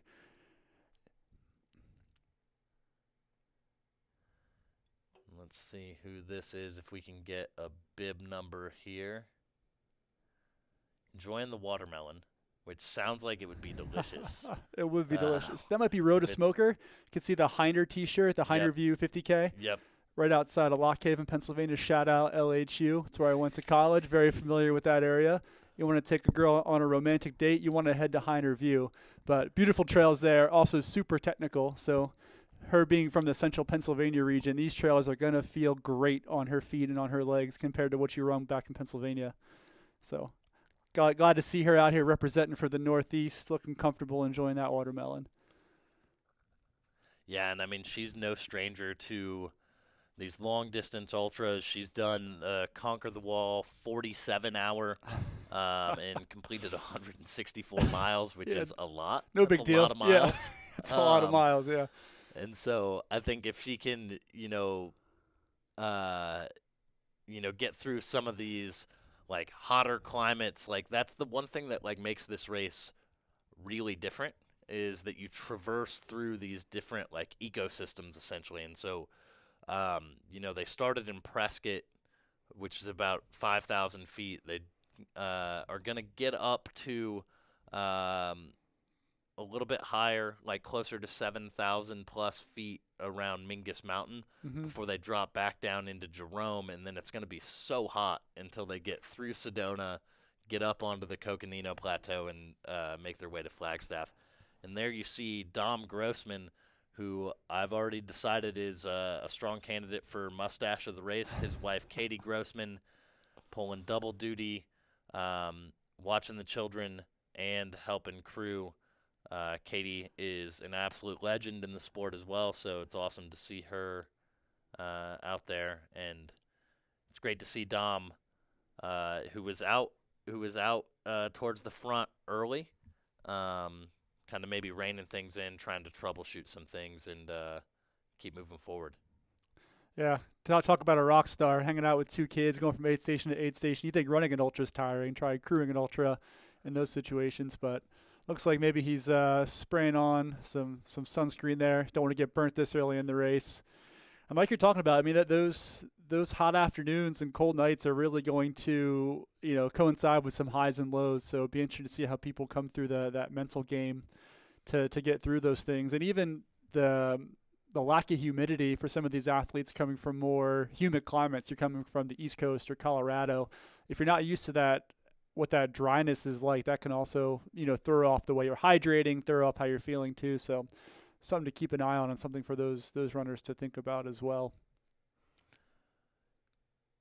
Yeah, most definitely. It's such an interesting thing, right? Because you travel to these different elevations, but you're also going to be hitting those points at different times, right? So the person who wins the race may have a wholly different experience than the person who finishes 100th or who finishes last or whatever the case may be, just because you may be hitting these different places at different times. Yeah, especially, if you're coming through Sedona at night, those trails are technical and can be maybe a little harder to maneuver in the dark, but probably better to avoid that heat if you can. Whereas, some of those people in 100, they're going to be coming through. It's hot, and hopefully they can manage that. But I think last year taught some people some lessons, and everybody this year is going to benefit from watching those runners deal with those conditions last year and learn from that as well.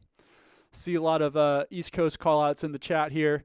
East Coast represent. Like to see you all here watching this race. That's awesome. And yes, the trails here are pretty manicured in comparison to what you see in the Northeast. I can tell you that from experience.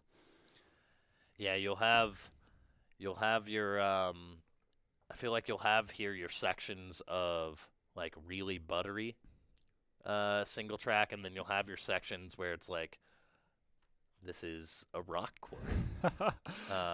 But more so probably the former than the latter, especially compared to, again, some of those East Coast trails where you're dealing with rocks and roots and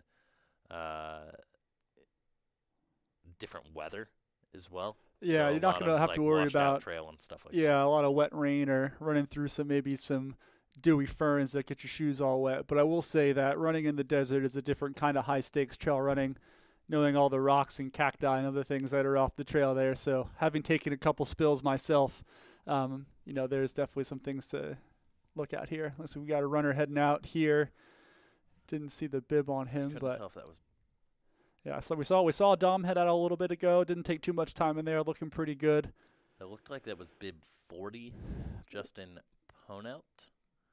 I can't be certain. And we do have Dom Grossman heading out here.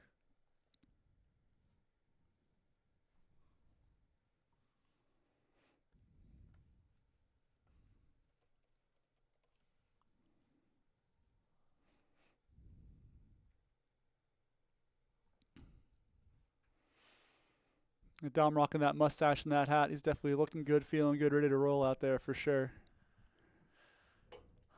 I love it. Let's go back into the aid station here. I can't remember his name, but he's another mustache of the year Yeah, I was going to say, candidate. maybe we gave away mustache of the race a little too early. Got that flashy Cieli hat, rocking that mustache. That's a good look here from a man.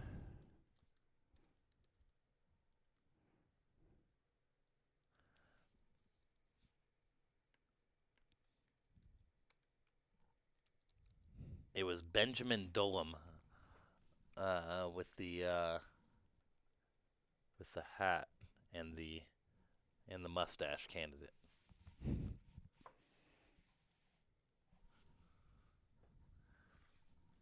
right here we have bib number 7.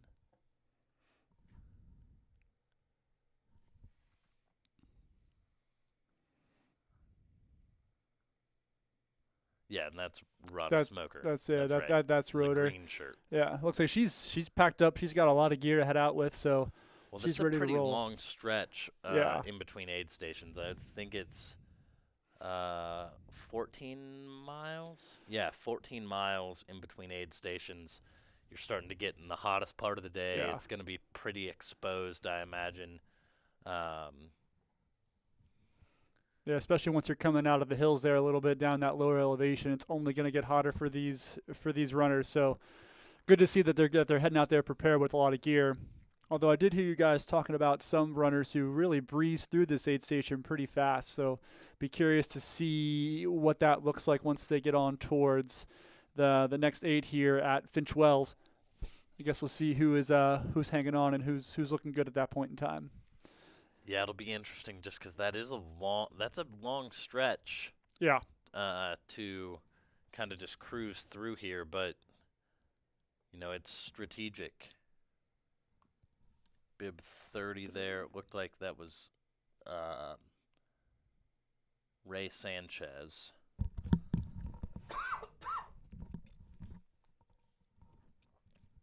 Shout out to all the volunteers out here too. This is one heck of an undertaking, so anyone who's running ultra knows how important and how awesome all those volunteers are. So shout out to all them out here in the wind and the dryness, getting these runners taken care of. That's a cool thing.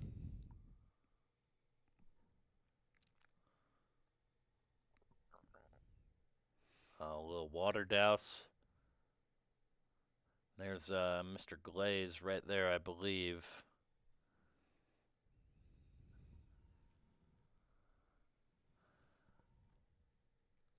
Let's go ahead real quick and just check in here at Iron Springs. Still have a few runners in that aid station. That's the mile 11 aid station there.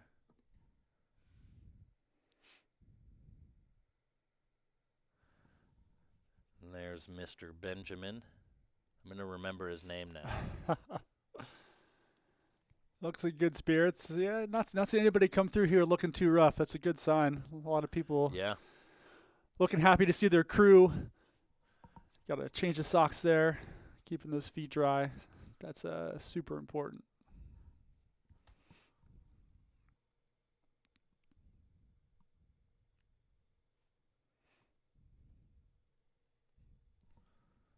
Here we It's like have number 49. that is Kylie Aldez. Kylie Aldez. Her 34th birthday today. Oh, happy birthday, Kylie. It's She quite the way chose to celebrate it by doing this.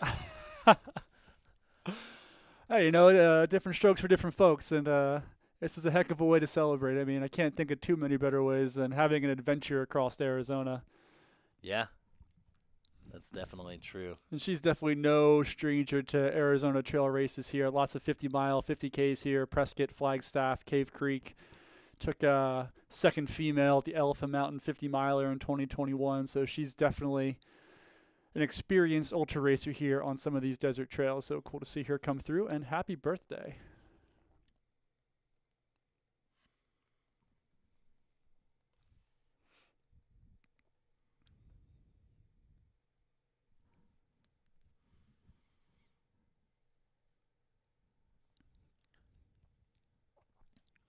So this is a shot overlooking the aid station here. So runners kind of come up on the left part of your screen, and then they're going to come right to where our filmer is here.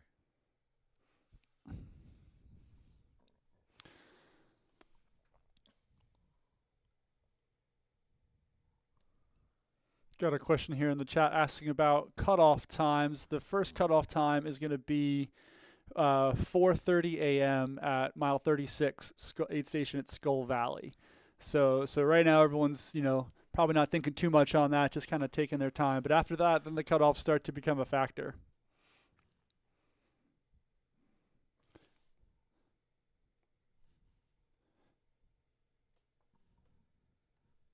I see Peter Mortimer there talking about how much shade and how spoiled these runners are. He's saying that from the comfort of his own home back there, but I don't think it's. I think it's probably nice and toasty out there for him, Peter. So let's not talk too much trash here in the chat. All right. Well, I mean, I was saying the same thing last year, as Peter was being boiled from the inside while I'm sitting in this nice cold studio here. I was like, it doesn't look that bad out there. It looks like a nice day. Looks like we got some runners heading out. That's number 50, it looks like. Heading out with a little pack there. That's not. Maybe not number 50. Tough to say. Yeah, I couldn't find it here either, but either way, they are out, and it is interesting. You're seeing quite a few people take a little bit more gear with them as they're leaving this aid station. I think it's you're getting into the early afternoon, and you've just got such a long stretch in between aid. Yeah, we're talking a couple hours. That's a long time to be out there on your own, and it's I'm sure it's nice for some of these runners to pack up and have some company out there, at least in these early stretches, knowing how long they're going to be out there on their own. So definitely good to get a lot of stuff in there and make sure they're bringing plenty of gear. And there you see David Riedemann on your screen there, bib number 115.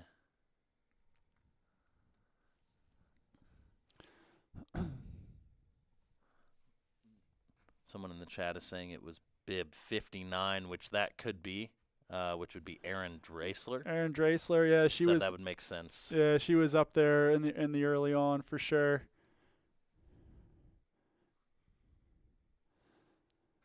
She's definitely got some 100 experience, so cool to see her up towards the leaders there with the group. She was 32nd at Leadville in 21 and the 10th female at 2029 Rocky Raccoon. So, she's got some good races under her legs.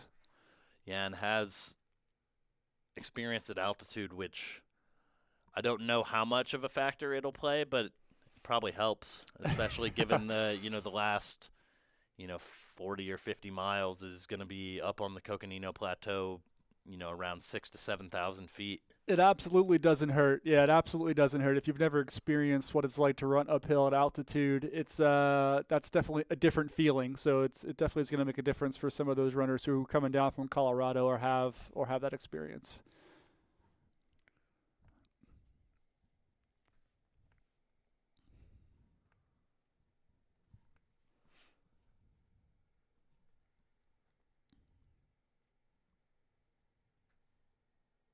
Looks like we've got another runner leaving the aid station here.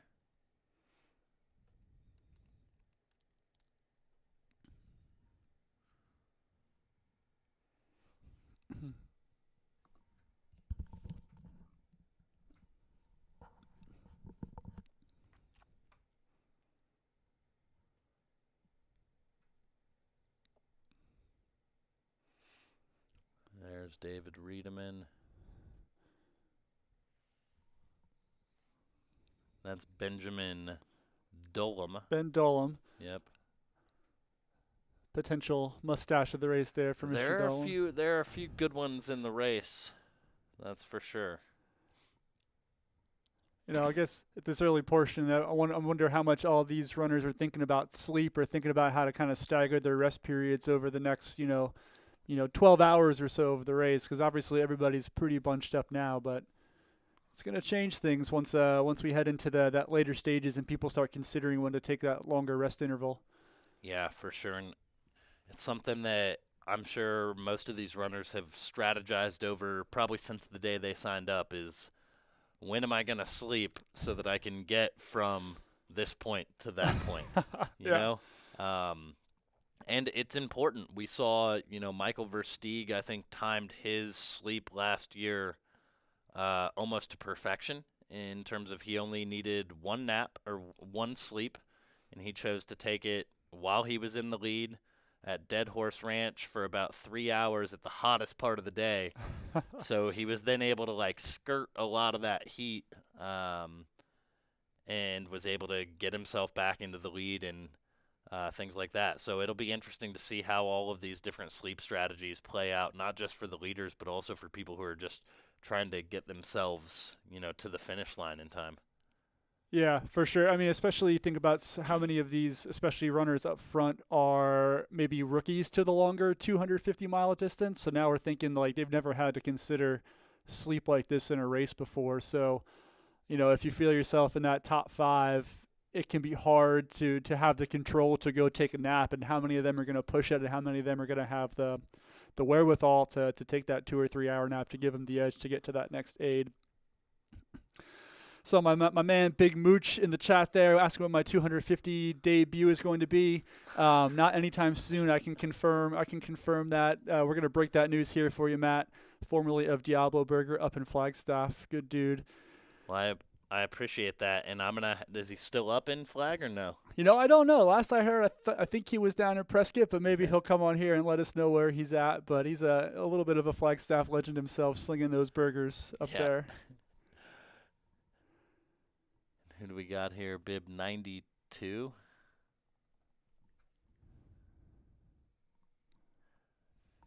Mina Ebrahim. I apologize if I mispronounced that. I feel good about the first name, though. And I believe that was the bib number, so shout out to you. And it looks like he was maybe just leaving. Just taking off. He was definitely taking his time, filling up some fluids. Looks like we've got number 109, 102 coming in here. He looks grateful to be grabbing that water bottle and taking a little bit of a break.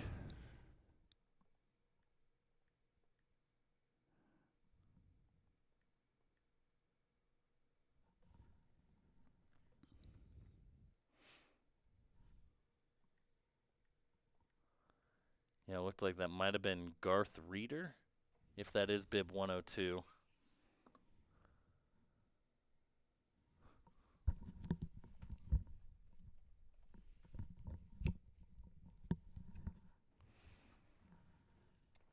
Garth Reeder is no stranger to big races, lots of 100-milers. He's a Badwater finisher back in 2019, so this man has been in some pretty BA races, so good for him out here. He's definitely not going to be afraid of the heat or some of the conditions, so cool to see guys like that out here running this race for sure.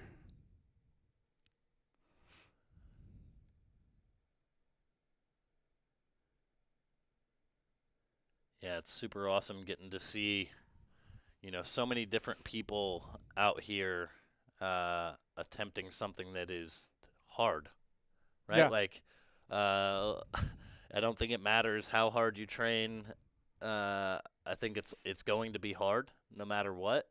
It's just the varying degrees of how hard it becomes, I think, is based on your preparedness. Yeah, and you can never really prepare yourself for an effort like this. You can talk about training all you want, and, that's certainly going to help if you prepare yourself well. But at the end of the day, when you're 125 miles into a race, you don't know what's going to happen. And, all these runners are out there having an adventure, which is cool. It's an experience. It's going to be life-changing.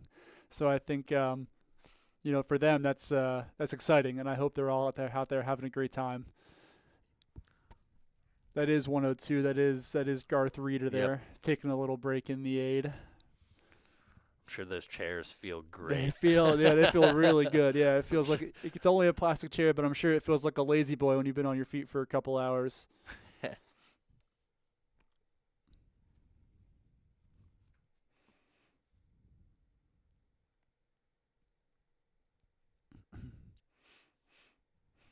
I'm just checking a quick little peek in up front here. Everybody's still pretty close together. Hughes, Coop, DeFalco, Widman, McKnight, everybody within a couple miles, 15, 20 minutes. Hughes is, about a half mile up on Coop. So that front group has been about the same here now for a little while. And Hughes she is such an impressive athlete with her resume and the train that she's put in there. So cool to see her taking this race by the horns and making everybody feel that she's a presence here.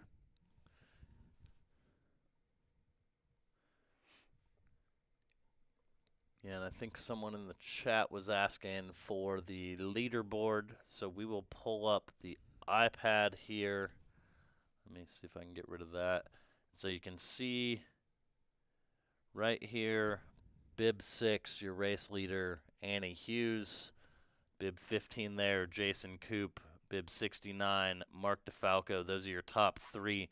And again, these exact placements can maybe vary in terms of how far apart they are based on whose spot tracker has pinged most recently. So it may look like there's a huge gap when in actuality it may be a little bit smaller.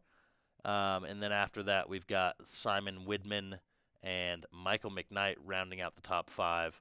And you all can go to Cocodona.com and you can find this live tracking link there as well if you want to check it out. But it will show you around the course here, and it will give you a rough idea of who's in what position. It looks like everyone is still kind of working through that first, more substantial climb there, getting to that, 7,000 foot mark. So we'll be interested to see what it looks like and how things open up once we hit that really first big descent down to the towards that Skull Valley aid station. So definitely going to be some interesting racing here going on through the afternoon. Yeah, and once what's going to be really cool is once runners get up onto this ridge line here. So they're going to make a little bit of a climb here where race leader Annie Hughes kind of is. Once they get up into this ridge line here, it's called the Sierra Prieta Overlook. We'll actually have filmers there, which is about mile 24-ish. But they're going to have a really expansive view of Skull Valley as well, which is going to be really sweet. Yeah, it'll be cool to see the runners come through there and see how everyone's looking, coming through that first big climb. That could definitely be interesting. It's an interesting time in the race.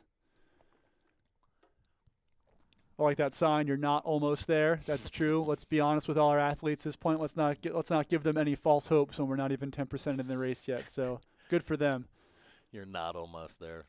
And there's Sean Nakamura, the Run Streak King, leaving here. He was in the race last year, and like many others, I think that first 50K chewed him up.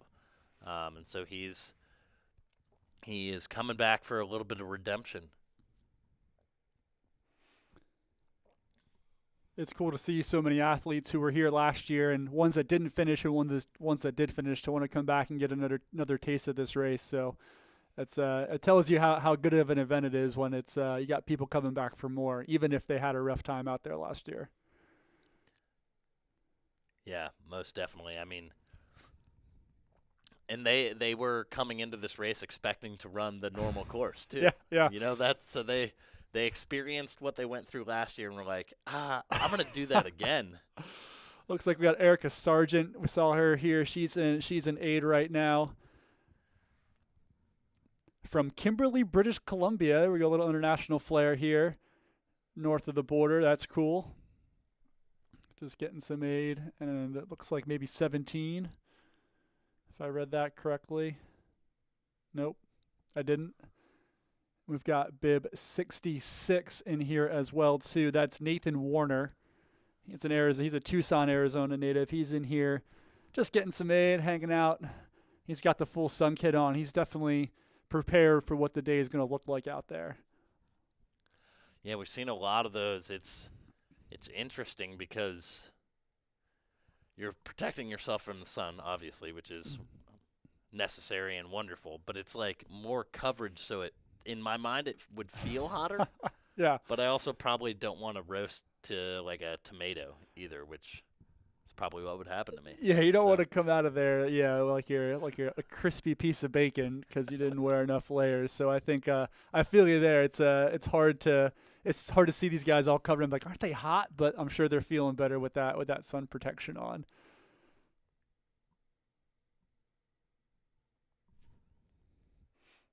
And that was bib 27, I think. Yeah, Carrie Carrie Henderson Henderson. there.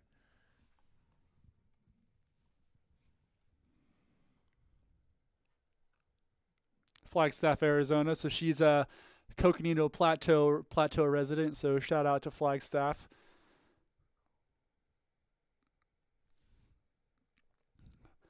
God bless the USA. Got a little of those America shorts there. That's I forget the name. We saw that guy at the Iron Springs aid station as well. And I can't remember the name. Looks like Jason Thienel was also in there, bib 131. I can't see that. It's interesting. You don't see a lot of 3.5-inch split shorts. Everyone out here going for that longer length short. Maybe that's a little bit more chafe protection, but sometimes sun's out, thighs out. I don't know if that's how Yeah. that's supposed to work or not, but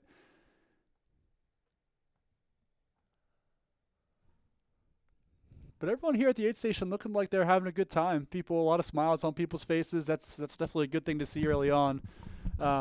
There's nothing quite as uplifting as seeing your crew, especially the first time in the race. All your family and friends are out there waiting for you, and that's just a cool experience to come through and to be able to see them and have that lift you up. We got a note in the chat here from Karen that is David Adams in the USA shorts. Thanks, Karen. We appreciate that. David Adams looks like he's in California. He's coming in here from California, so he's out there having a good day. From San Diego, awesome. Looks like we got bib 36 in here as well, making an appearance at the aid. That looks to be maybe Stephen Epifano, if I'm reading that correctly. He's also from San Clemente, California, right there on the beach. So cool for him. He was asking if that was Wes Plate at the tent in the shade. Quite possibly. It was quite possibly him. We'll keep watching here and see if we can get off these bib numbers and get some of this information for you. Looks like that is 117. No, I don't think that's 117. 177. So 117 is out there. So Ken Tulloch, or Tulloch, sorry if I butchered that name. He's got a East Coaster here, 56-year-old from Connecticut, having a good day out there. Oh, this guy was running up near the front at the beginning. What is that, bib 35? 35, it looks like. Yeah, Dave Krupski. Dave Krupski. 45-year-old from Florida. I'm sure he's more used to the humidity than this, but hey, hot weather is still hot weather.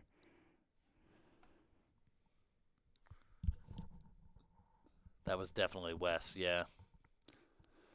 And Krupski's another one that has a ton of good 100-miler record under his belt there. Ran 16:41 at the Lighthouse in Michigan for second overall. That's a pretty quick time, so he's got a lot of experience. So hopefully he was able to bounce back and get some fluids in him at this aid station and get ready to tackle this longer section. Skies out, thighs out. That's what I'd like to see in the chat there. That's a better way to put that. Appreciate that there, Mr. Pray for Eyes 07. Thank you. And right here we're following Nathan Warner, bib 66 here.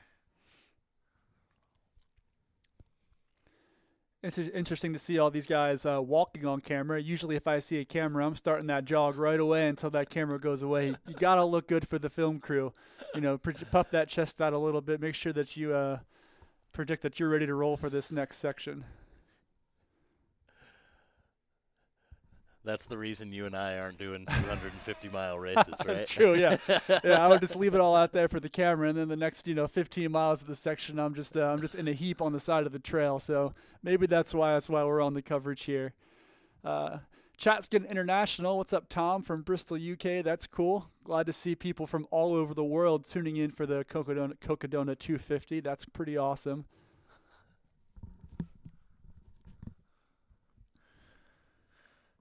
How many first-timers this year? That is a great question that I should be able to answer. We still got the thigh chat going on here. Blue skies, tan thighs. That's the AZ state motto. Not quite, but I could definitely see that one. I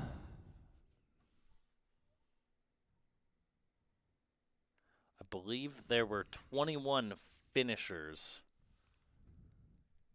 from last year who are in the race. 21 people who finished out of the 233 registrants. Like registrants as of race morning.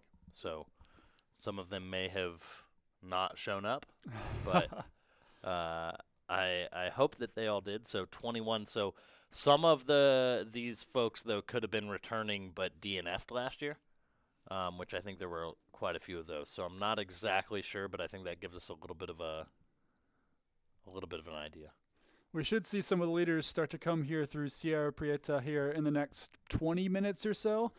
Looks like based on the spot tracking, we've got runners approaching mile 23. It looks like maybe Hughes and Coop are running together. So we should get our first look here at the leaders at 24 sometime in the near future.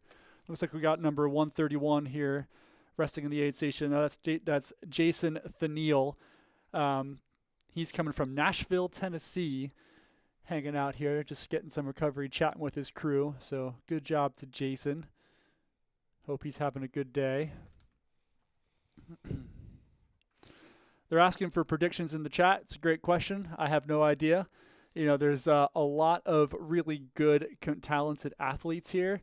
It's tough to bet on people who have race experience, guys like McKnight and Versteeg, people who've been out there and understand AZ, but I would say the field's a lot different from last year, and there's some high-end talent that could really, really make it interesting. So, I mean, I was talking about Jason Coop and some of the training he put in. You know, he looks good so far, but it's a long way to go. Well, and he has experience at like these big, long mountain ultras, finishing Tour de France. I think at least once, maybe multiple times. Yeah, that was this year, I think, too, or very recent. I think last year, like the most recent one. Yeah. So I think he would be good. I think Joe McConaughey is another one that's like, he's very interesting to me because he's really fast as a runner. Yeah. But then he also has this like multi-day through hike background, which I think is really cool. But yeah, I think people like Cole Crosby are going to do really well.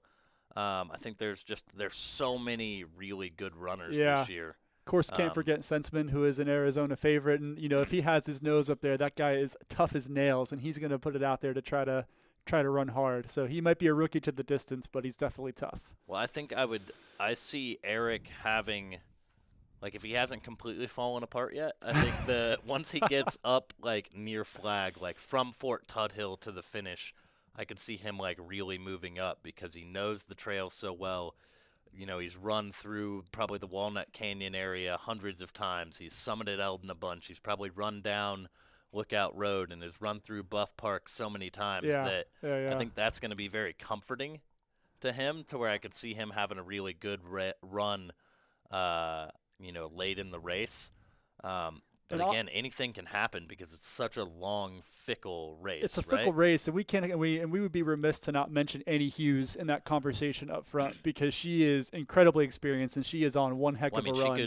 She could win the race outright. Absolutely, that's what I'm saying. She could absolutely sure. win the race outright. I would not count her out there whatsoever. Yeah, and I think just in terms of the women's race, I think she would, even coming in, would be kind of the odds-on favorite, just given her experience and what she's accomplished at the distance, right?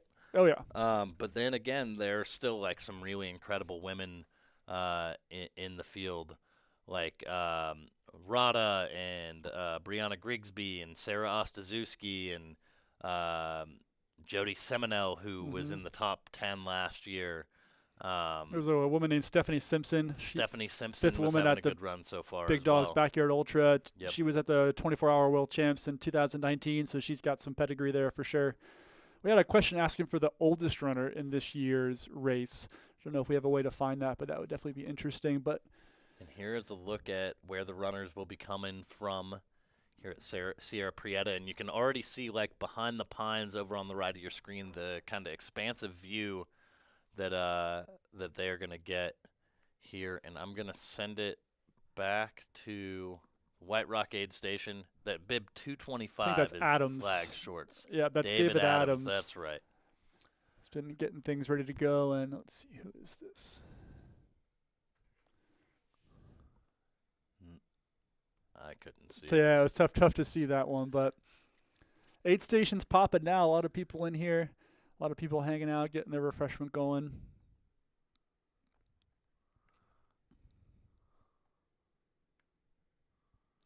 Looks like we got bib 105. That's Julius Dralick. He is out of Arizona. I can tell you from where here in a second.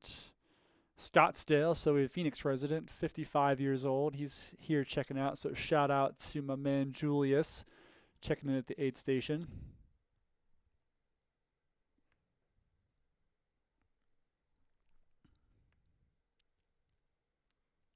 And I think one of the, we kind of touched on this earlier, but one of the cool parts of a race like this is just the community aspect, and everyone's out here cheering for each 182. other.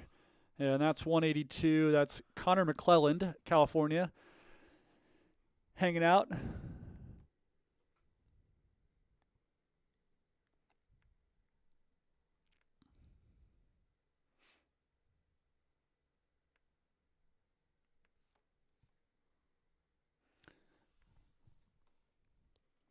And that's 109, Matt Wool, you just saw on screen here. So he looks like he's getting ready to head out and make his way towards the next aid station. So definitely it's popping here. It's definitely getting crowded here at the aid, and everyone's getting ready for that next segment. Chris Fall, I think number 132 we saw there. And let's see who this is coming through. That is number 119, Wes Plate. Or Plate, sorry if I got that wrong, from Everett, Washington, 48 years old. Yeah, and so we have our two oldest runners are both 69 years old. We've got Bart Mangino of Prescott Valley, Arizona, and Linda Quirk of Las Vegas, Nevada. So 69 years old is our oldest runner. 69 years old. That's amazing. And then we have two 23-year-olds as the youngest runners in the field, one of which is Mark DeFalco. It's our top four right now. Who's, yeah. Running up there. And then we've got Ben Troy. DeFalco, he's put in some incredible training weeks as well, too. He was 5th overall at Sean O'Brien 100K, 10th at the Mogollon Monster 100. He's got some 17,000 up to 22,000 feet of vert weeks in there. So he's definitely been putting those younger legs through the ringer to get ready for this race. Looks like we got number 182 hanging out there. That's Connor McClelland. I think we already touched on him getting some sunscreen. Smart, Definitely smart. Getting a little TLC on those gams. Getting ready for that next segment where it's going to be exposed. Yeah, We got a question in the chat. How many other through hikers like Streen Bean and legend Jeff Garmeyer are running this week? So fun fact, Michael Versteeg used to hold the Arizona Trail FKT as well. So Versteeg would be another one. I believe those three were all Arizona Trail FKT holders. And then Whit Weisbram, who was 4th last year and is crewing String Bean, also held the Arizona Trail FKT. Interesting. A lot of almost like an Arizona Trail rivalry there between we have Versteeg and some of those guys, which kind of adds a little interesting wrinkle to this whole thing. And I believe Michael McKnight is planning in the fall to go after the Arizona Trail FKT. All right, so everyone's got their eyes on great. that one. It is great. I saw one of the other guys here in this race, Killian Korth. He's training for a Colorado Trail FKT, so he's got that on his mind as well too. So there's definitely a lot of people who are moving into that section of their career as well. And we don't have a separate category for runners with mustaches, Nick Jarvis, unfortunately. Sensman, while he has a good one, we've seen some pretty strong ones here, so I don't know if he would be in the running to podium in that category or not, but only time will tell. Looks like that's number 98. Yep. So that would be Peter Noyes, Californian from Sunland, hanging out here at the aid station, hanging out with his family, getting ready for his next section.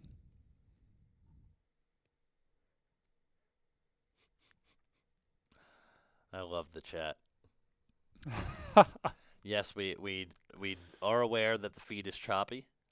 We are in the middle of nowhere, as someone also pointed out, and we are working on getting some additional feeds up at like further along locations that will have a little bit better connectivity, hopefully. So thank you all for bearing with us.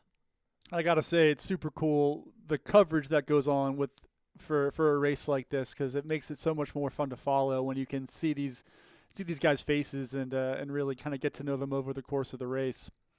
I think Aravaipa does an excellent job and is really kind of ahead of the curve in pioneering ultra broadcasting, which is only going to help grow the sport, which is what we want.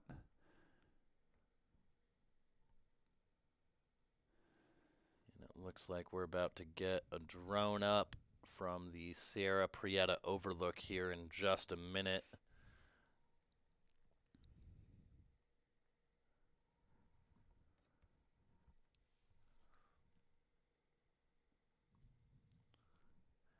Tony Khan in the chat. The choppy feed is making me delirious. I may sign up for an ultra.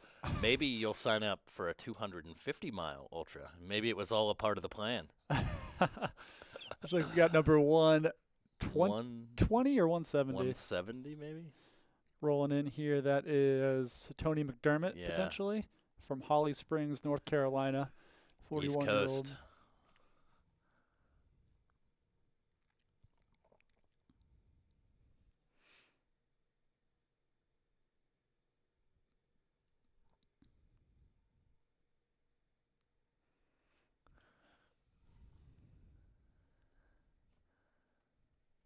What do we got? 138 Yeah, maybe? it's Matt Ross from Marietta, Georgia. Another Georgian in here. Hey, I lived in Marietta for about a year and a half, There you go. There you go. just Representing outside Atlanta. Representing the Southeast. Let's go. Hot Atlanta in the house, ready to go. And it looks like we have Well, look at drone that. up. Now that is a view. Holy moly. Yeah, it's not bad. Not bad at all. We should be seeing Hughes, McConaughey, Coop start to roll through here pretty quick. They're showing to be getting close to that 24-mile mark. So be That able to 24-mile, I will say, is a bit of a guess. 24-ish mile mark. 24-ish, yeah. It should be pretty close. Every mile on an ultra is a bit of a guess. We're all just kind of estimating here, but we should see them come through soon, which should be cool to get a look at them and see how they're faring. Looks sunny out there today. A lot of exposure. I bet you it's a little breezy up there on those hilltops as well. And if anybody knows what that southwest wind can do to you, that can get frustrating after a while. Hope they brought their chapstick. Yeah, and we were mentioning earlier, one of the things that Sarah Ostaszewski changed from last year when she ran Cocodona is she actually, as soon as she got done, she went and looked for like SPF chapstick and like nose saline Yeah. type stuff because her lips had gotten very cracked and she'd had some like nose dryness post race. So it's interesting how much thought you have to put into every decision. Yeah, I mean, especially coming from the East Coast, how dry it is out here. I mentioned that earlier, but it's one of those things that you might not necessarily think about. Looks like that might be Annie Hughes who just went behind the trees there. That's definitely our first runner. She looks to runner. be Hiking? clear on their own right now.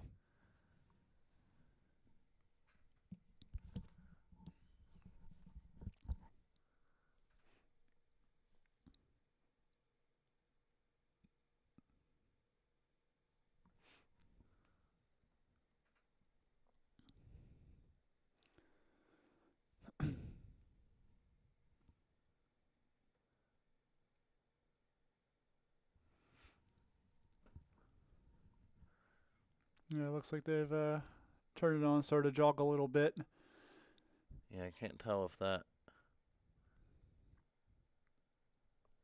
is Annie or...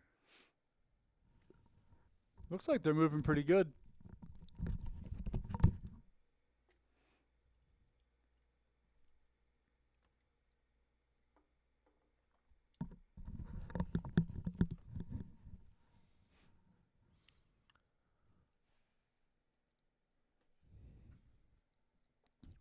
Worth noting that they still have 8 miles to go after this till their next aid station. So interested to see how everybody's looking with that. Still probably 90, 100 minutes away from their next chance to get some aid.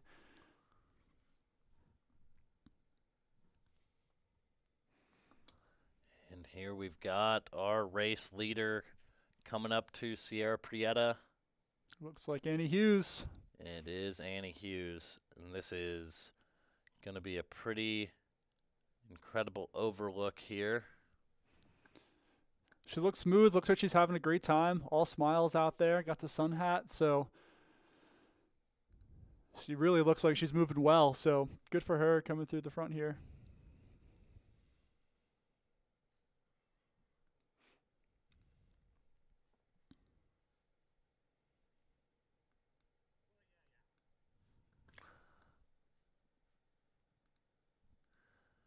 And again, we unfortunately do not have audio here yet. We've got race leader Annie Hughes. And it looks like I'm going to see if we can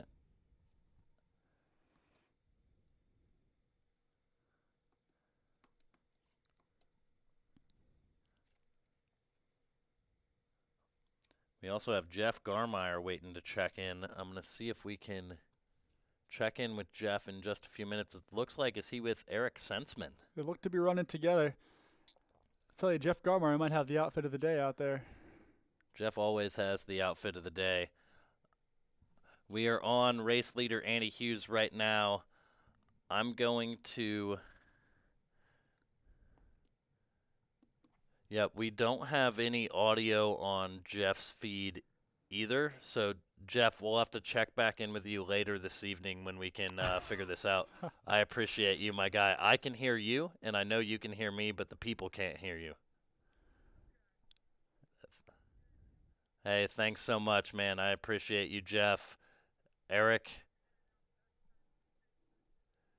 Oh, that's awesome. I wish Eric made me a friendship bracelet, but Jeff and Eric can remain best friends, and I will, I'm here for it. That's all I got to know. But we'll talk to you later, Jeff. Again, we are taking a look at race leader Annie Hughes, who just passed the Sierra Prieta Overlook, which offers a pretty robust view of Skull Valley, which is where she is now heading down on, obviously on this forest road right now. Yeah, really beautiful, smooth terrain. She just looks like she's just rolling nice and comfortable, having a good time out there. Looking good, feeling good, ready to roll. So it's cool to see Annie up front.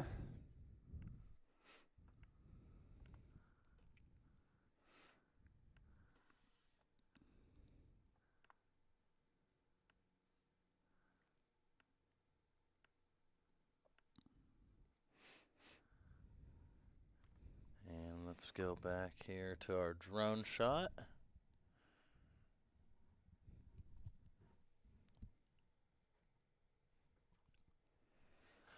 Still nobody else in view. It looks like she maybe opened up a little bit on this climb. Oh, there we go. We got somebody coming in right now. Unless that's Annie again. I think that's Annie.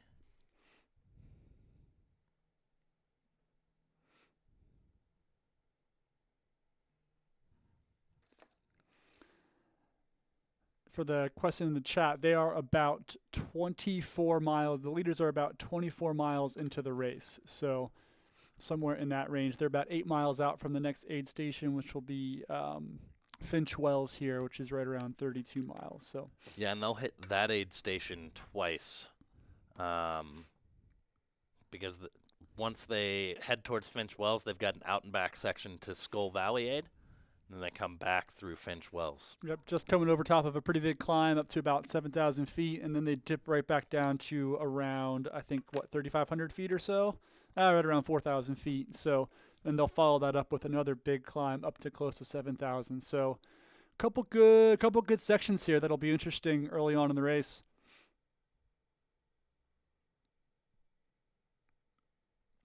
Looks like on the Jam Jam cam we got a view here. That looks like potentially Jason Koop. Yep. That is bib 15, Jason Koop. And right here is the Sierra Prieta Overlook. Koop's having himself a bit of a go here. Yeah, he's having a nice little run so far. He looks smooth. Looks like he's having a good time out there. And of course, Jamil doing double duty, as you could see there briefly. The GoPro in one hand, capturing stuff for post-race content, and the phone and gimbal in the other hand as he tries to get the footage for the live stream. No one does it better. He's no one's able to handle that kind of stuff like Jamil. So, but Koop looking good. Maybe not rolling quite as fast as Andy was down that hill, but he definitely looks controlled, relaxed. Yeah, I mean he's looking strong, and he came in maybe a bit under the radar, I think. Yeah, he wasn't on any like the pre-race previews. You didn't see his name up there much, even though he's got the chops in the longer distances. So maybe he's feeling a little chip on his shoulder for this one. Yeah, I mean, I think when you hear his name, you just think, oh, really great coach, and maybe you ignore the fact that he's also a really great runner at these like really long distances. And it looks like there might be someone not too far behind him there. That's Joe McConaughey. That's for sure Joe McConaughey. So it'll be interesting to see whether Joe McConaughey's catching up or if Koop's pulling away, and what the strategy is going to look like here over the next couple miles. Are they going to run together? Are they going to kind of go their own ways? I always find that to be super interesting at this point in the race, and how those decisions now are going to affect them 100 miles down the road.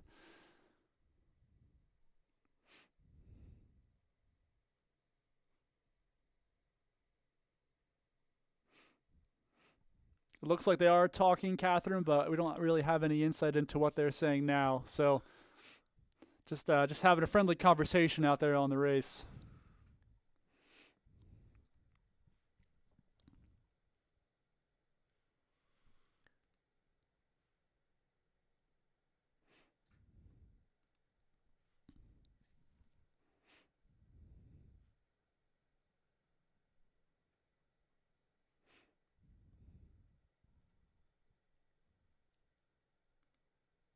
I gotta watch out for those cattle grates. They will get you. You gotta step carefully. And this looks to be Joe McConaughey coming in just a couple seconds behind there. Just having a good old time. Just having a good time. He looks good. Looks fresh. Looks like he's feeling good. It's easy to feel good on these nice long downhill sections of dirt road in Arizona. There's not much better than that. So. And Joe's got the Coros Vertex 2 on his wrist. He's got that in the unbeatable lava. Battery life there. Yeah, shout out to Coros for sure. Interesting choice with the black arm sleeves versus the white ones. Be curious to hear the reasoning for that.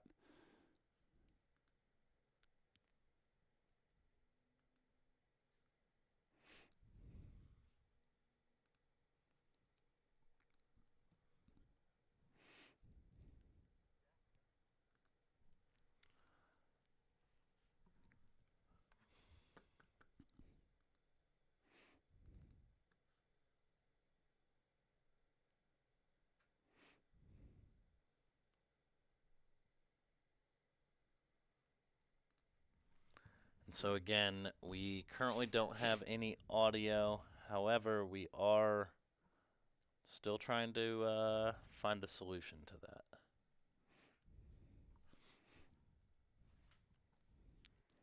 We got Run Slow to Run Fast here saying that they wish they looked like that in a half marathon. So, he does look pretty good. So there's definitely something to be said for that.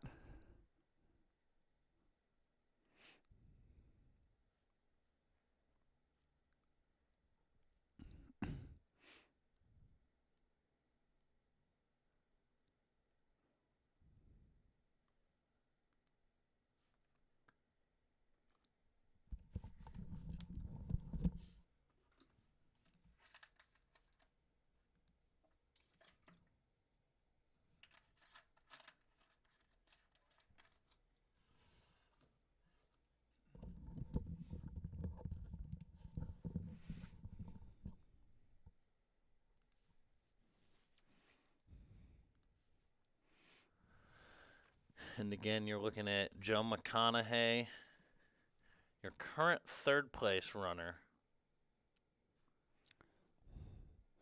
I gotta say, all the top three, they looked strong, which is, I guess, a good sign this early on in the race. You don't want to see anybody looking like they're struggling right now. Just got the note here that the black shirt is better for UPF protection. So there you go. So maybe that's why they're doing black over the white. Heard it here first. The live chat, just bringing the info for us. Bringing I the love heat. it. You know, it's good to have those off-site researchers, telling us what's going on.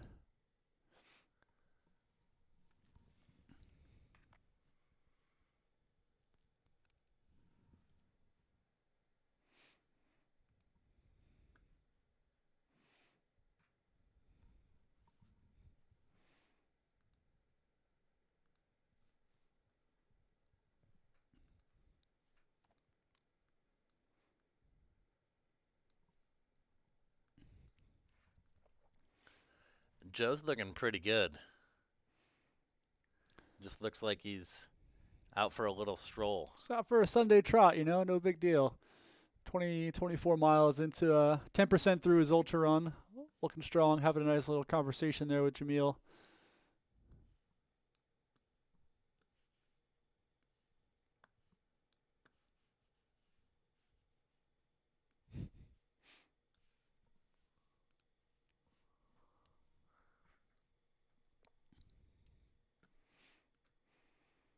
Seen a couple comments in the chat about sauna training and heat acclimation. There's definitely some good science behind doing that to get ready for the race. So it's cool to see that these athletes are incorporating that into their training to get ready for the kind of conditions they're going to see out here. And Joe obviously prepared himself for the heat, and so far it's paying off.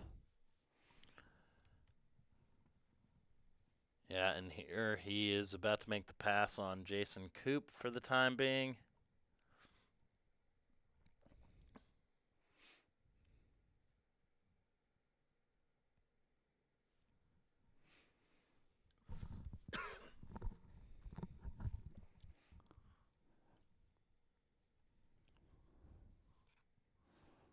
It's always an interesting moment in a race, even though we're early on. What's going to happen with the pass? They're going to join up? Is it going to be time to kind of separate and do their own things?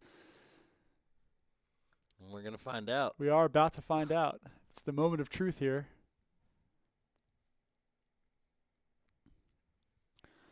Got a question here about the vert change in the first 50K. Right now, they just finished a climb up to about 7,000 feet, so I would say somewhere between 2,500 and 3,000 over that first 24 miles. And then they're going to descent a solid close to 3,000 feet between now and mile 36-ish or so. So definitely some descent, but then they're going to come right back up then with another fairly big climb up to about 7,000 feet. So while no huge climbs, definitely some substantial ones here in the first portion of this race. It looks like maybe they're gonna join up. Teamwork makes the dream work. So.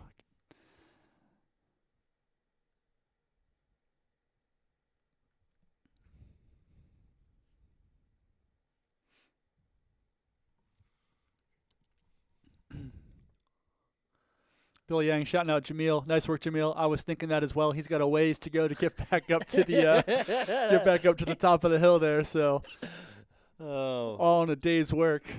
Jamil just getting his training in. Exactly. You got to take advantage of that when you can.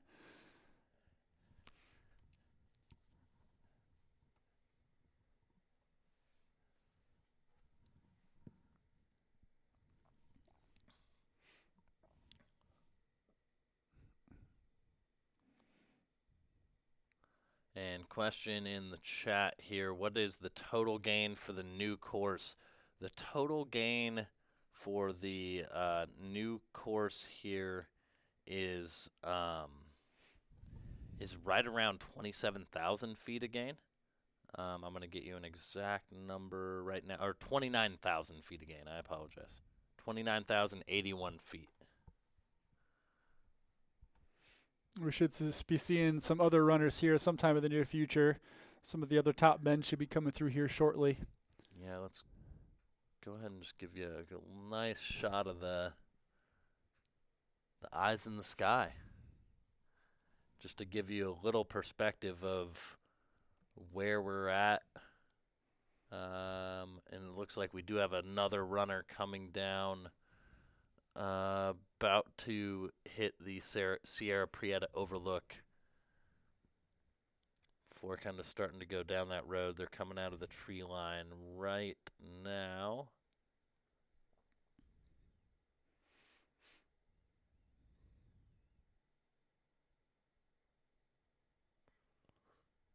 I think our drone is gonna pick them up, maybe. Yeah.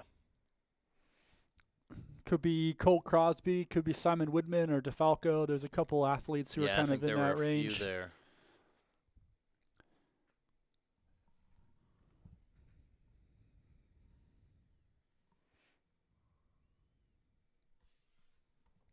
Interesting moment in the chat here talking about how this could have been a defining moment for McConaughey and Coop choosing to run together instead of racing each other. And gotta say, there sometimes can be strength in numbers, at least on a race like this. To have a little bit of company can make a difference, mentally for a little while at least. So definitely an inflection point to some degree this early in the race.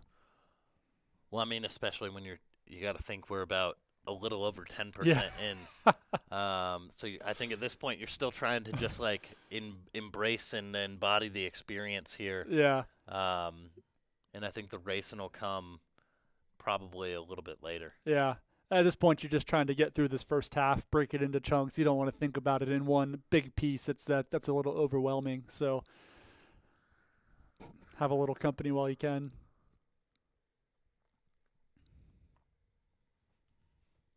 And Billy Yang in the chat saying he doesn't want to run the Cocodona 250 next year. It's a little disappointing to hear, Billy. However, we respect that decision, and we look forward to the day that you take that leap of faith to join us here in the great state of Arizona. That looks like it is Mark. Mark DeFalco. See who that looks like. Young gun, 23 years old from Tucson. Let's go ahead and let's make Jamil running 5 miles down this road. Wonder if this time here is we're seeing Coop and Joe McConaughey here chatting it up as they make their way towards Finch Wells before going all the way out into Skull Valley and hitting the turnaround point at the Skull Valley aid station at mile 36.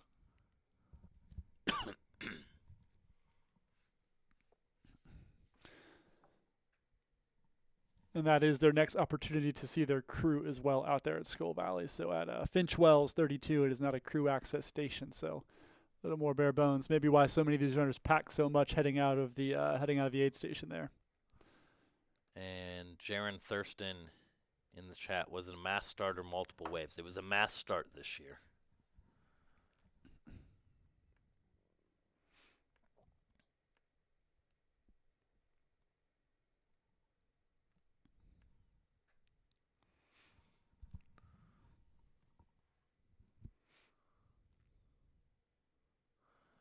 Run slow to run fast in the chat. Nick is trained. Both Nick and Jamil are trained by James Benet now.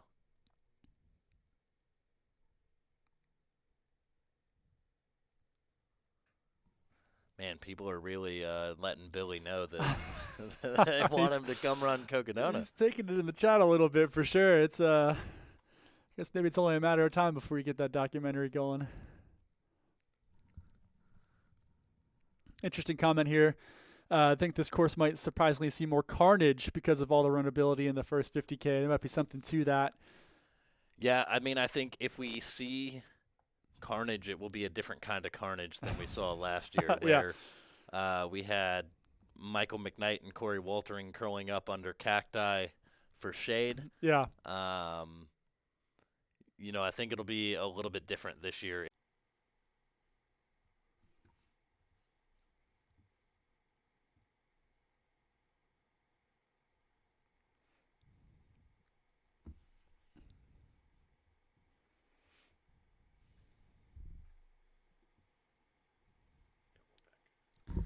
All right, and looks like those technical difficulties have been solved, so we are back.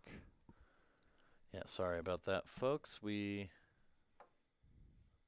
ran into a little technical issue.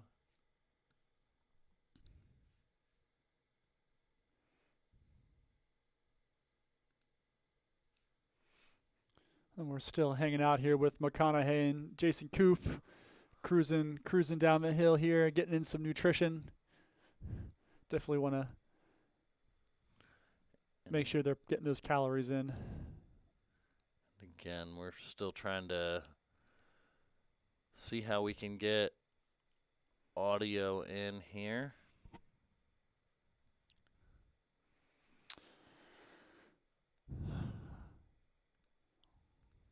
We got a question here. What is the over-under for how many miles Jamil will run while filming? I think at this point he's just going to do the whole thing. I think he's going to tag along here with Jason and Matt and go for it and see what happens.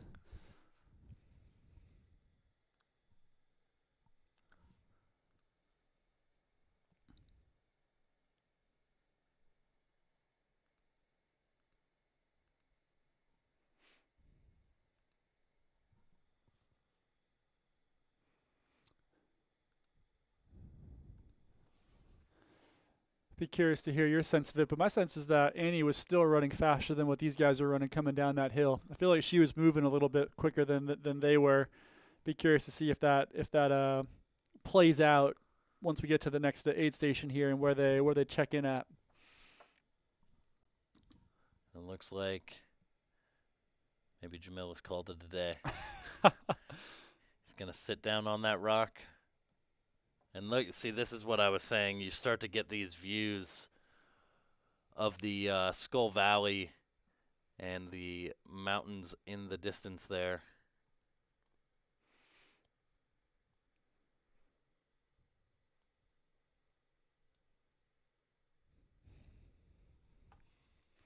Definitely, that's a heck of a shot. That is pretty beautiful. Can't beat Arizona in that respect. I'm kind of jealous of all the different types of terrain that these guys and these athletes are going to be running through over the next couple days here.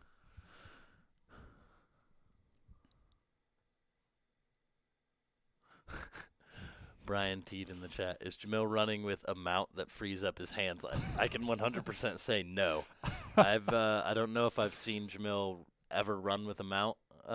He just has a knack for being able to hold not one but two cameras at a time while running at pretty good paces. Yeah, he was.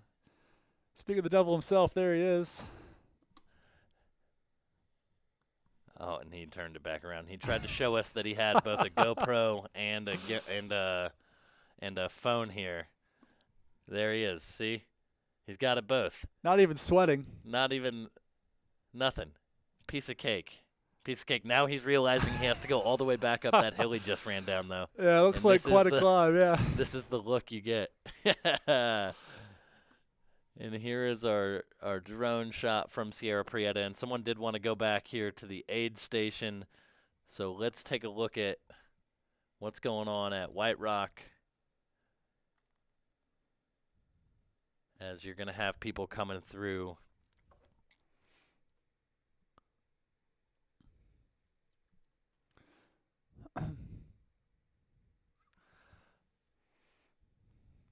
Billy, I gotta pull this up. Over under on Jamil's total mileage, 72.5 miles. This should be a prop bet. And we'll get that sent to the casinos. You can bet on it here shortly. Yeah, we'll get the odds. Yeah, we need to get that sent to Vegas. Maybe we could get the good folks over at Free Trail to get some prop bets going on that, as well as part of their fantasy stuff that they're doing over there. So shout out to Dylan Bowman and the folks over there. 72.5. I'm going to take the over just because I also know how much filming he has to do. It's only day one, and I feel like he's so already maybe hit a percentage of that. Maybe that's a little like insider trading, me taking the over, but that's probably where I would go. We got a question here asking how many miles is White Rock. White Rock is going to be showing up at right around 32, or excuse me, White Rock is about 18 miles in. And Jamil is currently at 2 3/4 miles. But I think that was like some of the first follow cam stuff he really did. He did a little at the start, so I don't know. I think I would take the over on 72.5 for sure. But that's just me. Yeah, look at this. That's sick. Not a bad place to hang out for a day, that's for sure.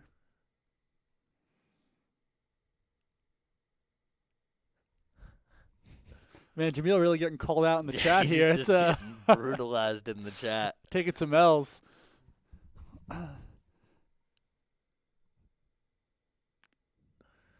We got the great Kerry Ward, Mr. Full Tilt Ward in the chat, another Cocodona veteran.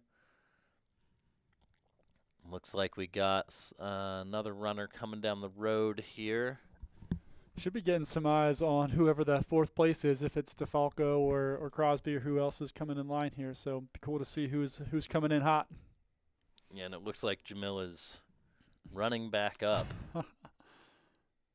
He's getting his training in.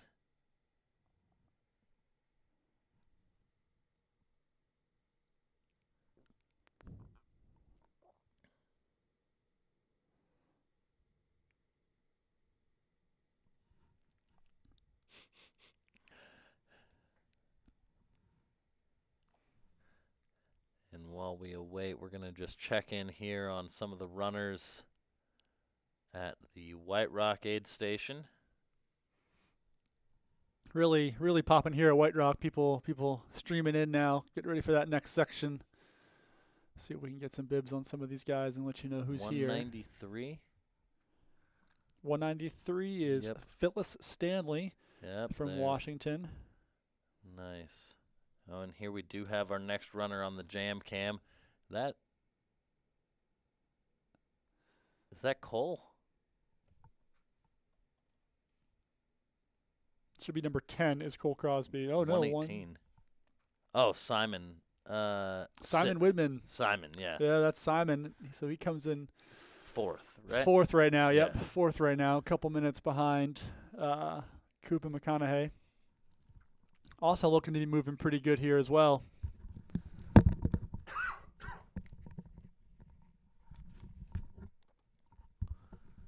We still have the aerials on our next runner here.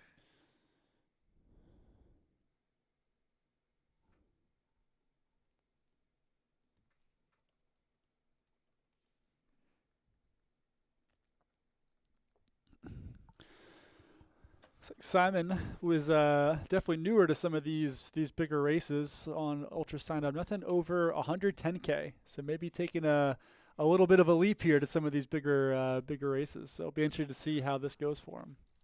Well, I wonder if he has any through hiking experience or That's anything true. like that Yeah, too. Because yeah. I remember last year Jeff Garmeyer, I think the only race he had on Ultra Sign Up was a 50K. Because he's not really a runner. Or Yeah. at the time, wasn't really someone who raced. He was someone who adventured, right? Yeah. And so it's always this is an event that's super interesting because of that. Yeah, it attracts a bit of a different crowd from your normal ones.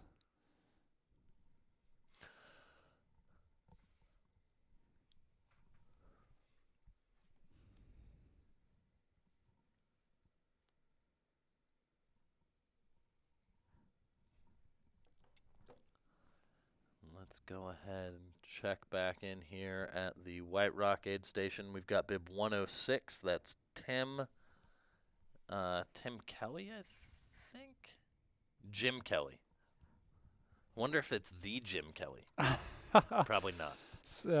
Former NFL quarterback out here running 250s. That shows some range as an athlete, that's for sure. We've also got 46 here. That is Valerie Nussbaumer coming in from Hood River, Oregon. Way to go, Val. Pacific Northwest shout out. We've got a lot of those. Bib 205 there. Jeff Goldstein. Larry Phoenix from Flagstaff, Arizona. Former customer of mine up at Run Flagstaff. Team Yeah. Run Flagstaff member. Nice. Yeah, really. Oh, shout out to Team Run Flagstaff. Shout out to Team Run Flagstaff. Great guy. Good to see some friendly faces out there.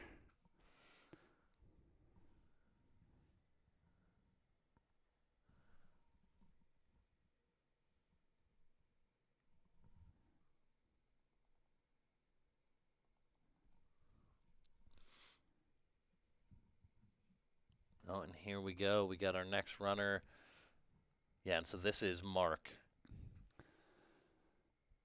Looks pretty good. Mark Whitman, Mark DeFalco, excuse me, Falco, yeah. 23-year-old out of Tucson, Arizona. Looking strong out here. 23, right? 23 years Yeah, old. Tied for the youngest in the field this year. And like I said earlier, I've been putting in some monster weeks of training, especially on the vert side of things. Three weeks over 20,000 feet, a bunch of weeks over 15,000 feet. So, I mean, that is something. Question in the chat, Rob, any chance of rain in the coming days? No, probably not. Very, very little chance of rain here in Arizona this time of the year. Now we do have a very important question in the chat. Was Nick Hilton a steeplechase All-American? Nick Hilton was a steeplechase All-American, 2-time steeplechase All-American for Lock Haven University. Shout out Central PA. And now here he is in Now studio. here he is. If I know who that Willie Z is, could be a friend of mine out there. He'll be actually pacing Sensman later on in the race. Nice. So got some Flagstaff connections there for sure. You know who else was a really good steepler? Who's that? Jim Walmsley. Jim Walmsley. Jim Walmsley was. You know, Jim Walmsley was a better steepler than me. Jim Walmsley is also better at every other running event than me. So, but a lot of people have that experience as well. And here we go. We are watching Jamil Curry walk back up the hill that he has spent the last almost 3.5 miles running down. You know, he's just all for the people. You know, that's what he does it for. And while Jamil goes back to find the next runner, we're going to send it back to the White Rock aid station here. One of the really cool things about this race is, like, it doesn't really matter if you finish near the front or near the back. The fact that you have traversed all of from central to northern Arizona by foot is pretty incredible. It's incredible. Yeah. It doesn't really matter where you finish. If you complete this race, that is a heck of an achievement, something absolutely to be proud of. So it's cool that all these people are out here doing it. We got Jason Vanderhovel, 143. I think we had him on the feed here just a moment ago. Yeah, and I think we just had Aaron Linen on screen there just a moment ago as well. Question in the chat saying that I'm better than Walmsley at the beer mile. That is also probably not true. I will never claim to be faster than Walmsley in pretty much anything. So, and as we see here in the chat as well, he's seen him drink beer before, and he can put it down. And there's Michael McKnight coming down. He's running a pretty smart race so far. Yeah, he's running a pretty smart race so far, and I think he's going to slowly continue to move his way up the field. Yeah, I think, guys like him, you're going to see him really come into his own once we, get past those first couple days when he's so experienced at those extra long distances that once we get farther into this race, he's going to really be a factor. And especially since it's not as hot this year, and with that experience he had last year, I feel like that's an incredible learning experience for him. Well, I think you're exactly right. I think that's one of the biggest things is he went through something really hard, right? Like, yeah, exactly. And he had a lot of takeaways from that, and Jamil not going to follow him very far. I don't blame him. But Michael McKnight looking really good. Yeah, he's not going to make those mistakes again. He knows exactly what's going on now. So, and it helps that it's not as hot as last year either. And here is that view, and so you can see off to the left of your screen where the cars are parked. There's a trail directly across the road from that. That is where runners will come down. They'll make a left-hand turn and start to head down the road towards the bottom right of your screen, which is where Jamil is eventually picking people up and following them. And again, if people are just tuning in, this is at a point of the course where they're just finishing a pretty substantial climb up to about 7,000 feet, and they're about to start a pretty good descent, getting closer to that 4,000 foot range. So kind of an interesting kind of an interesting point in the course here. Yeah, I got a Lock Haven shout out here. Runs the Levee Trail. Did a lot, hundreds of 6 a.m. morning runs back in my college days on that Levee Trail in Lock Haven. So good luck in your first ultra, man. Hope it goes well for you. And let's go ahead and check back in here. Yeah, you see, this is what I love to see. Whole crew and athlete matching hats. Oh, these guys getting excited with those matching hats. That's Look the at way that. to do it. Let's go. It's a whole squad. That's got to be fun to come into after a hard section, knowing you've got that whole squad waiting for you. That's got to be such an uplift. On here we got a Got a group. crew. We got Sarah Ostaszewski. We've got Jose Sosa. And I will need a bib probably on. Oh, is that Peter Ward maybe? Could be. Yeah. Or Jason.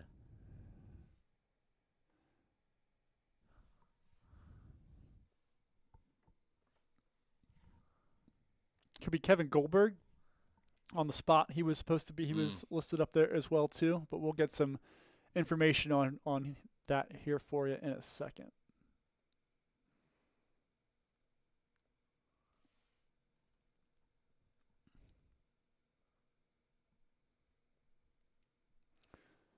This crew looking good though. Everyone's moving well.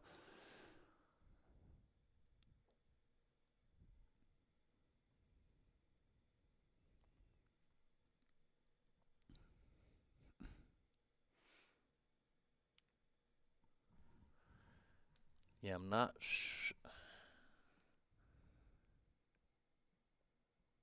Yeah, so it's looking on the spot tracker like it could either be Maybe. Yeah. Killian North Korth. Yeah, Killian Korth. or Korth, yeah.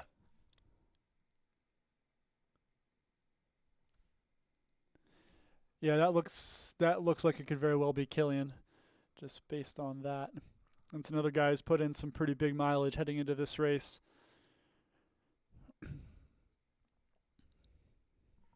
And We're gonna get a bib Ostaszewski, number here. yeah, has some experience out here on the course. That's There we go. Cole. How did I not recognize Cole? Yeah, and then that's Sarah Ostaszewski. She was in the race last year. Fifth place. Fifth place finisher. female last year. She won the Muggy and Monster 100 last fall in super impressive fashion. She lives in Flagstaff now, gets out, able to train on the course, which is pretty awesome. And then there's Jose Sosa, the people's champ. Last year, Jose had the biggest cheering section in the entire live stream chat. Love Jose, great dude. And he's having himself a great race so far as well. Yeah, all these guys look pretty strong. Be interested, Cole being of the more inexperienced one of these three. See how he holds on. It's early in the race here, so this section is playing into his speedier experience and speedier background, being a little bit smoother and more downhill. And in the chat is not Killian Jornet. We're talking about Killian Korth, but he was not in this group. This group is Cole Crosby, Sarah Ostaszewski, and Jose Sosa. And let's head on back to White Rock here.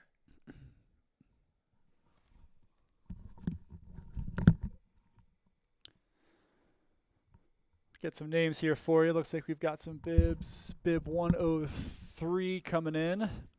That's Nicholas Norwood from Little Rock, Arkansas, 27-year-old. 208 was Joel Gatt. Yep, Gat. He's a Flagstaff resident, so he'll be very comfortable with the terrain coming up. Got a note in the chat that Cole ran 200 miles across New Jersey. So maybe he's got a little more experience that we might be aware of. So, yeah, I forget what it was. I think it was like a trail FKT, maybe, right? that sounds about right. And Cole ran Boston 2 weeks ago. All right. Well, I did remember that. That's some downhill training for those quads to get ready for what's coming up.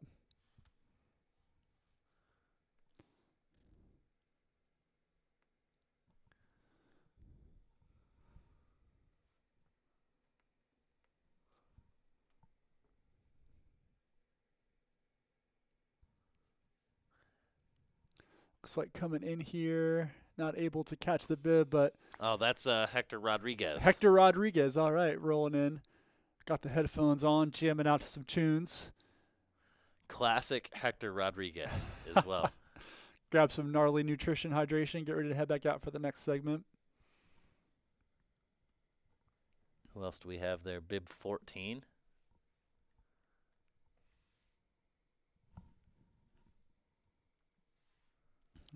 Lee Connor. Lee Connor.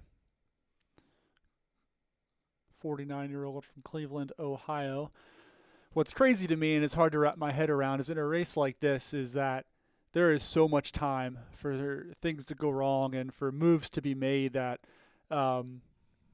nothing is set in stone. We could be seeing 3 people looking great at mile 24, but it could be a completely different race, 15 hours from now. So it's so early, and it's going to be cool to see who moves up throughout the course of the race and what people can do over this middle section.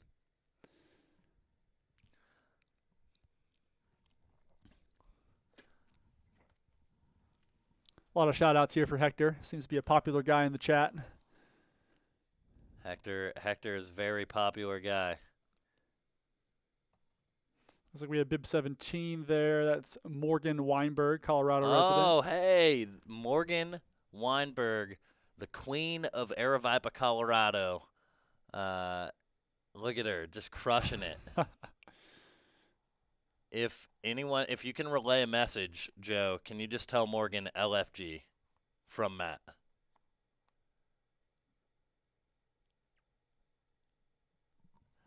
Morgan absolutely crushing it. That's awesome.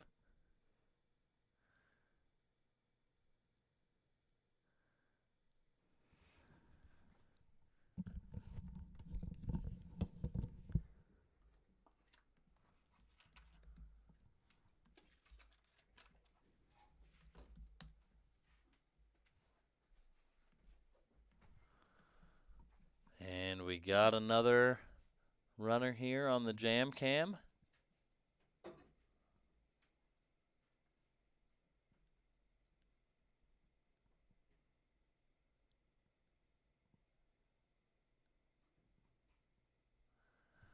That right there is bib 130, Mr. Kevin Goldberg, who I believe, as of earlier this morning, had a ton of people in the chat. So I hope all the Kevin Goldberg fans are still in the chat, because we just got to see him there for a minute.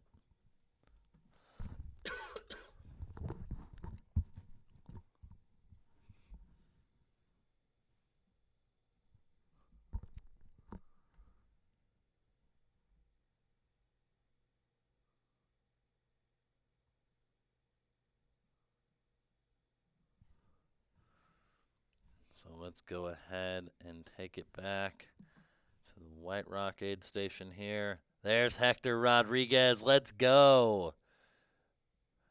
We aren't able to hear Hector, but I trust that everyone knows that Hector is chopping that wood.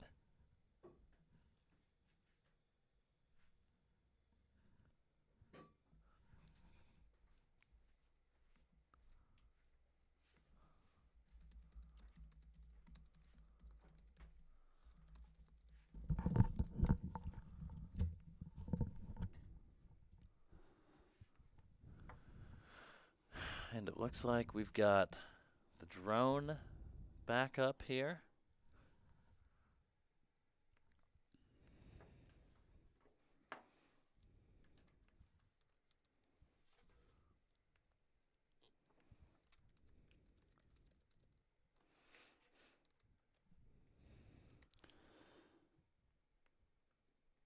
Should be seeing some other runners come through here soon. There was everyone still seems to be pretty well packed together between the top 20 athletes or so. So looks like we got some runners here on the drone showing up.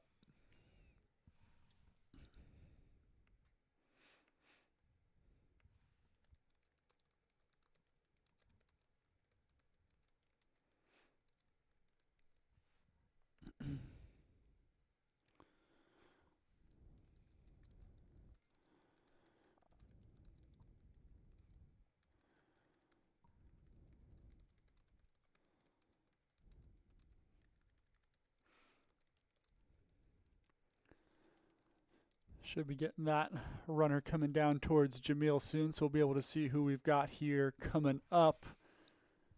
Again, we're approaching their runners are approaching mile 24 here at the top of a pretty good climb. And then they head a nice long downhill heading towards Skull Valley, a little out and back section there. All right.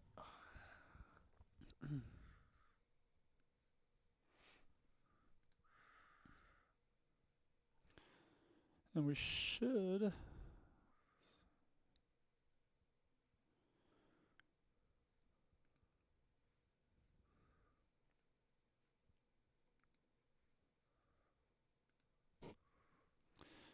And we should be seeing sometime in the near-ish future, Finch Wells 1, the next aid station. The leaders will be approaching that in the next 30 or 40 minutes or so. So we'll get another view of those leaders here shortly. Soon we're going to see, though, who we have coming through here up here at the Sierra Prieta Lookout as we take care of some crappiness in the chat. Yeah, sorry that I'm just sitting here trying to... It looks like we got Versteeg on the Jam cam. If we can pull that up real quick. Look at this. He's got fluids. He's got a shirt. He's got a pack. As the He's race still in sandals. As though. the race goes on, it's just going to get more and more serious. We're going to see some Hokas or some carbon plated shoes there soon as we get later on in the race. But got to say, it looks good. Looks like he's having a good time out there. You know, I think that yoga that he did at White Rock probably helped. Yeah, you got to help that mobility, get the everything moved and ready to roll.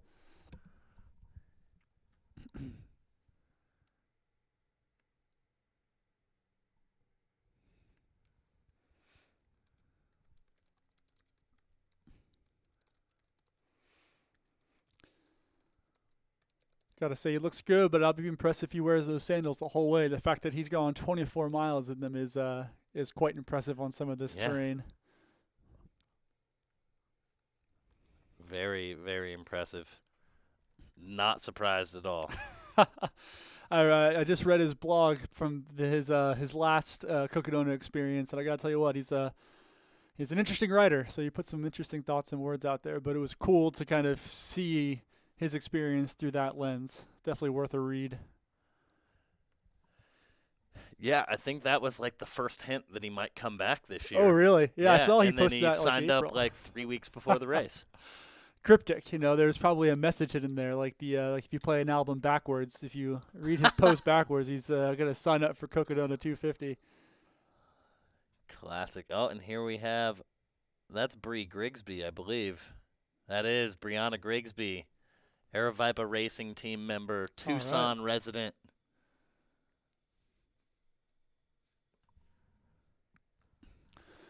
Grigsby, so as I said earlier, has been training pretty hard, put in some really, really big weeks for this.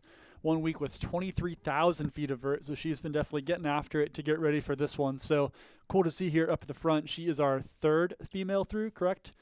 Andy Hughes, Asta Zuski, and Brianna Grigsby, number 3 female through right now. Yeah.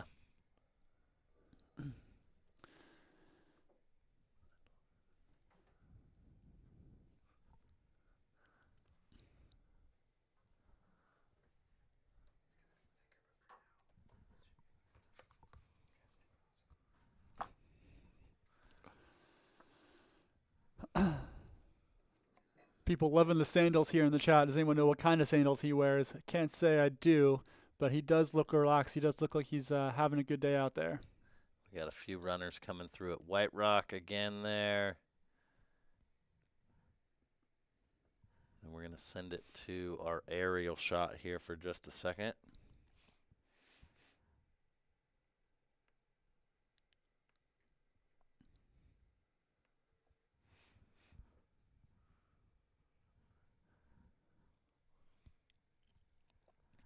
And then we're going to bring it in studio for just a second.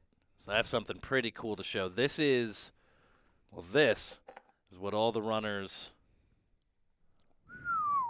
are running for. I know the lighting makes it a bit hard, but in addition, runners are able to get these buckle holder wall arts that have a laser engrave of the course. This is hot off the press as our team made the new rerouted course that starts up in Prescott, finishes up in Flag. Really great job by the folks here at Aravaipa Artworks. So wanted to showcase that. Runners have the ability to get this customized as well. So our team put the great Andre Lee's name and finish time from last year on this prototype. But this is what some people are doing it for. I'll tell you what, that's worth it. That thing is beautiful.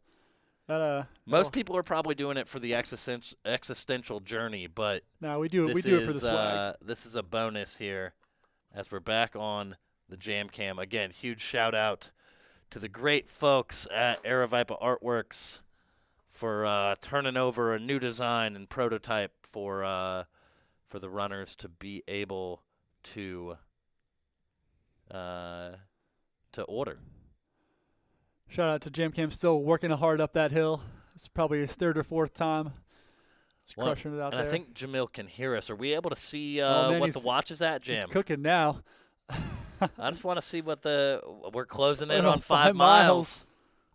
Let's go. That over 72.5 looking real good. He's gonna be sore at the end of the day. Let's actually go ahead and take a look at our drone here. It looks like, yeah, we have a couple runners that just passed by and are making their way down to Jamil. And in the chat, hopefully they didn't have them done prior to the reroute. So we did have them done, and we redesigned. We did a new design. Jamil is up to, he's at an elevation of almost 6,500 feet. That's a lot of downhill running. 1,000 feet of loss he's ticked off.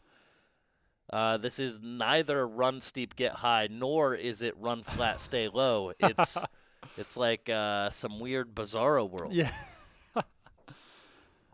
Run fast downhill and stay there.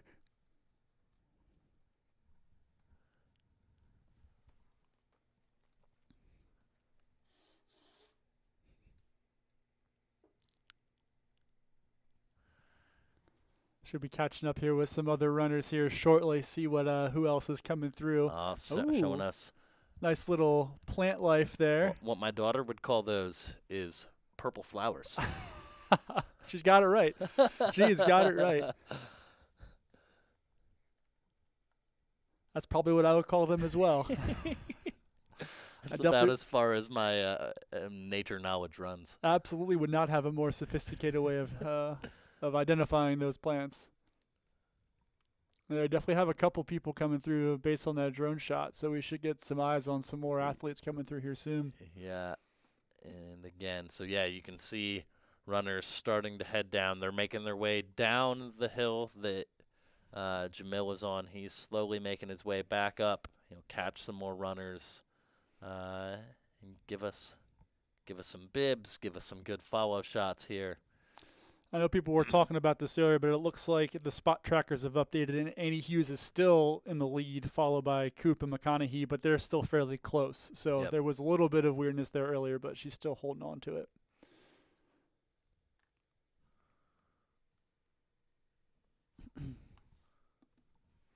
And here we go. Jamil has picked up the next runner here. That looked like bib 11, maybe? Tough to say. Quick.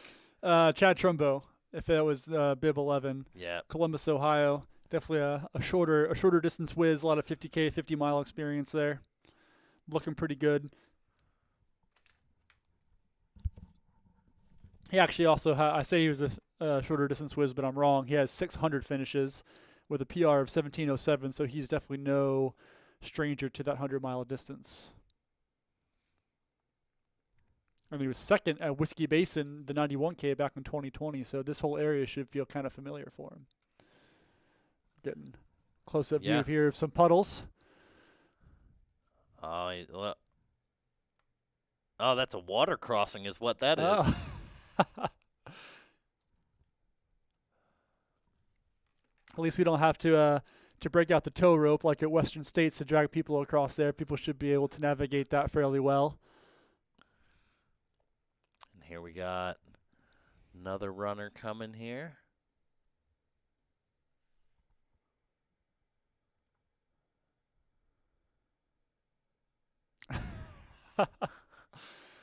I couldn't tell who that was. Nope, no idea. His shirt was covering up his bib. Oh, hold on, Jam. Jamil is going to tell me because I can hear Jamil. Who was? Yeah. Peter All Ward right. from Anguilla.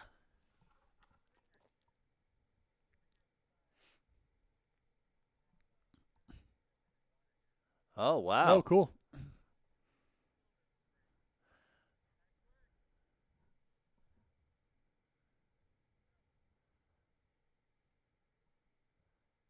Bib set. So now we got Jason Mosel, Jason Mosel. Love it. Vermonter. A lot of East Coast representatives Lot- up here in the front of this field with Cole Crosby running way up there. Now Jason Mosel, Mosel's number of others. Mosel's got some 200 experience too. Ran the Lone Star 200 a couple years back. And another one of the people's favorite, LT the Gray, as they legend. called him in the chat, showing up here.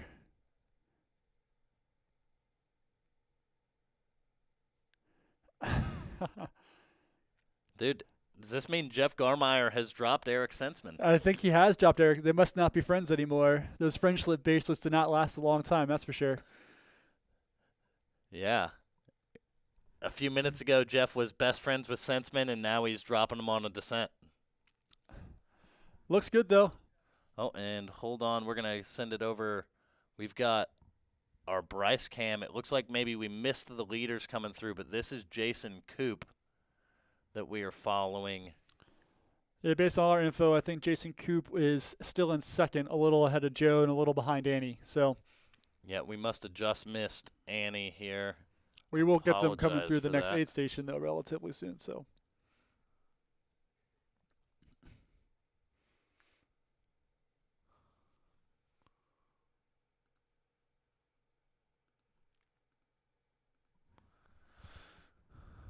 And we are going to go. Looks like that feed is cutting out. So we're going to go back to our drone shot here. Let's actually send it for just a few minutes here to White. Looks like our White Rock feed went down as well. Back to the drone.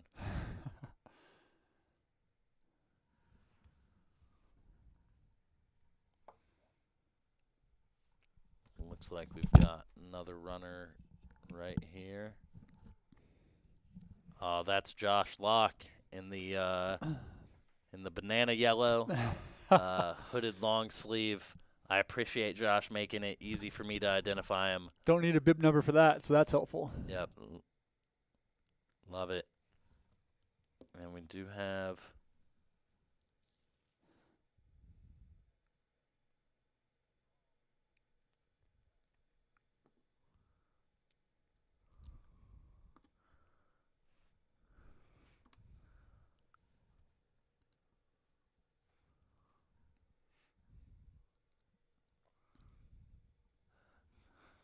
the chat wants more Tiger Man. We'll get plenty of Jeff Garmeyer. He's a popular guy here. Jason Coop looking pretty good still.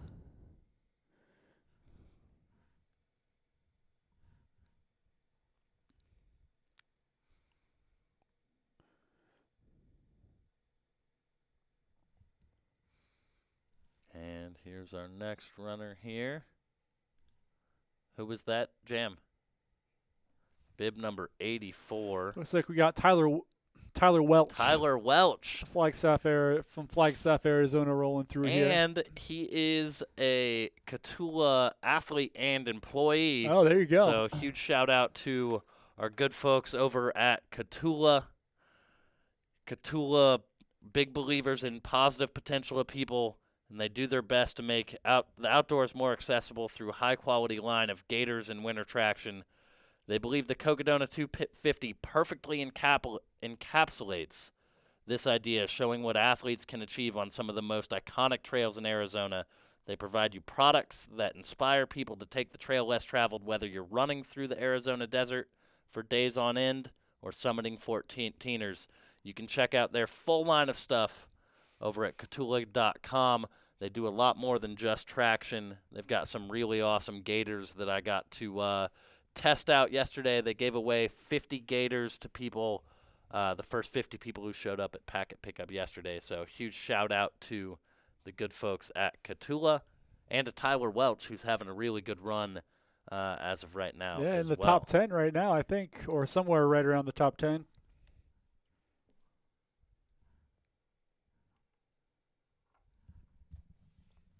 Maybe top 15. Yeah.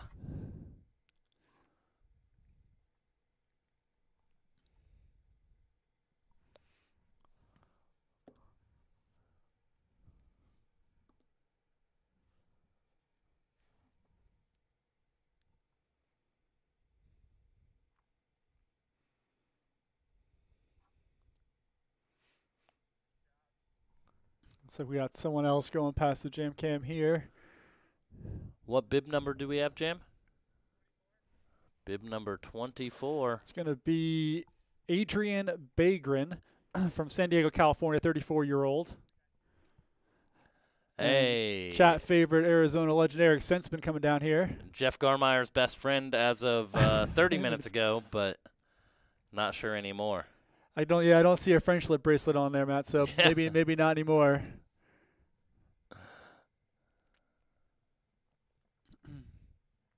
Looks like we had someone on the Bryce Media cam there for a second, but it froze up. That might be Annie.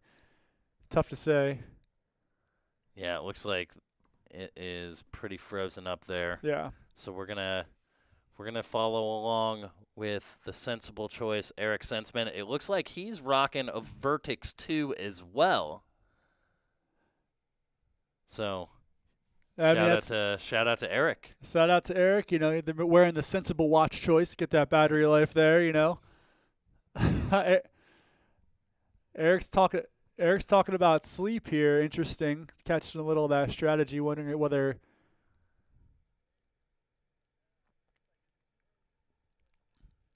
if it's too early to sleep the first night because he's feeling tired. But Jamil, what do you think about that? Is it too early to sleep the first night? What would you say?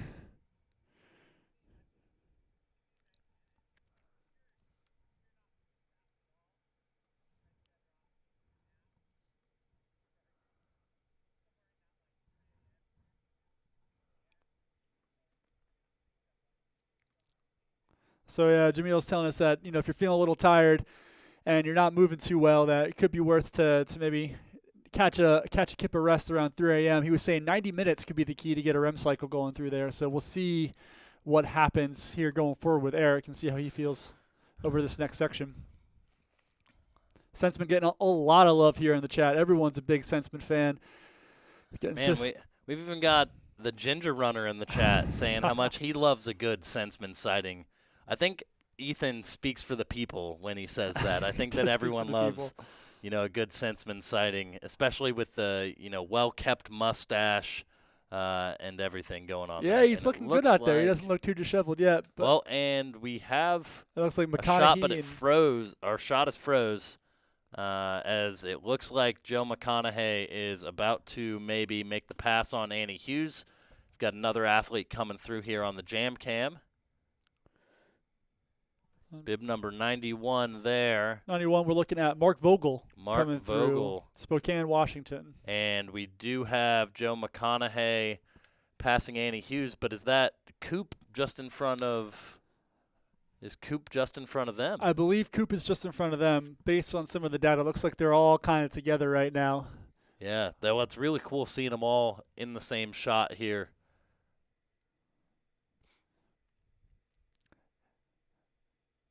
Really interesting early on to see how this plays games with all these athletes and mentally being so close to each other right now, whether they're going to maybe try to drag themselves along or if they're just going to let the other athletes go and do their own thing. But it's I feel like it's kind of early to really start racing yet. A lot of time to go. Yeah, definitely. I mean, they still haven't quite reached the They haven't passed the We still got Finch Wells. aid station, right? Yeah, Finch Wells 1, mile 32 coming up next. So they should all be getting there in the next.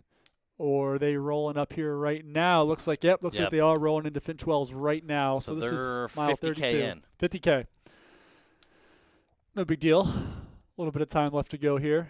It looks like maybe Coop just passed the aid station. Looks like Coop did not stop, or maybe he's already in and out. So We Back on got the a jam couple cam, more got- runners. That is Rada. So there, that would be, yeah, Rada Smoker and 239, Lauren Jones, both up there running together. Lauren Jones, the Atlanta native. And it looks like we have right now on the Bryce, we have Coop, who has had a really quick stop at that aid station or bypass it entirely to keep heading on. Note here, the next aid is 4 miles away at Skull Valley. So not too long of a distance here between aid stations. So maybe he's just confident he's got enough stuff to get him through that next 4.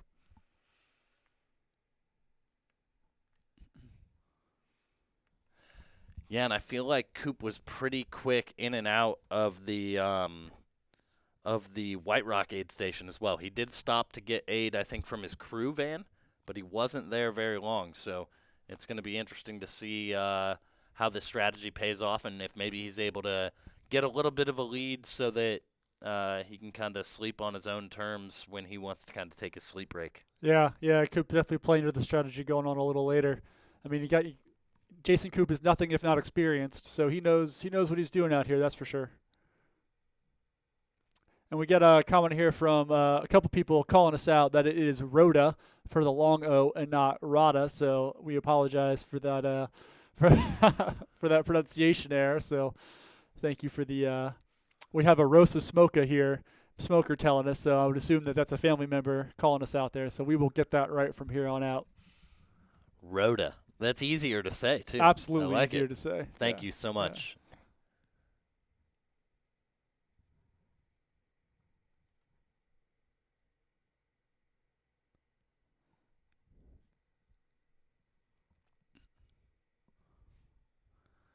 And it looks like we may have lost that feed, so we're going to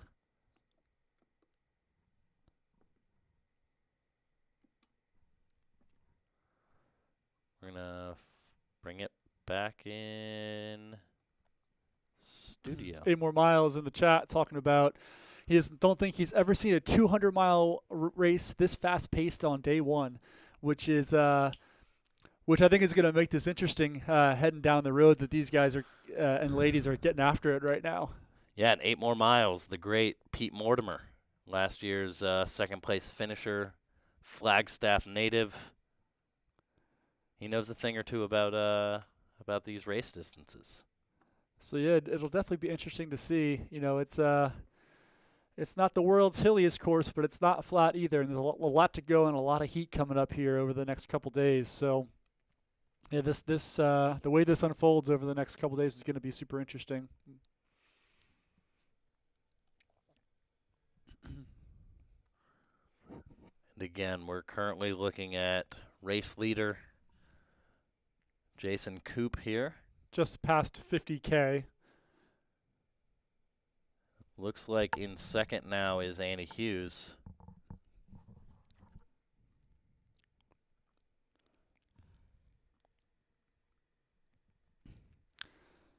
And they just came through an aid station here at about the 50K, 32-mile mark with the next aid coming in at mile 36. And this will be that next aid is a crew aid station, so it'll be their second opportunity to check in with their crews and get filled up on whatever they need before they head out again for a longer stretch. Yeah, and people were saying Versteeg was at 30 miles in 6 hours and 51 last year. The first 50K last year versus the first 50K this year are like it's like comparing a steak to a kiwi, something. Yeah. You know, like something that is not relatable at all. Yeah, not at all. Yeah, there's no huge 100-degree climb up to Crown King to melt the athletes down. And we're not going to minimize. It's still difficult out there today. It's still warm. It's still dry and dusty, and it's there's still some climbing, so the conditions aren't necessarily easy, but definitely a different race than it was last year.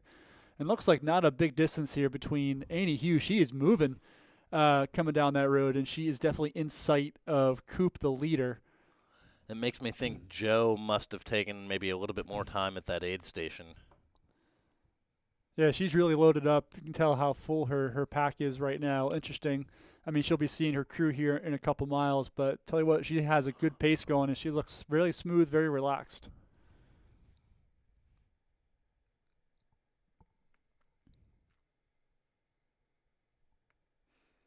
And it'll be really interesting, too, once we kind of get on some more single track and get these athletes on some more difficult terrain, how that spaces people out and how they tend to strategize that. It's been a pretty long stretch here right now on just flat dirt roads, which is certainly going to favor some types of runners over others. So maybe that's part of the strategy here, where you have runners who are maybe comfortable running a faster or a quicker pace, and they're going to take advantage of this road section here. So we'll see how that plays out.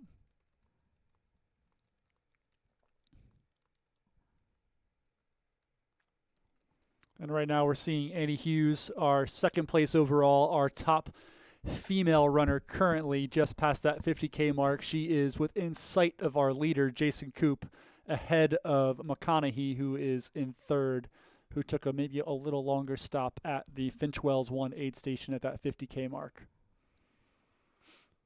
Robin in the chat, who is filming this? This is marketing and outreach coordinator Bryce Brooks. Looks like Jamil has his watch has passed over 6 miles. He might be calling it a day. Maybe he'll be the one curling under a cactus this year to get out of the heat. Maybe curl up in a spring, cool off a little bit. Nothing hits like that Prescott, Arizona spring water, or so I've heard. Yeah.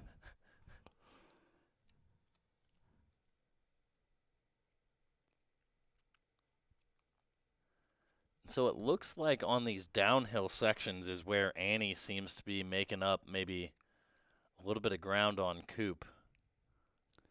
Yeah. I mean, we saw earlier coming up to Sierra Prieta. I mean, she was just really moving and rolling and looked super comfortable on that long downhill. And this could be the case again as she comes down this behind Jason.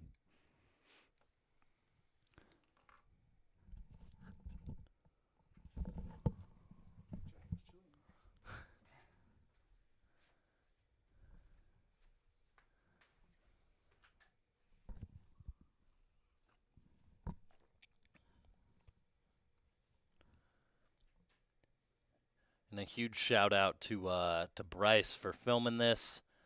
Bryce, early tomorrow morning is going to be on pacing duties, I believe, for Brianna Grigsby, and then later on in the race has pacing duties for Sarah Ostaszewski. So he's just pulling. He's pulling like double time. He's getting his warm up in, I guess, right now for his pacing duties.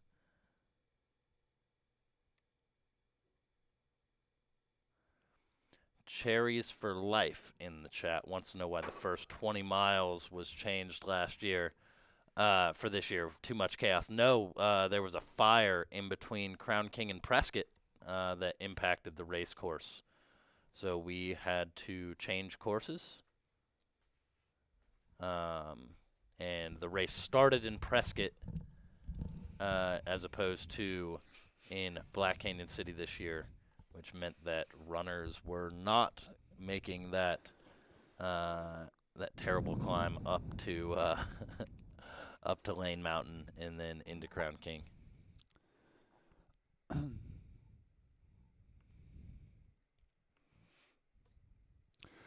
Got a comment in the chat here that Beating the Sweeps can't get enough of this race footage, and their work productivity is plummeting. Got to say, we can't be held liable for the fact that your productivity is plummeting, but we're glad that you're here checking in with us for Cocodona. And Taggart Van Etten has rejoined the chat, looking for that next DNF. He wants to fly out and join that race tomorrow. Tell you what, maybe these long flat sections might work out well for him. Well, I mean, Tag, if you flew out tomorrow, the race leaders will be at, let's see, if you got in, say, tomorrow night, the race leaders will be in Sedona. That's still 106 miles from the finish. You aren't making it, even from there. You know, you could meet him maybe at the base of Mount Eldon, go up Mount Eldon, back down, and through Buffalo Park to the finish. A good, 12 miles or something. 10 miles. Nah, Tag, you're the best. Tag, an EIU alum like myself. Oh, so there you go. A little connection always got to there. give him a hard time. We weren't there at the same time, but, when you go to a school of 10,000 people or something, you got to look out for all the fellow alumni. Absolutely. Absolutely. And Chris Warden in the chat. Chris saying he's more productive today because he knows he has to get out on time so that he can be here for Aravaipa After Dark. That's right, ladies and gentlemen. Chris Warden will be running the show as the sun sets, and hopefully he doesn't do anything to get us kicked off of YouTube. But he will be your host for Aravaipa After Dark. I feel like those rules, it's just like TV after 11. No, those rules are a little more flexible for what's appropriate and what's not. That's Exactly. Questions about it looking slightly hazy out there. I did hear someone mentioning that the air was pretty clear, and they felt like the air was pretty clean. So hopefully it doesn't seem like there's a lot of wildfire smoke affecting the runners at this point in time. And now we're checking in as Annie pulls up on Jason Koop here.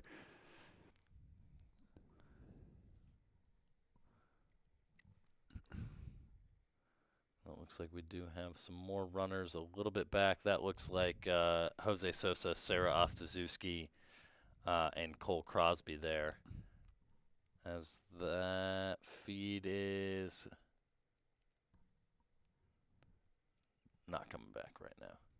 And so this is our Eyes in the Sky, back closer to the aid station, courtesy of the great Troy Wicks. And hopefully we'll be able to get that Bryce Cam feed back up soon.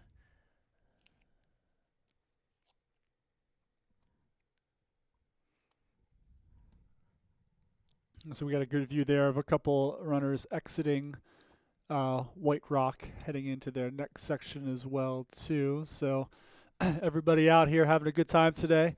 See if we can get a bib number on that. 149, it looks like. 149. That looks like Sean Gallagher with a crew there. He's a San Diego resident. A lot of San Diegans in this field here. Shout out to Southern California showing up for the Cocodona 250, but as he heads out towards Skull Valley and Finch Wells.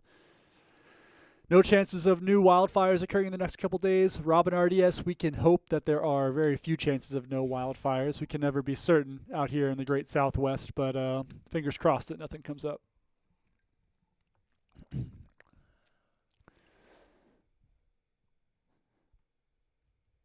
Oh, and Hannah in the chat. Hannah, also an EIU alumni. Man. She works here at Aravaipa.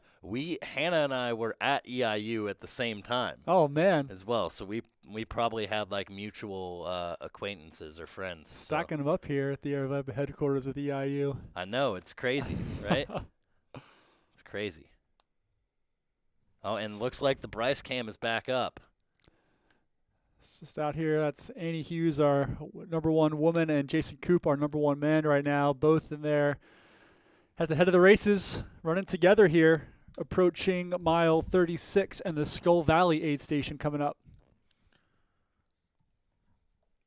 Yeah, and I'm really surprised that we're still able to get any footage at this point right now, to be perfectly honest. Bryce knock is doing on a great wood. job. We're getting pretty remote. Obviously, we're on a forest road, so it's not like, oh, you're in the backwoods per se, but Yeah, nice and the wide open on top of it's the out hill. there. You're on that ridge. You've got kind of valley views on both sides there. As Annie Hughes pulls up alongside Jason Koop, your male and female leaders. And I just missed it. We did have the aerial shot there for just a second.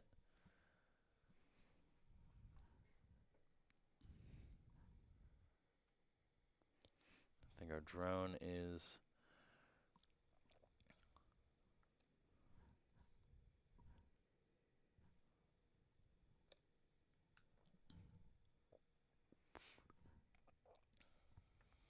Looks like they're just going to maybe run together here for a little bit.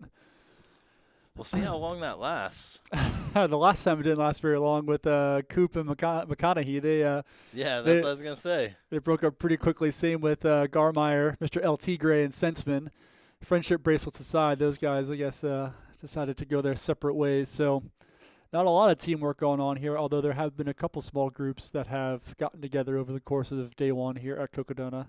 It looks like we may have Joe McConaughey here. Just maybe stopping walking for a little bit. Can't say that's I'm mad at that strategy. Might be a good time to just kind of hang out and chill for a little, not get pulled into anything you don't want to get pulled into.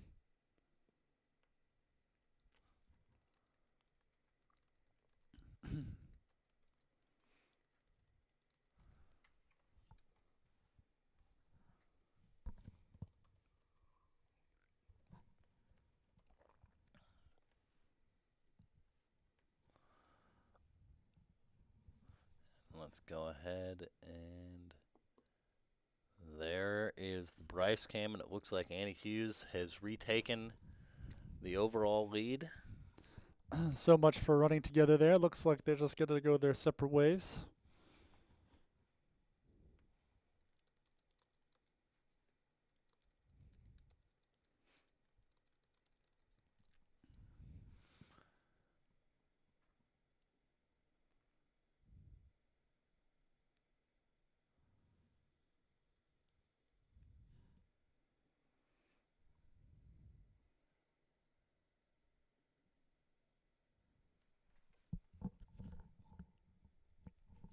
Answering a question here from Chris Warden asking if the Whiskey Row Marathon heads out towards Skull Valley. It does head in that direction, but does not get all the way out to Skull Valley.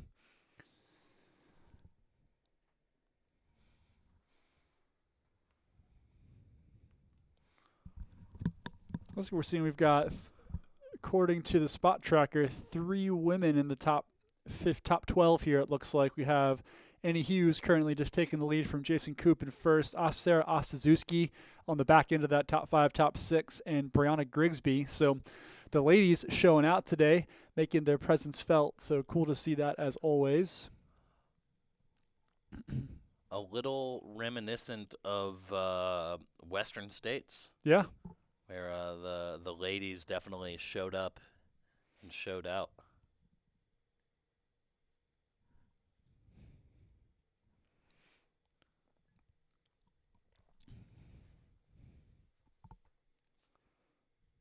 Got people calling out Coop for drafting, just kind of hanging back here, taking advantage of that little aerodynamic aid by sitting behind Annie on this section. How effective do you think that is, given that Coop looks like 10 feet tall compared to Annie? Yeah, probably not that effective. I'm a 6'3" runner, and I've tried to draft upon people who are 5'4", and I feel like I didn't do it. I feel like it didn't help me at all. So, so maybe it's more of a mental thing, but there does seem to be a little gap opening up here. So, looks like they're gonna go their separate ways and do their own thing.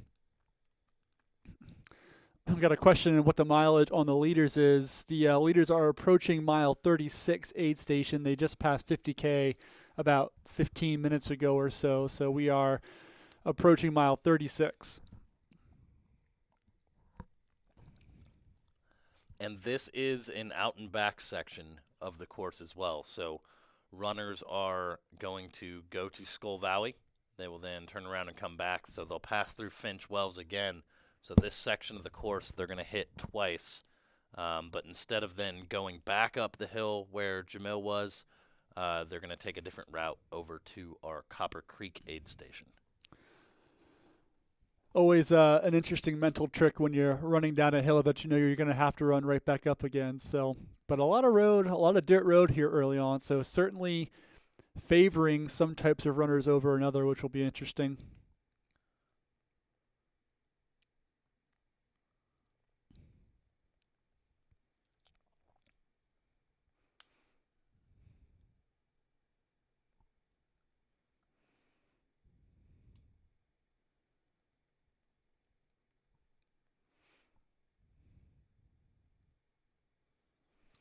Looks like our cam is heading here back up the road. We should be getting picked up on Joe McConaughey soon, and Looks like on the drone he is approaching where our cameraman is. We just saw that white truck drive by, so we will have eyes on your third place runner here coming up here very shortly, and that is Joe McConaughey behind Annie Hughes and Jason Koop early on here at the Cocodona 250.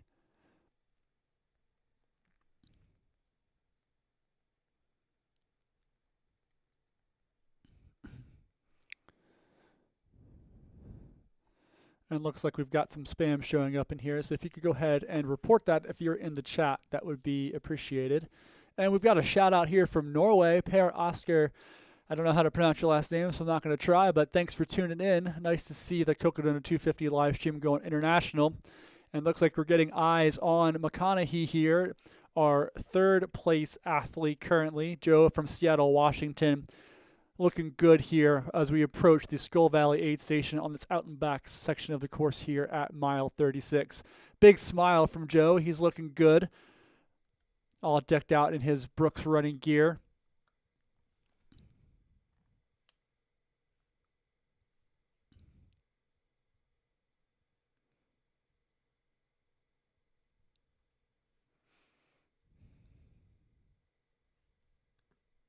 So got to say, all of the top three right now looking pretty smooth as they come down this road. But as we've mentioned a few times, it's still very, very early on, and all of this running could cause some interesting actions to happen later on in the race. I know Peter Mortimer in the chat was questioning, or was saying that he's never seen this much running early on in a 200-mile ultra before. So we're certainly going to be in some interesting territory as we head into the later sections of this race. Thanks, everybody, for blocking and reporting. That's appreciated.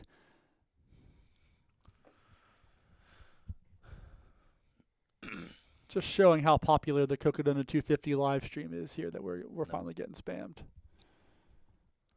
Not sure who we have here on the drone. We have eyes on runners that could be Simon and DeFalco. I think were the people in fourth and fifth last time we saw. We'll throw it back to the string bean himself.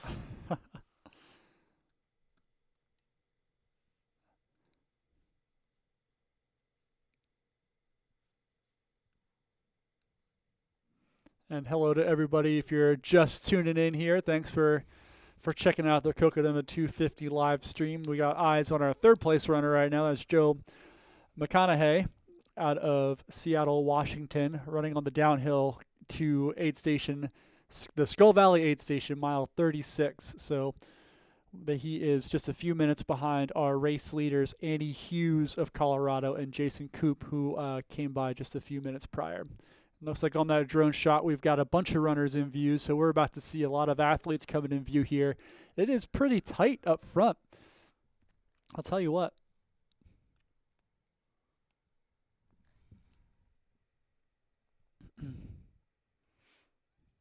Duncan Hopkins, Lancaster, Pennsylvania. Love that East Coast shout out here. I'm from Reading myself, so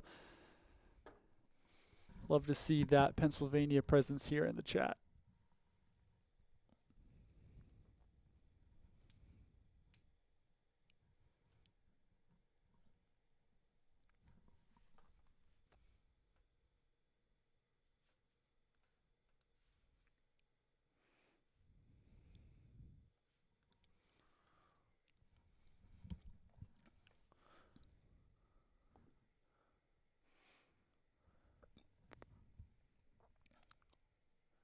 This right here is our third place runner, Joe McConaughey.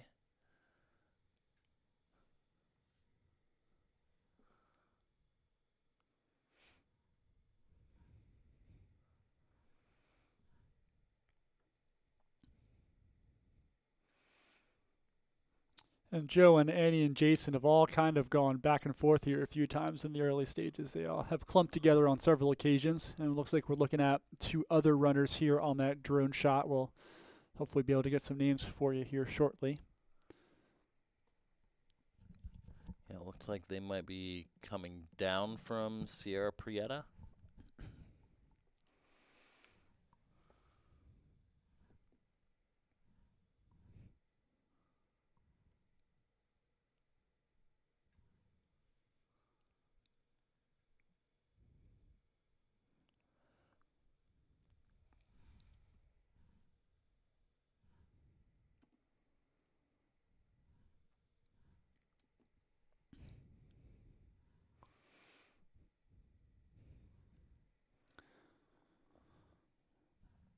All right, Matt, we are 5 hours and 47 minutes in, or 48 minutes. What are your initial impressions? What are your thoughts as we sit here in the very, very early stages of this race? I think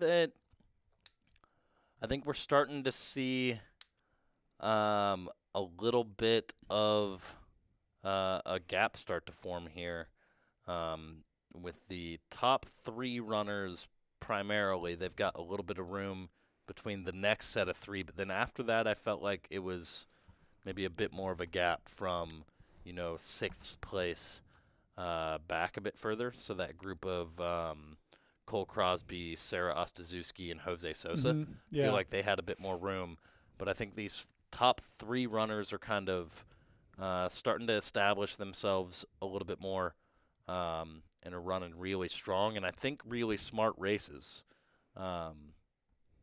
Although Joe falling a bit back maybe surprises me. The other thing that I would keep an eye out for is Michael McKnight, who's really starting to run pretty strong as well. Yeah, I agree. I think McKnight is he's got the experience and he's got the chip on his shoulder to want to get back into this. So we're watching McConaughey right now, still in third. Like I said, he's fallen a little bit back of Coop and Annie Hughes, but looking strong here in the early stages of this race. A couple shout out in the chats. That is a Queen Creek running company shirt I have on right now. Always repping for those local Arizona shops. And it's me, Katie. I went to Exeter. I'm from Exeter Township in Reading, Pennsylvania. So love the PA shouts here as we watch McConaughey run down here. Our third place as he approached miles 36 as we're getting into the Skull Valley aid station.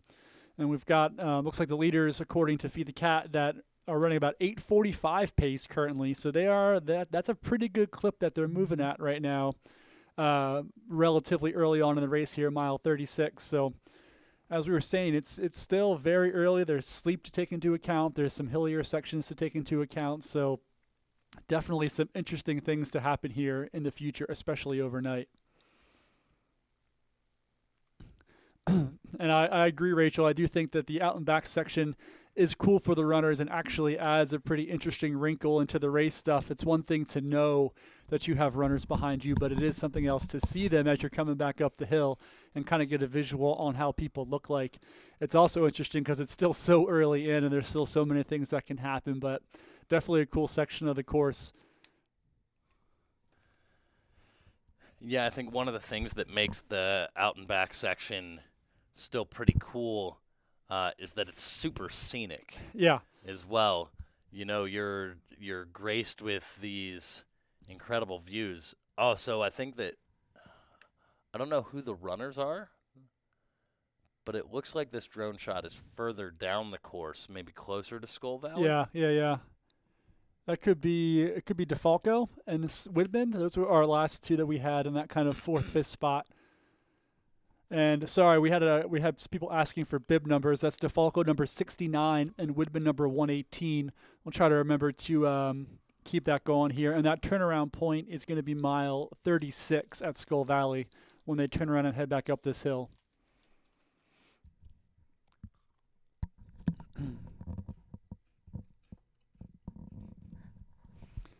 And one of the cool things about Arizona, as you're all seeing here if you're watching the live feed, are these just incredible expansive views when you're in that, lower, that high altitude desert of 4,000 or 5,000 feet. You just have these vistas that'll really take your breath away, and you can see the real variety of the terrain that exists here in Arizona.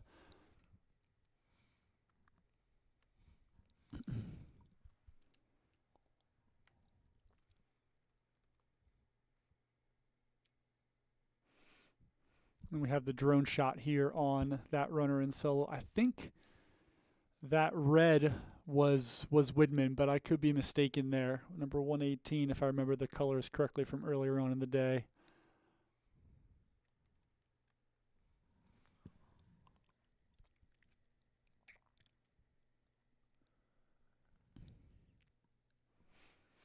I'm not 100%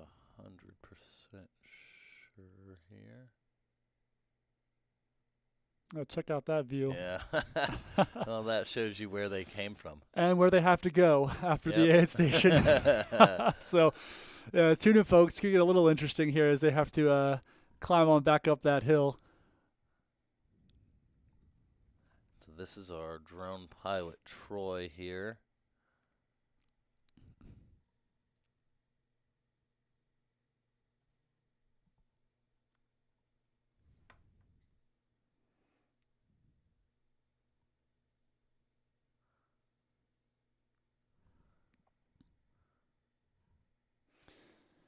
And it looks like we've had some runners who should be getting close or have already checked in to that Skull Valley aid station. They're definitely in that range according to the tracking. So that is mile 36, and it is an opportunity for the runners to get their crew. And according to the sheet here, there are burgers and bacons at that aid station as well. So definitely lots of good stuff to look forward to there.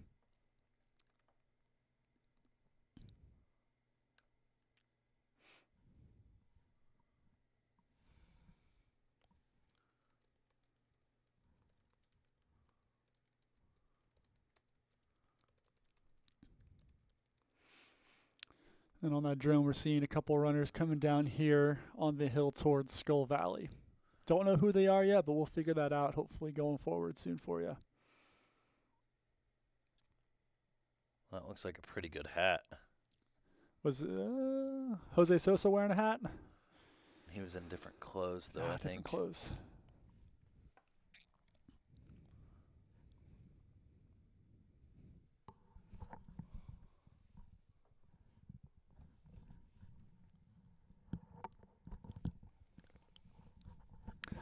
Robin in the chat mentioning how an out and back is mentally challenging during a race. It certainly can be, but at least it's nice knowing that what you have ahead of you. So if you're not familiar with the course, looks like we've got two runners closing in on each other here as well too. So definitely going to get interesting.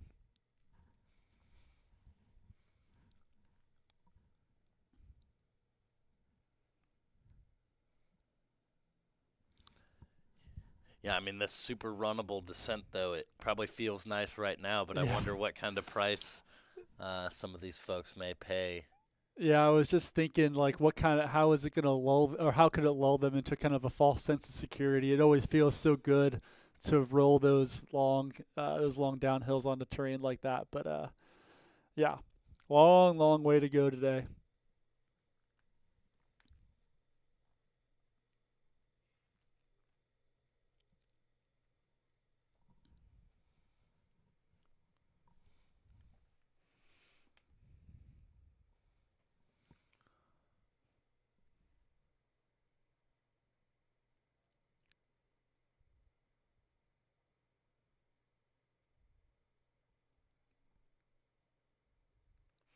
And if you've never been to Arizona, folks, this is what you can look forward to when you come out here. Miles and miles and miles of pristine dirt roads and nice, smooth, single-track trails and wilderness areas and mountains and hills and desert and everything you can imagine. So the cool thing that these people get to experience is the time they get to spend in this Arizona wilderness and get to experience so many different types of terrain.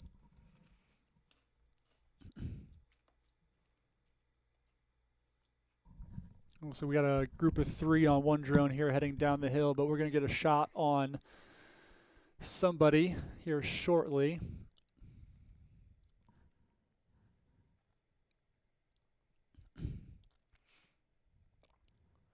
It's hard to tell who I don't know. had there.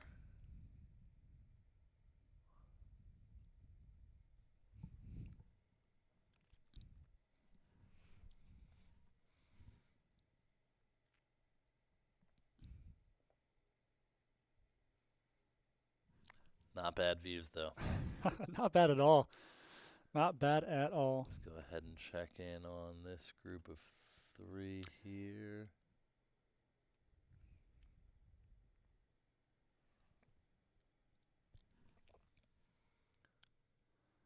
Wonder, is that the Ostazuski group potentially?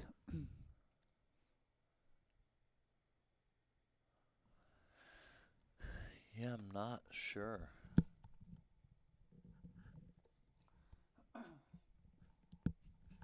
I don't believe so. All right.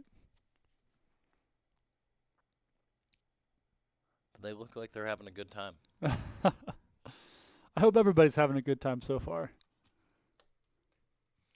Just a few more hours of sunlight and it'll start to cool down. Yes. Kind of in the low to high 80s today in the Prescott area. So in that exposed sun, that's definitely warm. It's like we got a view on someone really rolling on that Troy drone. Here we go.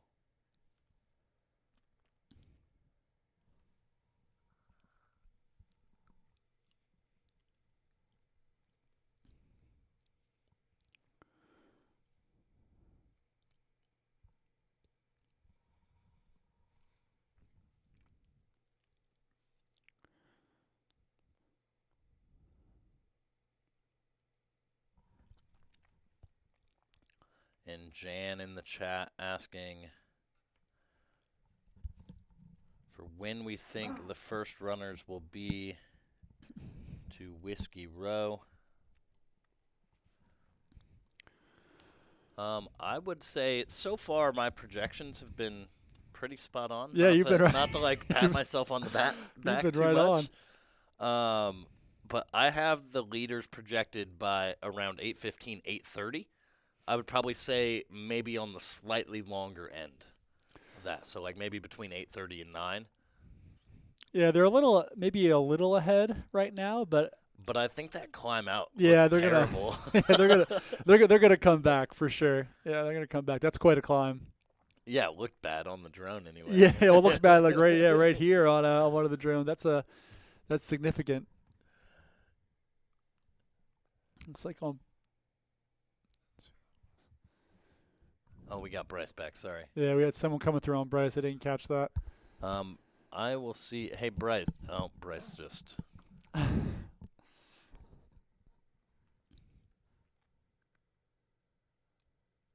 And we got a overhead of another runner there.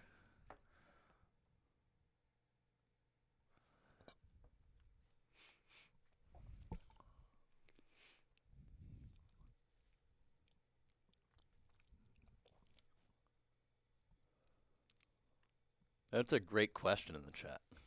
Oh, from Maria there, yeah. Is there any section that we expect people to do this at? I think the Sedona section is going to be tricky. That's what I would say too, but you've made it so far at that point. Yeah. Right? Yeah, and that's my only hesitation because that section is going to be from like Jerome to Sedona. Well, I mean, until you're out of Sedona. Yeah. Is going to be really hot. Middle of the day, and then you still have over 100 miles to go getting through Sedona. So at that point, 100 miles could seem like a very, very long way.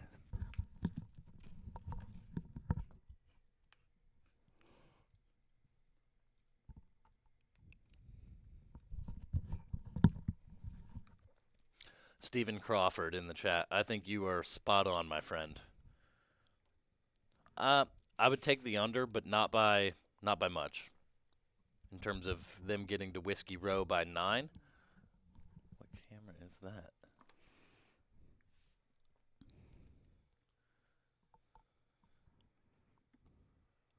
People are just popping up on these feeds so fast. We don't get a chance to see who it is.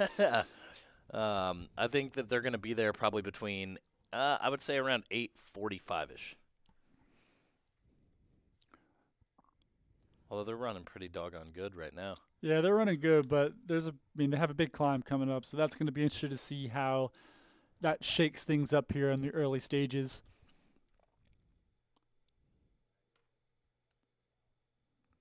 Well, Sedona temps aren't looking too crazy, mid to high 70s, so that could change how that feels. All right. Well, Jamil is in the chat. Jamil ran 45 miles filming Western States in 2017, and that was only a 100-mile race. Yeah. That was a single day. He's going to be out there for 5.5 days now.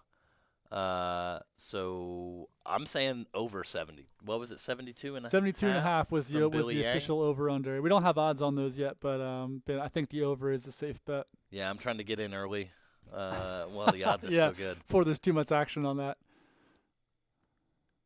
We got Rachel in the chat wanting to know who's broadcasting with me. Do you want to introduce yourself, Nick? Sure. For people just tuning in, my name's Nick Hilton. I am a Phoenix resident, formerly of Flagstaff, Arizona as well. Run some Aravaipa Ultras and live and train down here now. Happy to be here. Thanks for tuning in.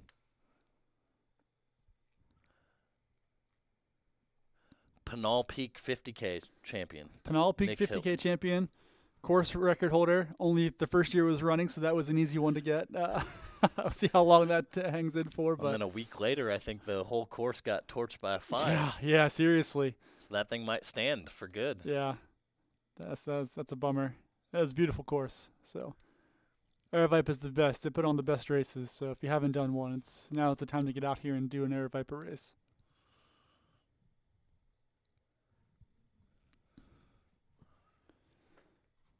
Jeffrey in the chat asking for a graphic to show the current temperature.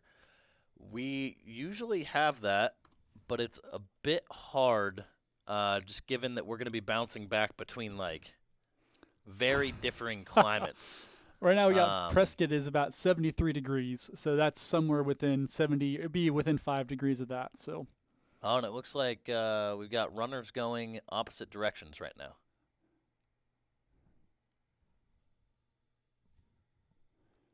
interesting. Which we expect, but I don't know if we expected it that soon. We should get some eyes on who some of these athletes are, I'd imagine, at some point here.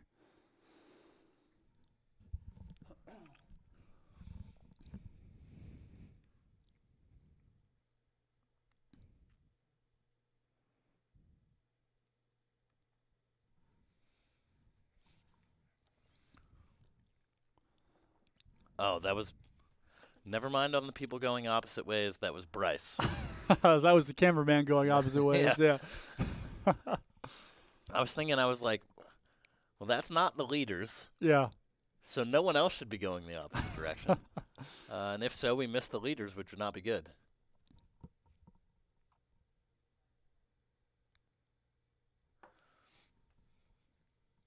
So we got eyes on somebody here coming down into Skull Valley. I want to say it's one of our women athletes, if I can look at it correctly.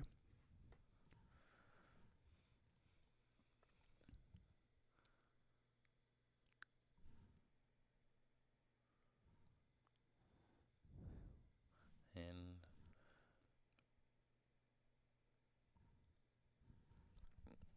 yeah, it was hard to see exactly who that was. It looks like we have more runners coming down over here as well.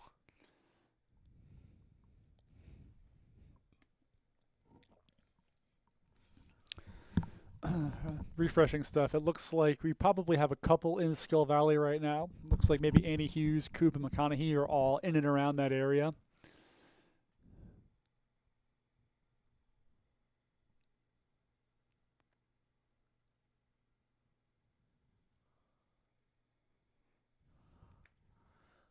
I'm going to see if we can get a bib number here on who that was.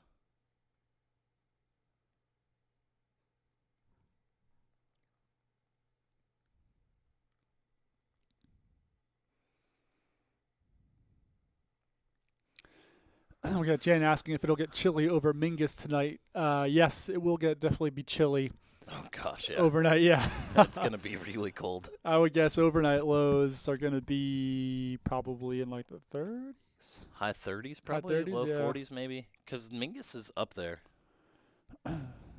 Mingus is up over 7,000 feet.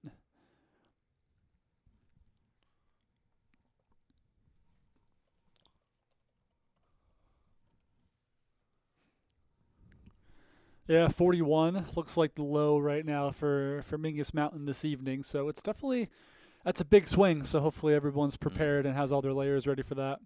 Yeah, and we just got a word from our drone pilot, Troy. We believe that was Mark DeFalco. That was DeFalco. Okay. He said it was a gentleman with long ponytail, and I was and that makes sense because he was wearing kind of that color shirt. Yeah, that would make sense.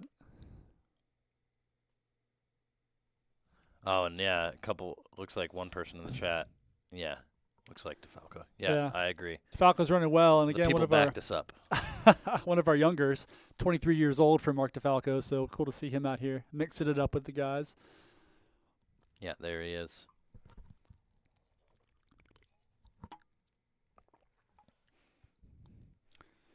And then if you're just tuning in, I was pointing out some of DeFalco's training from earlier in the year, but he's been putting up some big vert weeks between 16,000 feet and 22,000 feet per week. So he's really put in the work to get those legs calloused for what he's going to be experiencing out here.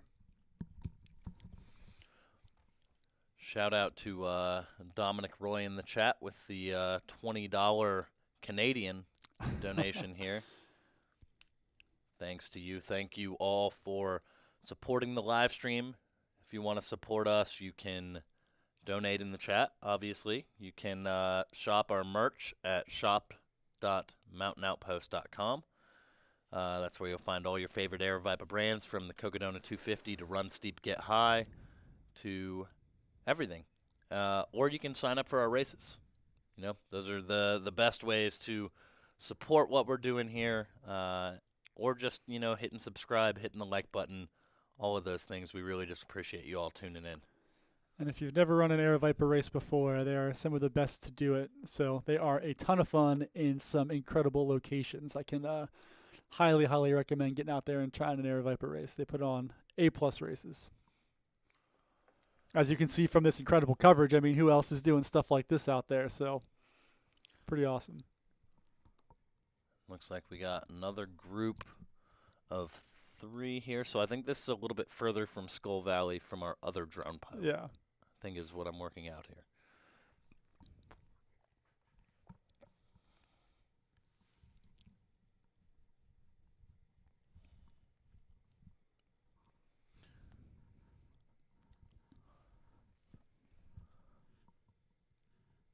We got Matt telling us that according to the tracker, the leaders are at aid station 4. So that's Skull Valley. Skull Valley, mile 36. And then from there, they start to climb. They don't hit their, let's see here.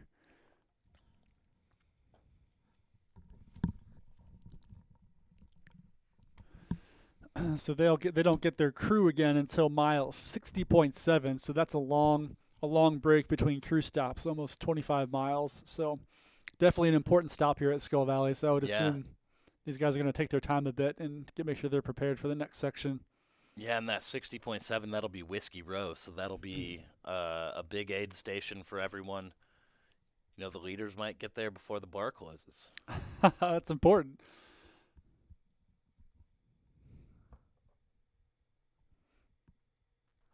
So Terry asking about the strategy for these runners, any rest, sleep. They will definitely get some sleep over the course of the next couple days here. So they will definitely be strategically taking some naps to make sure they can get to their next aid stations and get through the distance. So lots of strategy to be had here in terms of nutrition and resting and sleep and pacing and all that stuff. That looks like Michael Versteeg. Last year's winner. Right, that looks like him. It does look like him. He had a white singlet, black shorts. He's got a very unique stride, I feel like, too. Yeah. After watching him for 70 hours last year. They're very accustomed with what he looks like, for sure. Let's see.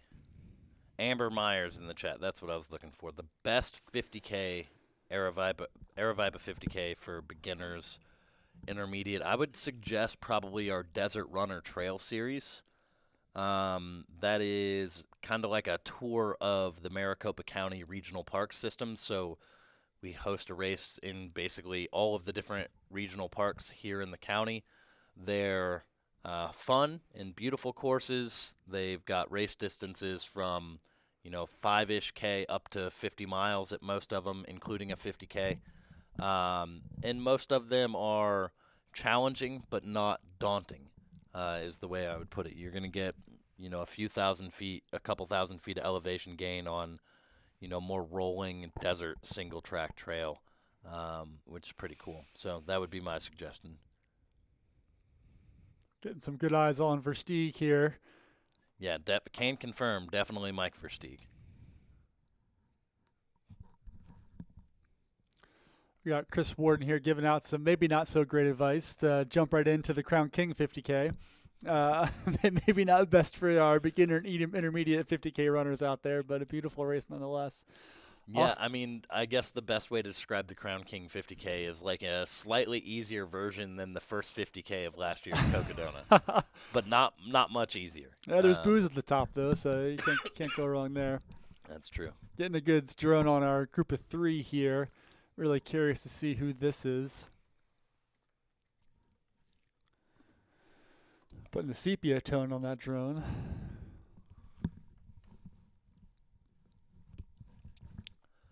And just a reminder, we have another spammer in the chat here, which is great. But I think I figured out how to get rid of them straight away. Just a reminder here, in about 45 minutes, we will have to change streams. So YouTube only allows us to stream for so long before it won't save the stream. So at 5 p.m., we will be switching from the stream you're currently on to Stream 2, which is also on our YouTube channel. YouTube should direct you over there, but in case they don't, make sure you go over there and find Day 1 Stream 2, which is Skull Valley to Whiskey Row. And yeah, we will be switching over. It'll take us probably just a couple minutes to shut down this stream and get the next stream up. So just want to put that out there. In about 45 minutes, we will be making that switch. Max, thanks for buying the hat in the Outpost store. You're going to be looking good from here on out. Appreciate that.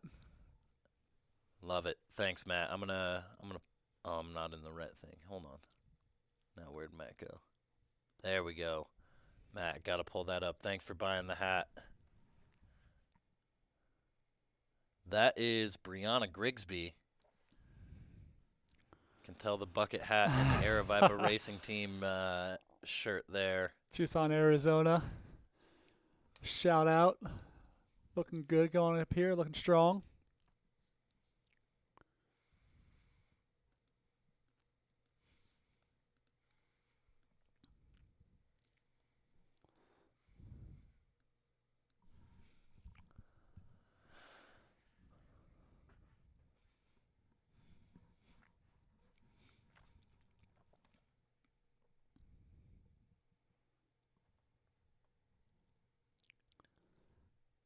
We are working on getting our second drone up in the sky, but it looks like we have another runner coming in here.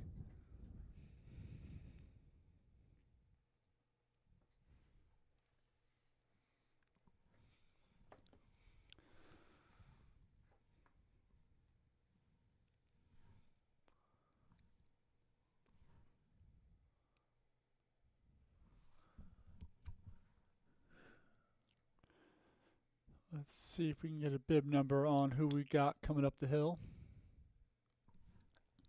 That I think was Lauren Jones.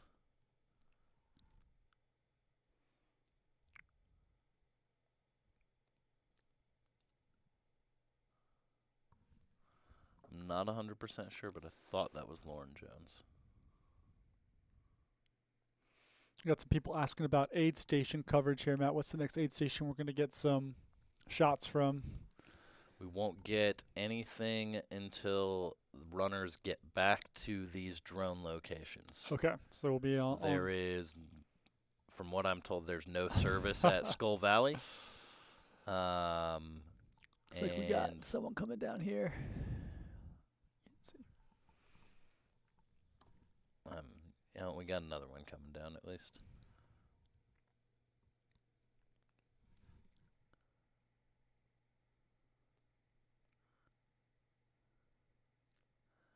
It's hard to get a bib, but we do get to see the person, which is good.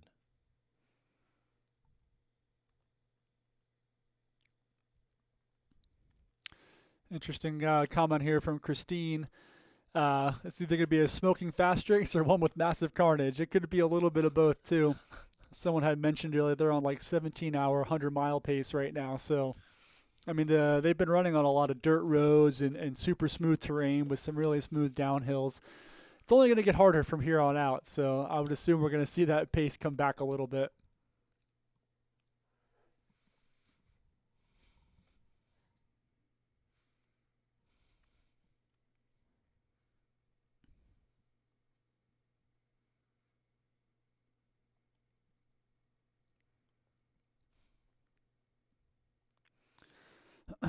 And right now, based on the spot tracking, looks like we have 4 athletes in our mile 36 aid station or in that area.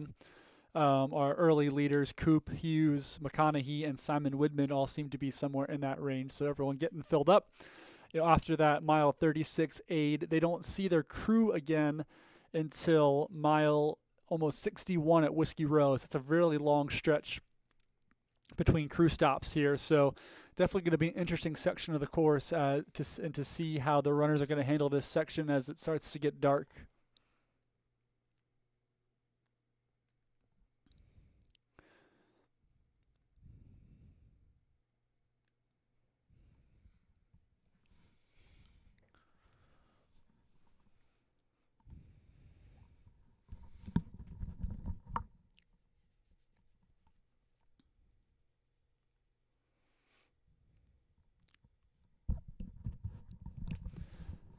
And Matt, we do not have cameras at Aid Station 4, unfortunately, because it is out in the middle of nowhere and there is no cell signal out there. So or does we have these drones in the area, so we'll be catching the runners as they come by as best we can. So hopefully we should be seeing some athletes coming through here soon.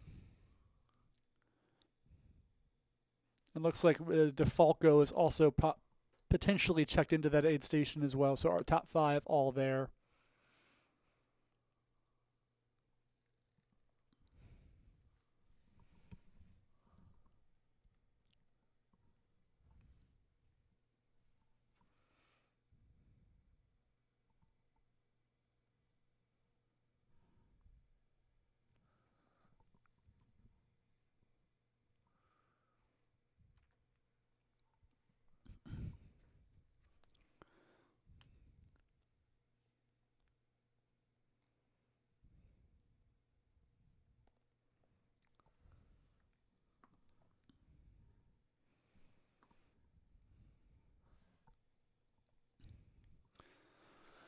And if you're just checking in with us here on the live stream, our early leaders were Jason Coop, Joe McConaughey, and Andy Hughes. They had kind of taken the bull by the horns and the long dirt road descent into Skull Valley. They had a little bit of gap on the next 3, but it did seem like there were 5 or 6 athletes who had really kind of separated themselves from the rest of the pack. And this is an out and back section of the course, so they had a big descent down to about 4,000 feet, and they're going to turn around and climb it right back up again to about 7,000 feet. So definitely an interesting period here.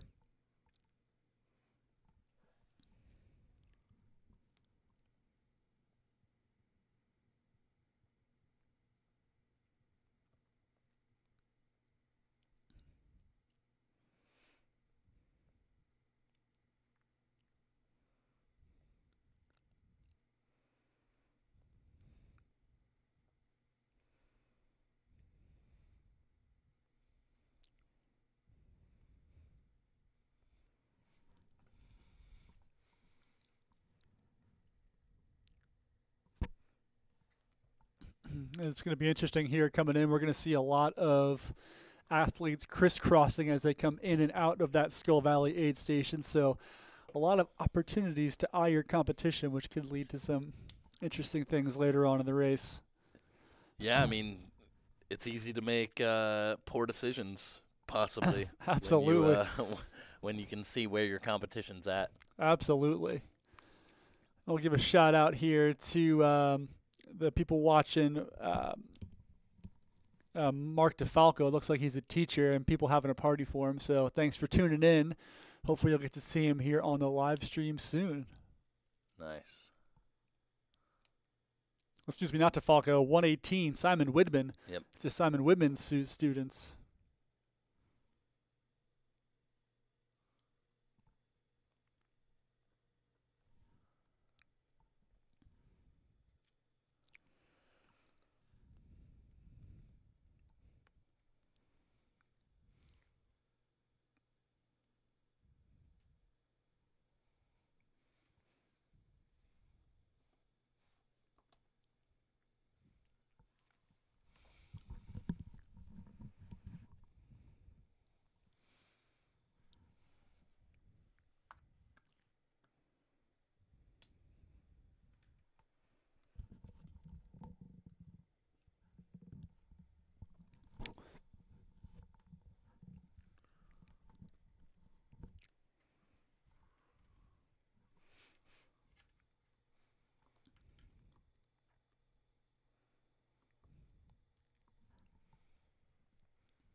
So again, if you were just tuning in,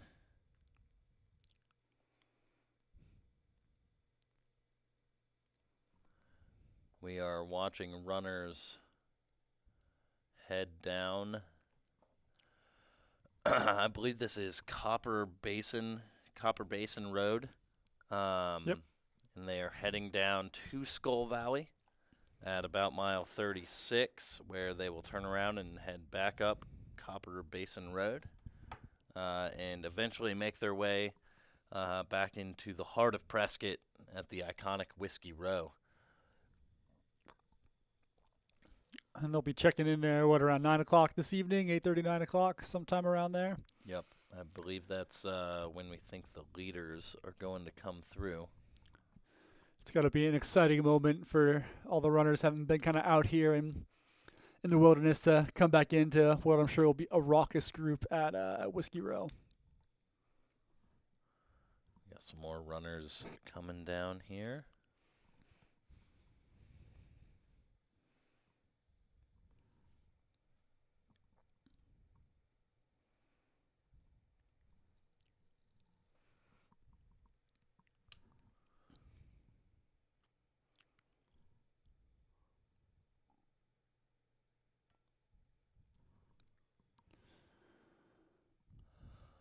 Robin asking about the big packs that people are wearing and what they're carrying in there besides nutrition. I'm sure they've got layers and more types of clothing and stuff to make sure that they're ready when it starts to get chilly, which it will here shortly. Looks like we got someone on stream right now. A couple people coming down the hill.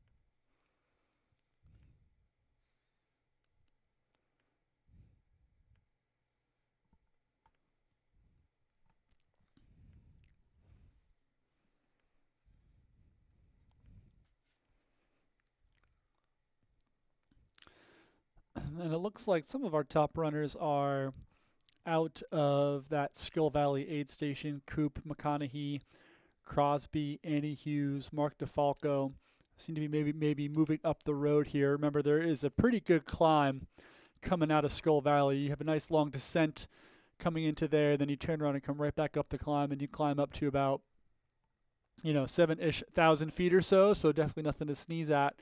A lot of it is on a dirt road similar to what we've been on. Looks like we've got some spam here in the chat, so if you could go ahead and report that, that would be much appreciated.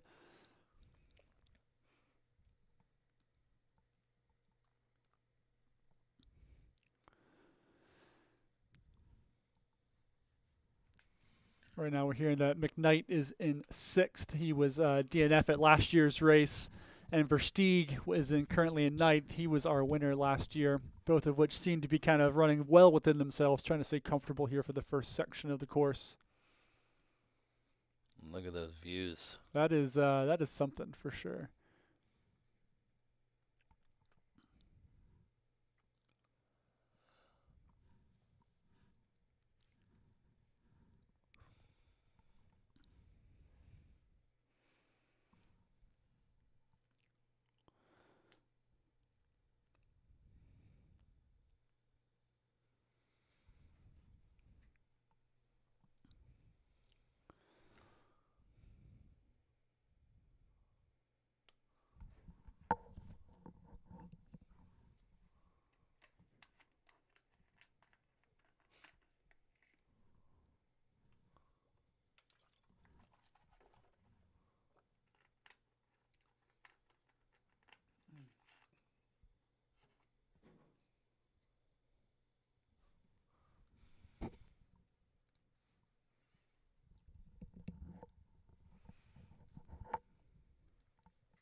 And look here, we're getting a nice aerial view of that descent into Skull Valley and that climb out of Skull Valley. And it looks like we're having So we have a group of 3 coming up here on the camera. See if we can identify who some of these guys are.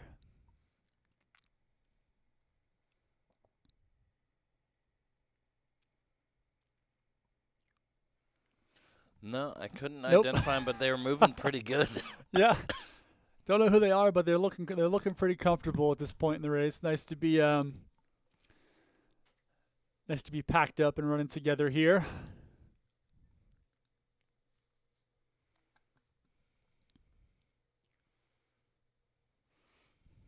Got someone here celebrating, flexing for the camera. They're having a great time running down into Skull Valley. That is Jeff Garmeyer. Jeff Garmeyer, Right there, LT the Gray legend. himself, having a great time out on the course.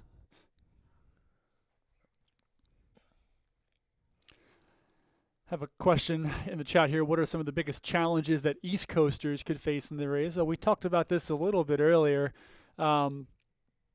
One is it has the chance to be pretty hot out there, high 70s to the high 80s.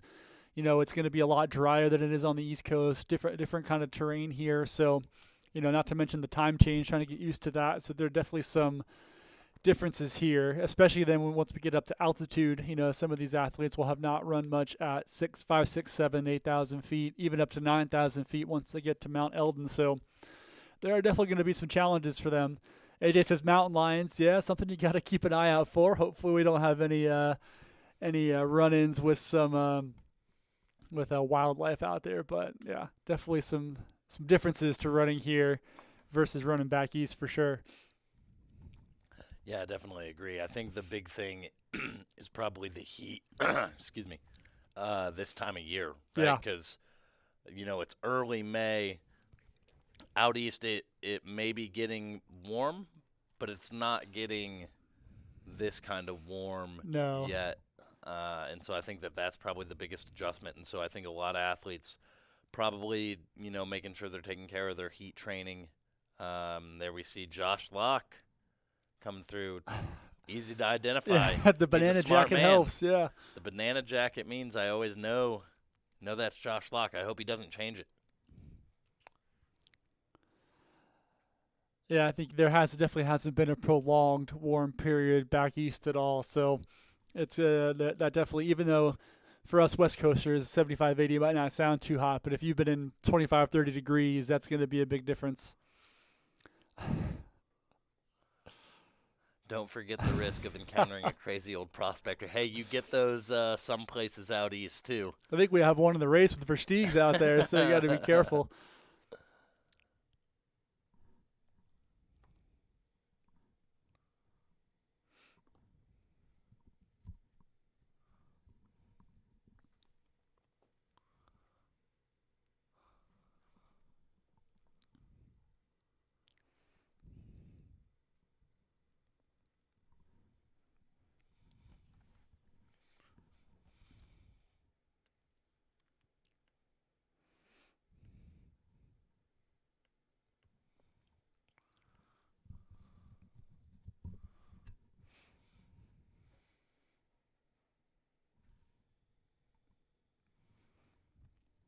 Looks like we got a group of 3 coming down here into one of our camera spots. See if we can get some names here for you. That is one heck of a beard. Looking good.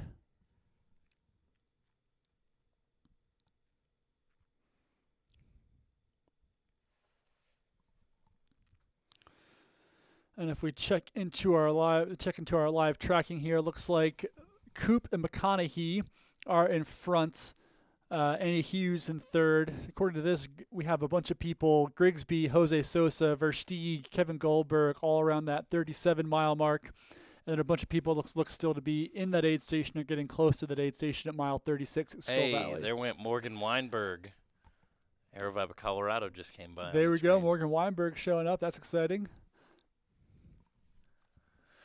Robin asking for every runner to have their own kind of fruit jacket so they're more recognizable. That would be appreciated. Well, how many fruits are there? There's probably not enough. It's like I only got like the 12-pack of crayons when I was growing up, so there's That's not true. enough colors to be Yeah. able to identify all these folks. If you guys can come up with a list of 238 different fruits, then we'll make sure to, we'll work on that one. we're hearing that West Plate was one of the last one through, and Kevin Goldberg, number 130, seems to maybe have just showed up as well too. So,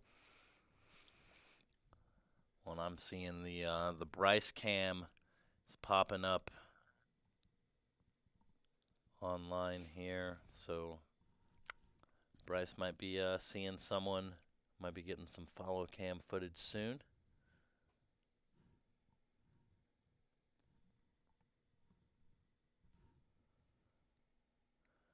That is that Eric? That looked might like be it might have been Eric Sensman. that might be Sensman. Yeah, that hat looked familiar. So Eric Sensman coming in here running with somebody else as well. He's also probably the only person in the race who's wearing a short sleeve button-up shirt. Yeah. You know, it's because he's got the tattoo arm sleeves to protect the skin from the sun. There you go. Well, you got to wear the button up if you're coming into Whiskey Row at 9, 10 o'clock at night. You're prepared for the nightlife if you've got that button up on. So.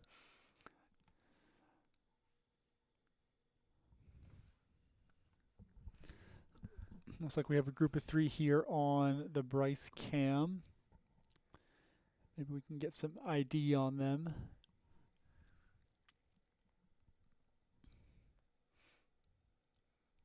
He's going to run up and get us a bib, it looks like. What a guy. Yeah, we're doing the work, Bryce. Shout out. Getting us that info.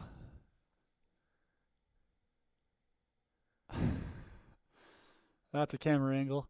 Number 39. Peter Ward. Peter Ward, Peter all Ward's right. the butt bib guy. So I'm going to remember Peter Ward. Peter Ward is the guy who keeps covering up his bib. Chad Trumbo.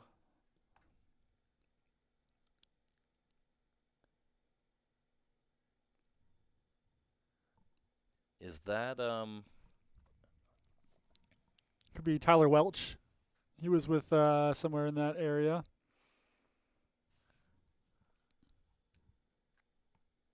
Sorry, we couldn't get. I don't think mountain lions typically aren't attracted to fruit attire. I think if you were to dress as maybe a prairie dog, squirrel, or some other type of wildlife, that would give you the better chance of attracting the mountain lions. So that's what you're looking to do. And here we have him, the Tiger King himself, Jeff Garmire, with the hood up. Yeah, that's he's really trying to attract those mountain lions right now. That's your 2021, 2022 across the years. Oh, we got Jason Coop on here right now. He looks to be our leader currently. Looking good, climbing back up out of Skull Valley. Well, he means business now. The hat's backwards. I feel like when we saw him on the descent, it was forwards. That is true. You know you're about to go fast. You turn that hat backwards. That's his way of intimidating the competition, letting them know that he means That's how you business. know you mean business, yeah. Looks good. Running the climbs right now. Nice, comfortable stride.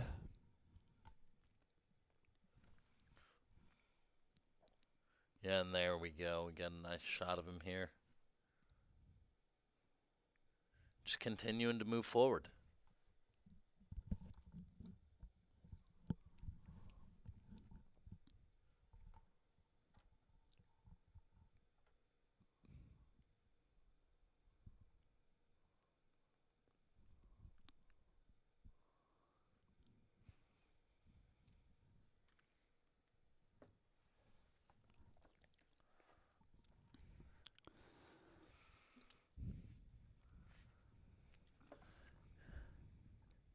It's super interesting to see. Coop has been, passed a couple of times, but he's come back.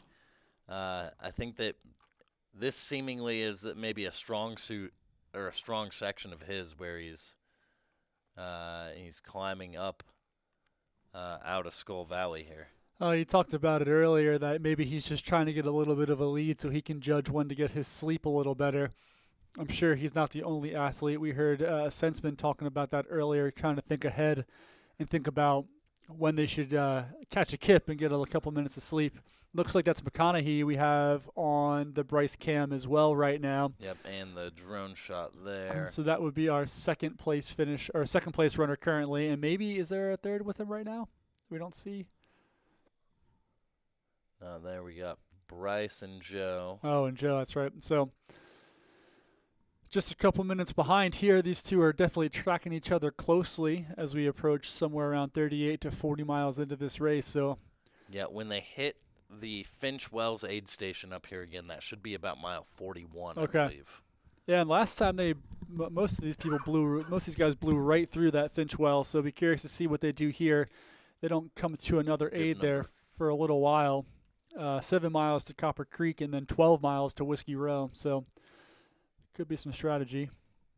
24. Adrian Bagrin.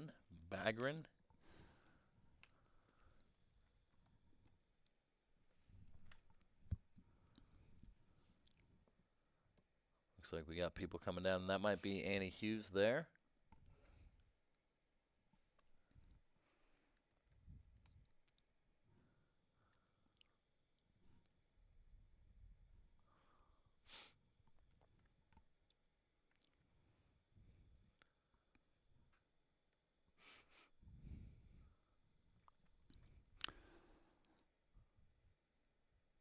So we had a question in the chat. Coop right now is leading. Jason Coop is leading. He's a couple minutes ahead of Joe McConaughey. We just had some footage of there. Then now we're waiting for our third place runner, which is likely Annie Hughes, also our top woman. Those three have kind of been trading back and forth over the first 40 miles here today so far.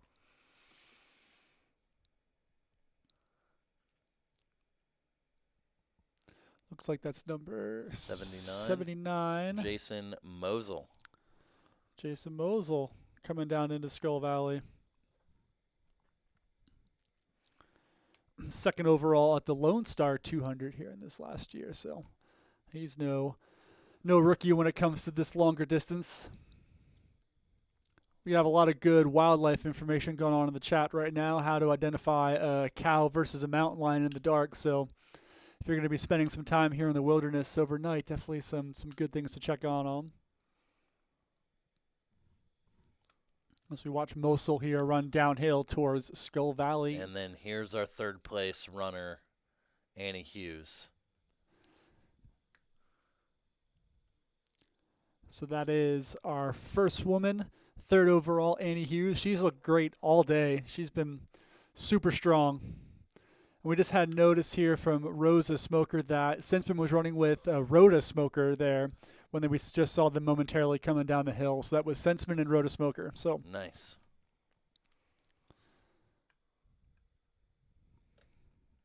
So we're here getting a good look at Annie Hughes, third overall, top woman currently at the Cocodona 250.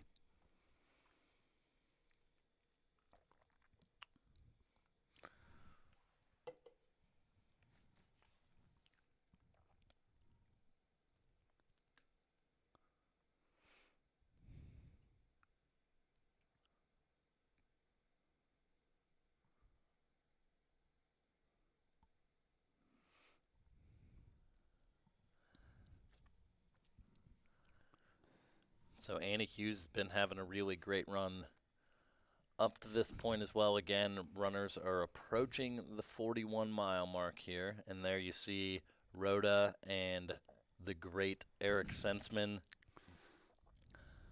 former Flagstaff City Council candidate, I believe. I don't know how his campaign went, but Didn't go well, Matt.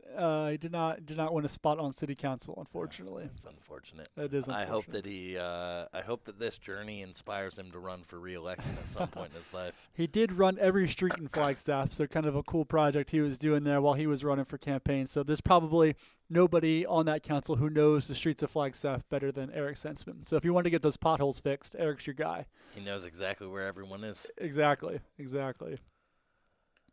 When can they pick up Pacers? Eric, great question. They can. The question right below it. I voted Sensman. Back to Eric's question here. Sorry. They can pick up Pacers at Whiskey Row, Yep. which is mile 61. 60.7. 60.7. Yeah.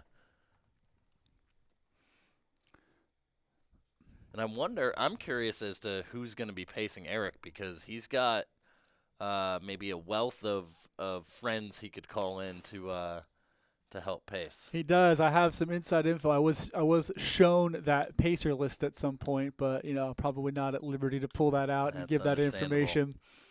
That's understandable. Well, I heard at one point Jamil might be helping pace. I don't know if that is happening.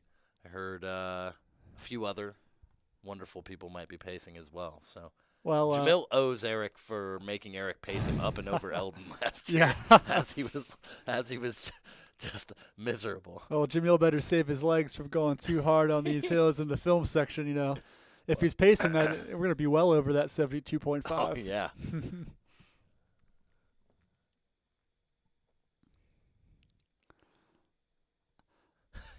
People are just we need a recount. Yeah, he did come in last place for the votes, Travis. Unfortunately, so maybe we should move on from Eric Sensman's campaign. There we go. Dom Grossman, the mustache man himself. Number one mustache at the Coconut 250 right now, folks. Coming in hot. Gosh, I love that Dom is just having a great time. He's got 2 little kids. His wife, Katie, a legend in the space herself, is crewing and watching the children all at the same time. So shout out to Katie Grossman and shout out to Dom for having a great time out there. And I'm not saying that I'm going to vote for him for best mustache, but I will say he's on the ballot. He That's is for sure. absolutely on the ballot. Absolutely.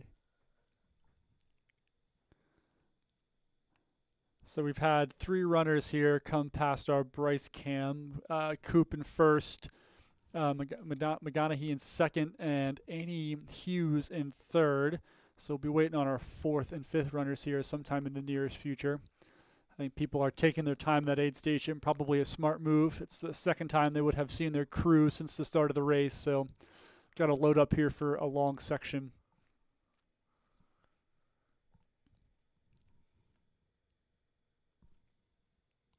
Yeah, so they won't be able to see their crew from mile 37 at Skull Valley all the way until basically mile 61 at Whiskey Row.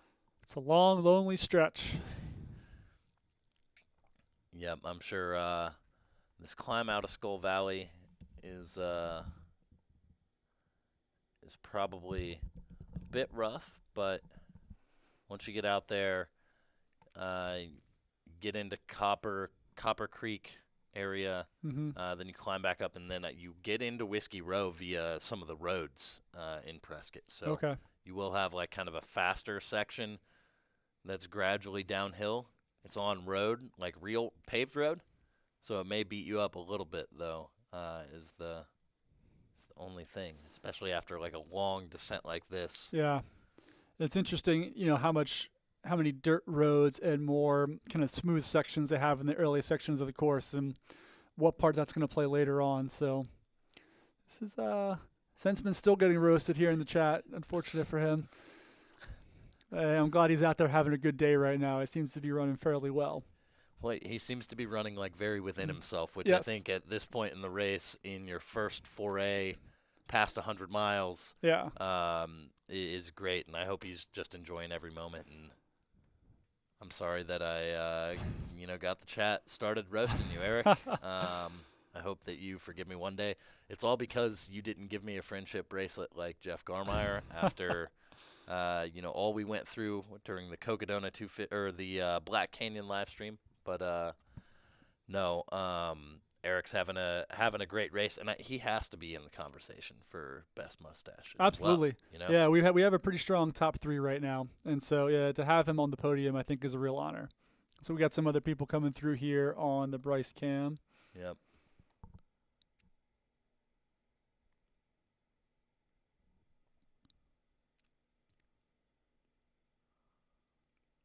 Two 39. Oh, Lauren Jones. Let's go, Atlanta in the house. It looks like 91. Mark Vogel. I think Mark ran last year. I could be wrong, but I feel like Mark ran last year. Yeah, that's a thumbs up. I assume that's for us. Yep, Mark Vogel did Oh, run yeah, last he was year. 10th. 10th overall, 89, 30, 50.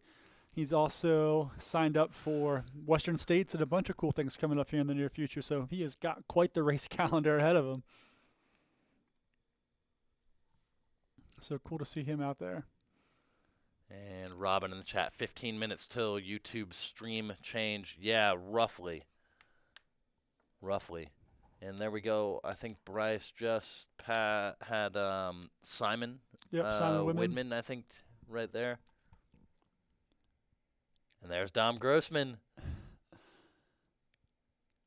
1:18. Yeah, that's Simon Widman. Mhm.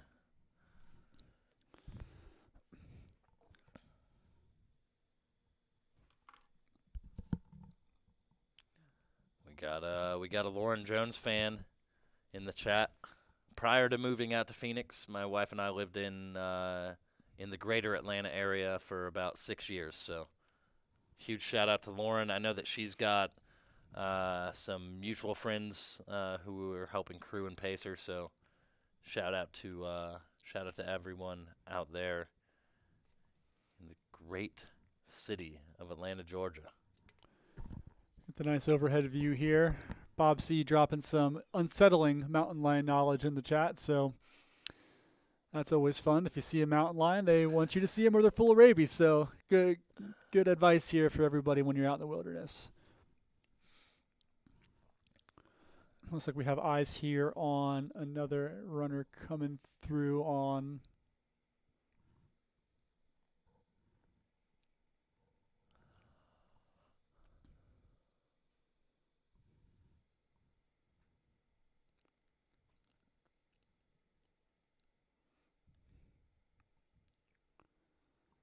Yeah, I think there's maybe our next runner.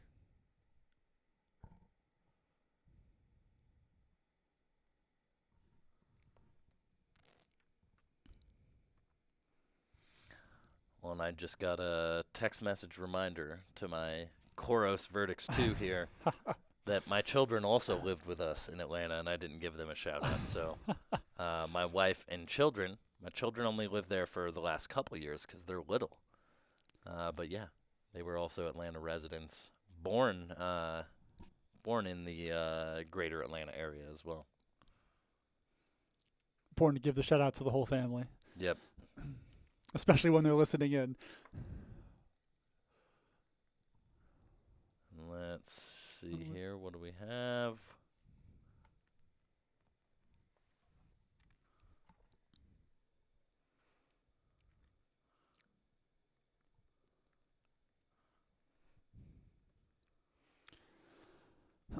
If you're just catching up here, just checking in, we've had, looks like our top four runners come through right around mile between 38 and 40. It was Jason Koop, Joe McConaughey, Andy Hughes, and Simon Widman in that order.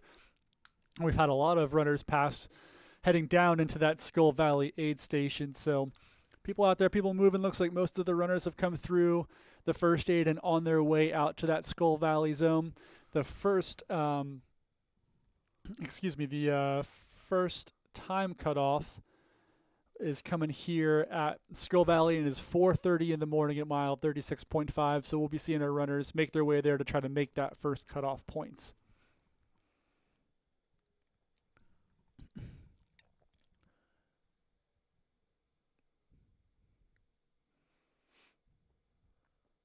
People are saying we need to create a graphic of all the mustaches so that people can vote.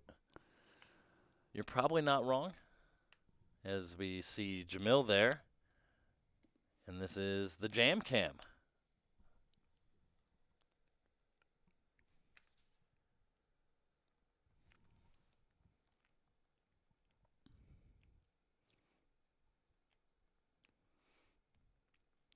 Shout out to my mother-in-law enjoying the race commentary here from Cotton Lake, Minnesota. Thanks for checking in, Trish. Appreciate it. Nice to see you Nice. or hear from you. From Minnesota, the great Midwest. The great Midwest. TMF Jones asking who's in the lead right now. Is Jason Koop was our last viewing was in the lead, followed by McConaughey, and Annie Hughes was our top woman and third overall right now. So we got someone coming in here on the Jam Cam. Bib 190. I gotta unmute Jamil so that we can hear him in studio. Do you have a bib number on that, Jam?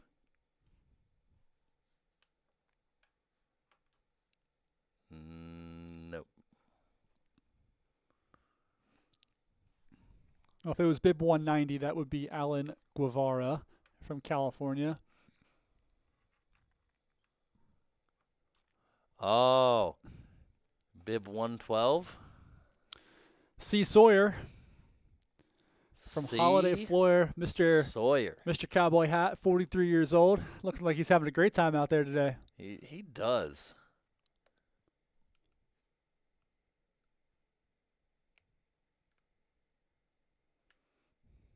And in the sandals.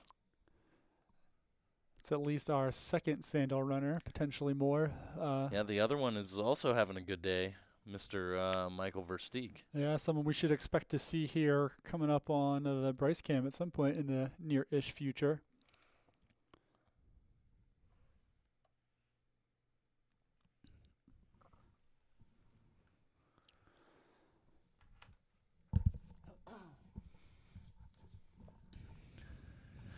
And in just a few minutes here, we will be switching over our streams. So stream 2 will be over on YouTube. It's already up. So you can go on over there. We will be switching over here in about 5 minutes. It'll take us just a couple of minutes to get this stream down, get the next stream rolling. But yeah, right around 5 o'clock, we will see you all over there.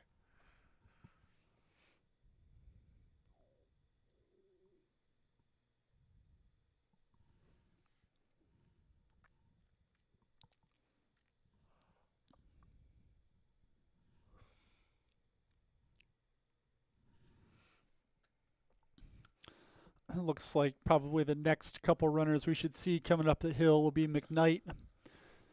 Will be somewhere in our fifth, but that group looks to be pretty close together just in that aid station you're coming out. So we got someone coming through here on the jam cam right now. Bib Dave 35. Krupski. Dave Krupski is right.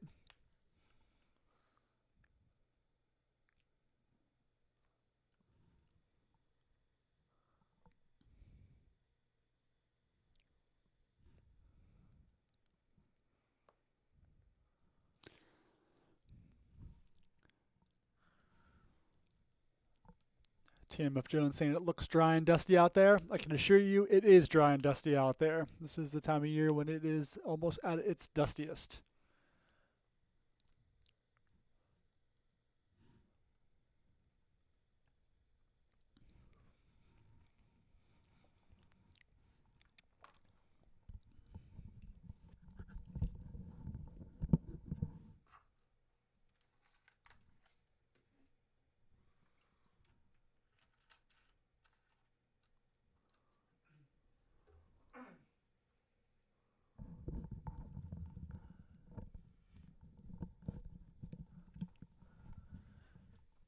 C. Sawyer is my brother-in-law from Keith in the chat. Got a couple of runners coming through here, hiking their way on that downhill.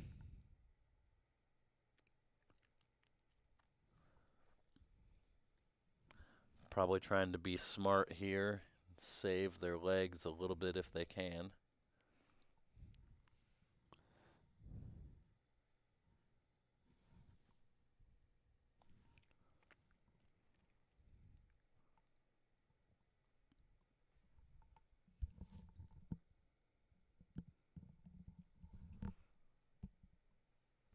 Can't read either bib. That's 127 and bib 24 or 34. So it's Adam Foley for sure, and could be Maxime Enzo Amara. Yeah, it could be Maxime. What bib number is that? 34. Yeah, that's probably what it. Yeah. From Kennett Square, PA, outside of Philadelphia. Shout out Northeast. Can't tell. That could also be Adrian.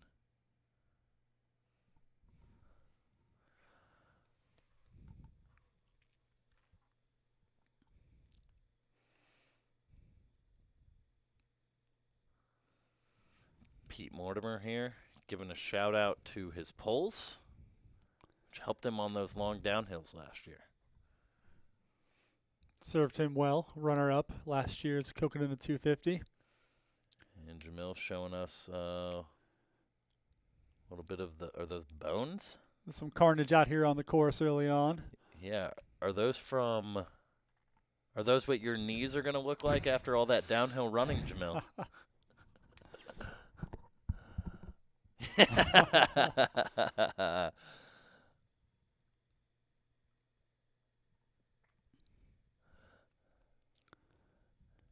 And it looks like we're getting our drone back up in the sky here. So we will give it a minute to see if we have any more runners in sight here. If we don't see anyone, it might be an optimal time to get rid of this spammer in the chat here and move our stream on over.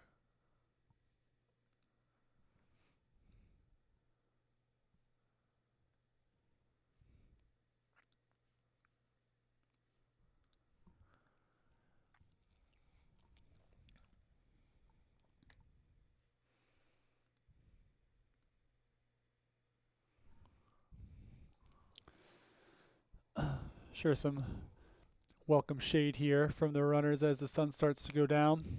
Looks like we got someone there. Yeah, I don't know what. Yeah, there we go. 22.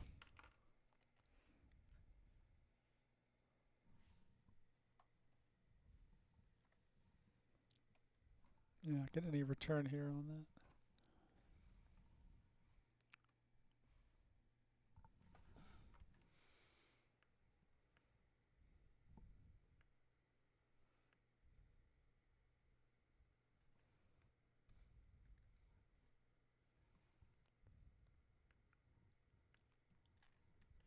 Trying to ID this runner we have on camera here. So we'll get that information for you as soon as we can get it. 22, but the bib number is not showing up in our search, unfortunately. We're getting word that's Jody. So, yeah, Jody Seminole. Yep, number 22. There we go. Top 10 finish at Cocodona last year. Coming back, having a good run. And so I think what we are going to do here is we are going to go ahead and shut this stream down. And we are going to hop on over to Stream 2, which is already up on our YouTube channel. So we will be live there. Join us over there in just a couple minutes, and we will continue to bring you coverage of the Cocodona 250 for the next 6 or so hours. So thank you all for tuning in, and we will see you over at the other stream shortly.